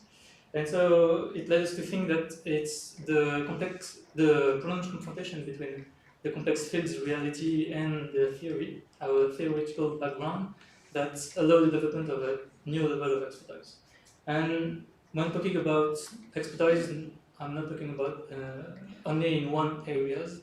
Developing it in only one areas without real bridges between all the different activities that compose the oceanography spectrum, kind of, would make little sense at the time when you're searching for transdisciplinary approaches. And so, more than ever, we indeed need scientists that can talk and work with each other, even if they are not in the same field of research. And floating universities allow that by being supervised on board by teachers and scientists coming from very different areas. Students can be guided through a wide range of activities, and I can tell you by experience that you can start your day studying plankton, and then assisting to CTD cast, and then finish your day by witnessing ROV operations. So this is a very incredible cocktail between academic and technical training, and it allows students to broaden their curiosity and to discover new fields of research. And in the context of our floating university, this these discoveries led us to try to even write a scientific paper, so hopefully it will come out pretty soon. And third, I would like to talk about the value of conversations,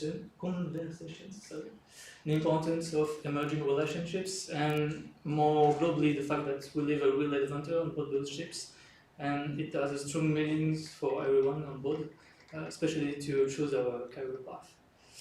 So, to end my presentation and having in mind all the outcomes and the benefit it can have for students, but also in oceanography in general, I hope that one day you could have the opportunity to be or to see that teachers asking, are you in? Thank you.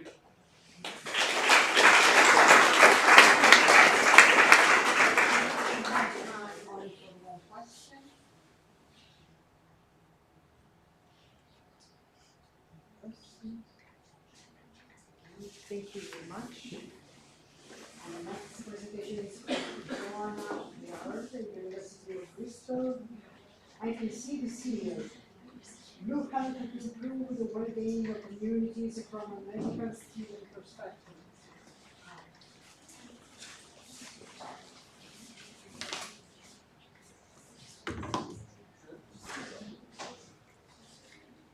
Hi everyone, my name is Yohanna. I'm a medical student from the UK, and I'm going to be talking to you today about blue health. So you guys don't need me to tell you that we need water for life. We need it to drink, to wash, and recently people have started to think about what blue health can mean for human health and well-being.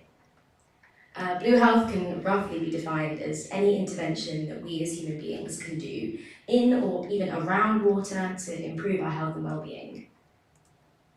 Over 6 weeks, I investigated blue health as a conduit for a sensory or embodied experience, so thinking not just about how the water can be good for us physically, but also mentally, and how we interact with the environment around us.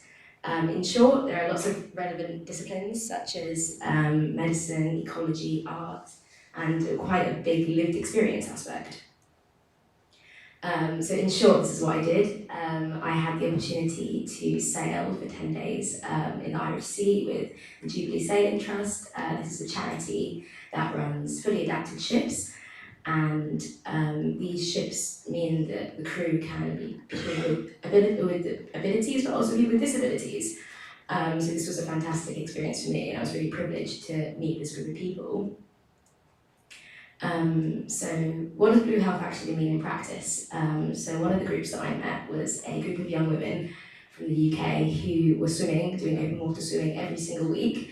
They were brought together sometimes by doctors who had prescribed them this. So these were women that were going through some really severe life challenges. So that women that were going through cancer treatment, who were raising children, who were refugees, and all in all, these women shared their experiences with me. Being together, swimming together, being out in nature really meant that they could, I suppose you could say, build camaraderie, be together, think about the positives of their lives and move through these challenges. So I was really quite lucky to hear about their experiences.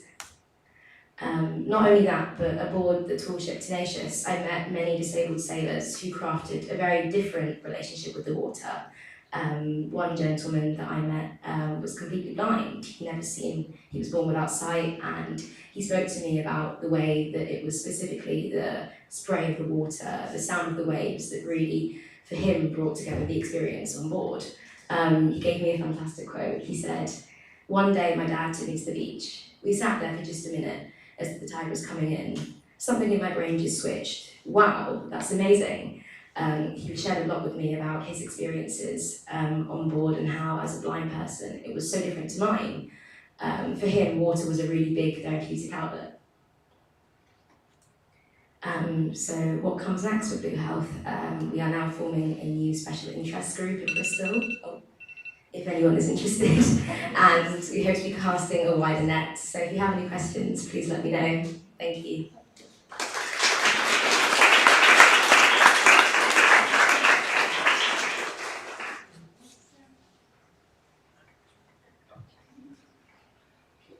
Is there anybody else asking questions?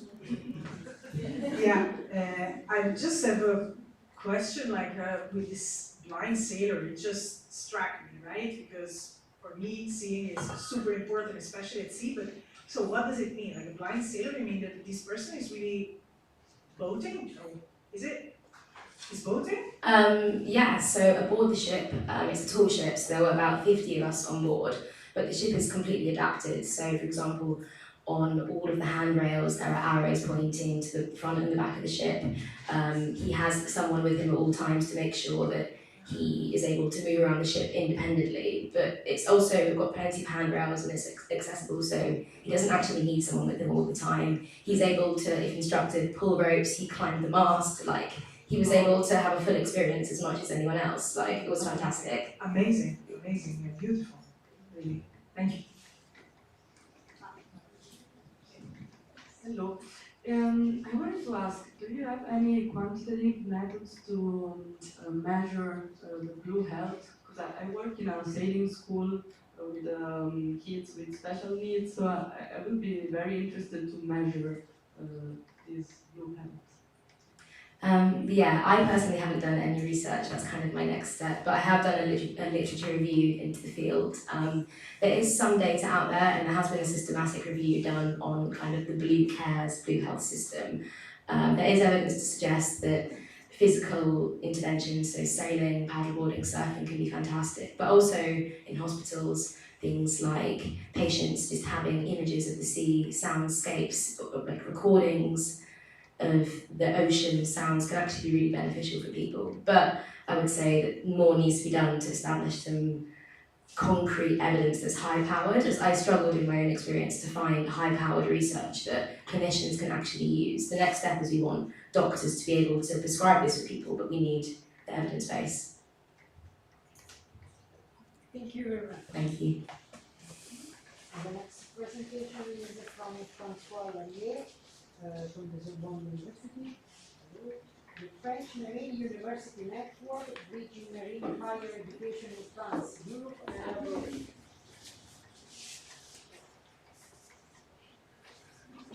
So, hello. So I'm here to present this network of marine university in France, and this network is born more than 10 years ago now, and presently comprises, 17 universities, including several marine stations around the coast of France, along the English Channel, Atlantic Ocean, and Mediterranean Sea. We are very lucky in France to have very different marine landscapes, and so we use it a lot. And the main objective of the network by itself is to share and coordinate our actions in research, in observation, in communication, and of course in higher education and training. And following probably the pioneer institution, the Institut Universitaire Européen de la Mer in Brest, who settled about, I think it's 30 years, no, something like that. And to have a very interdisciplinary, integrated approach of marine sciences at large. And in the recent years, benefiting from national funding from a special program to invest in the future, many of the members of the network have set up federative institutes or graduate schools to manage and coordinate their marine activities within an interdisciplinary framework. You have heard some of them already, like the IFSEA in Boulogne, for example, or people in Nantes. Some are very wide in the scope of disciplines that they cover, like in Paris, Brest, here, or Marseille, for example. And some others are more focused on regional interest, like you have heard about Boulogne's fisheries, for example, or in La Rochelle for littoral urbanization. Yeah. As for research, training in marine sciences had a very European dimension, and for a long time, notably with the successive declination of the Erasmus programs. And presently, Paris, Brest, and Nice are members of the IMPATTO. You have heard of it, and it's coordinated by Ghent here. But other exist with Bordeaux in the M.A.R.E. Marine Environment and Resources master degree, or another one with Toulon on intelligent robotics, for example, or brand new marine biotechnology with La Rochelle. And all of these are within networks of European universities which construct these different master programs. So we try to learn from all these different experiences, and I think we are here for sharing these experiences and learn from each other how to improve the success of this master program, for example, but other PhD or other programs. And as a network, the Marine University Network also has a representative in several organizations where we actively support the development of training actions whenever possible. This is, for example, our role in the executive committee of the European Marine Board that you have heard a little bit about previously this morning. Or otherwise, for example, we are in the executive committee of the Flotte Oceanographique Française, and this is very important to push towards more floating universities, as you have heard just before, to expand the use of these research vessels to train students at sea, because it is very important, as you have heard. It's really a very evaluating experience for the students to be immersed in these interdisciplinary research cruises. And usually research cruises by itself have only a few places to accept students in extra. So we are trying to work with the Flotte Oceanographic to expand this by using transit times, for example, to do classes on board, really classes. So we are in many other things, like the one you've seen here, and the French infrastructures here are doubled with the EU network, and we've also been at the foundation of the Institut France-Québec Maritime, so transatlantic collaboration in this. We have a brand new website, and we have really focused this website on a search engine for marine courses in marine sciences, so you can look through it by discipline, by degree, and so on. So to have a really as accurate view of all the possibilities to learn marine things, because it's often hidden under disciplines in many universities. I mean, not all universities have a marine certificate or diploma that is apparent, but many degrees have marine courses within them. And we try to put that forward. And this should be, so you can search the whole thing. So it's in progress. So we are trying to, yeah, it's almost over, to do that. And we hope we can duplicate this information in larger databases like marine training, for example. And that's over. And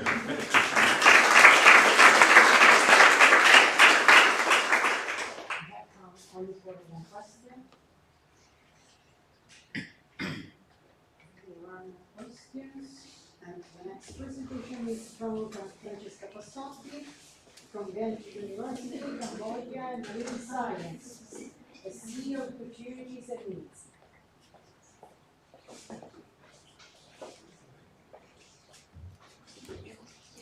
So good afternoon. In the next 3 minutes, I will take you with me to Cambodia, where actually a sea of opportunities and needs is awaiting for all of you to have get-go and to join ideas for growing the marine science and education in the country.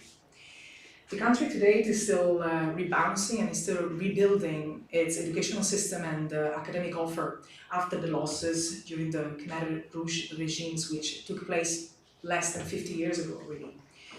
But nonetheless, there are today 4 universities that actually offer master's and bachelor degrees in fisheries science, which is mostly focused, if not entirely focused, on fresh waters.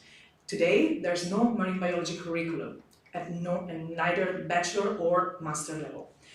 The universities that have been receiving the most fundings in the past decades are the ones that are situated in the province of the capital, Phnom Penh, the Royal University of Agriculture, and Preaklip Institute of the Institute of Agriculture.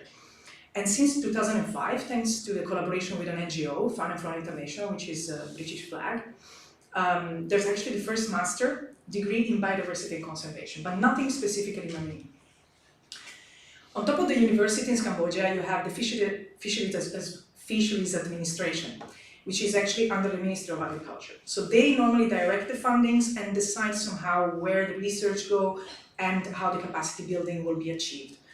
But there are other stakeholders that can have pressure and they have different agendas. For instance, the Food and Agriculture Organization of the United Nations is busy in the area for a long time. It's a very productive stock, the one of the Tonle Sap and the Mekong River. And now they're active with a project, the Catfish, where there's actually budget to be allocated for education, and for the first time there was the word marine in the project. So that's quite promising. And then the 2, let's say, crucial key players that are locally active are the 2 NGOs, Marine Conservation Cambodia and Fun and Flora International, which are also functioning as supervision and supervisors of thesis students both locally and also internationally. And of course, the will to actually do more marine science and to actually protect the Cambodian Sea, it's apparent in the fact that in 2018, 2 marine protected areas were established, one in the Kep Archipelago and one in the Coron National Park. And here, the issues of overfishing, habitat destruction, illegal fishing, and restoration and conservation are actually addressed. We have been, as Marine Biology Laboratory, active there, and we have been tightening our relationship with the universities and with the NGOs, especially Marine Conservation Cambodia, since 2018, which actually culminated in this past June summer school, where we taught basics of how to be a marine science, what is marine ecology, on the island of Kep to both teachers and students. And we actually provided them with our lectures, which are today being translated in Khmer. And I have to say that there are 2 students at this moment that are dear to my heart, and that are one now in Cambodia. She just landed this morning and she texted me, I'm alive. And she's an IFSEA student who will do the first research on meiofauna of the Kep Archipelago. So she's starting her master's thesis there. and a Cambodian student who is busy with the application for oceans and lakes. So a girl that is actually hopefully going to join us next year in our international master program. So things are moving and there's a great momentum, I would say. So of course the needs of Cambodia are several, but I dare to, let's say, highlight some of the higher priority, which we have identified through as well some consultancy this past June. And of course there's a need to improve English proficiency, which could be coupled with sharing some online material, helping them to improve their pedagogic content, and I think here there's plenty of resources that have been already discussed. And of course, tonight I'm at the dinner, so if anybody is interested in doing anything towards Cambodia, I already have some ideas of who I want to talk to for this as well, so I would be delighted to have you not be shy. So, thank you very much.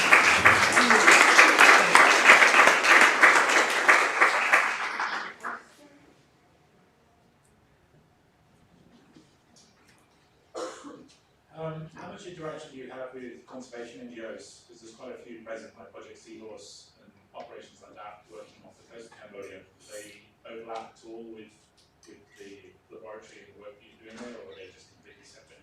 Well, with the work I do, no, because I work on sand and meiofauna, macrofauna, like organisms that, yeah, normally they're not very visible. The NGOs, they mostly work with volunteers, like you see, so it's snorkeling or diving, which is kind of not scientific, let's say, until now, although they do crazy stuff and they're really very good and they can be very coherent in the way they acquire their data. But in general, they do more service of seagrasses, of coral reefs, maybe fish service, so that doesn't at least overlap with what I do personally. But I don't think that an overlap would be an hindrance to actually go and do research, because the facilities there are extremely minimal, very basic. So if you can go there, bring some equipment, even fund some equipment, that don't forget that we work there with electricity only at night, with one generator on an island. So during the day you need to work and there's no electricity, and also if you need to store anything in freezers, that the analysis depend on the -20, that's also not possible. So there's a lot of facilities that need to be increased, but I would say that the ABC now, it's really just to do basic research, maybe even biodiversity assessments, help them to build their portfolio of courses and give more knowledge to the teachers. So there's an ABC to do, which can go quite fast, I do believe. But yeah, that's why more people are needed to join, I would say. So, welcome. Yeah. Just to say, I don't know if you are aware that there is a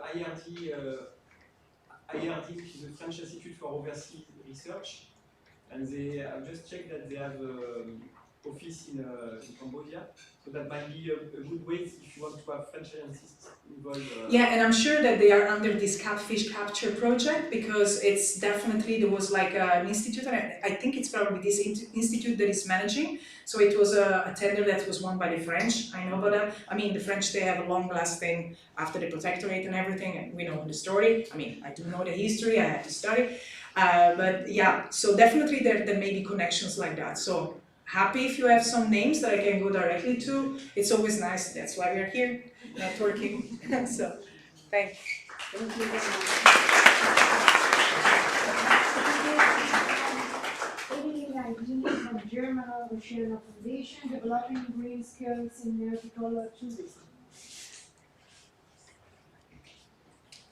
Yeah, so good morning everyone, I'm Evelina from the German Ocean Foundation, and today I will introduce you Environaut. Environaut is an Erasmus Plus project founded by European Union in collaboration with 6 project partners from Germany, Belgium, Spain, Cyprus. It is a 2-year project started in February 2022. And the main aim is to create the first ever curriculum for the position of the environmental officer in nautical tourism. How? Delivering a modular online course. So the main objective of the project are to involve the nautical sector at all scales, starting from regional to national and arriving at European level. We want to increase the environmental awareness and to facilitate the transition to a more sustainable nautical sector and to enhance environmental protection. We want to provide the learners with essential skills green skills, and this project is inserted in the VIT European context. That means vocational educational learning, and we want so to increase the employability and to encourage more active citizenship. Our target groups are, of course, the employees of the nautical industry, and people, the staff of the water sport clubs, but also the users.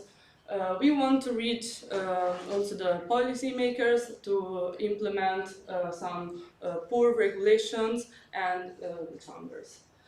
So, as I said before, the main outcomes of this project, it will be this online course. The course should last from 15, the mandatory part, to 36 hours with the optional reserves. It will be developed on the platform Articulate 360, which is a quick, simple, and effective tool. It's very important to mention that the course, it will be accessible to everyone and free, and at the end it has a test, so it will provide a European certification. In the course we will use different teaching methods, which include direct learning, more experiential learning, but also more interactive kind of learning, namely project-based learning and game-based learning. And here are the project partners, and if you want to follow the project, it's on half of the way. So we have the curriculum, but we are developing the online course. And so if you want to become an environmental officer, you can follow the course once it will be ready. So thank you. I'm ready for questions.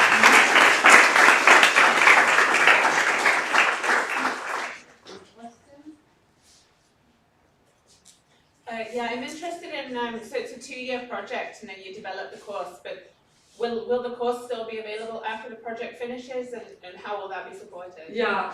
So the course, it will be online. I think that the main challenge of this project is going to be the dissemination and engagement, so to reach the companies and the sailing schools, the skippers, because this is our target, and especially to make understand that it can be an added value for answering some needs of economy. So that's the project. But the course will be available, of course, after the 2 years project. Thank you. Okay.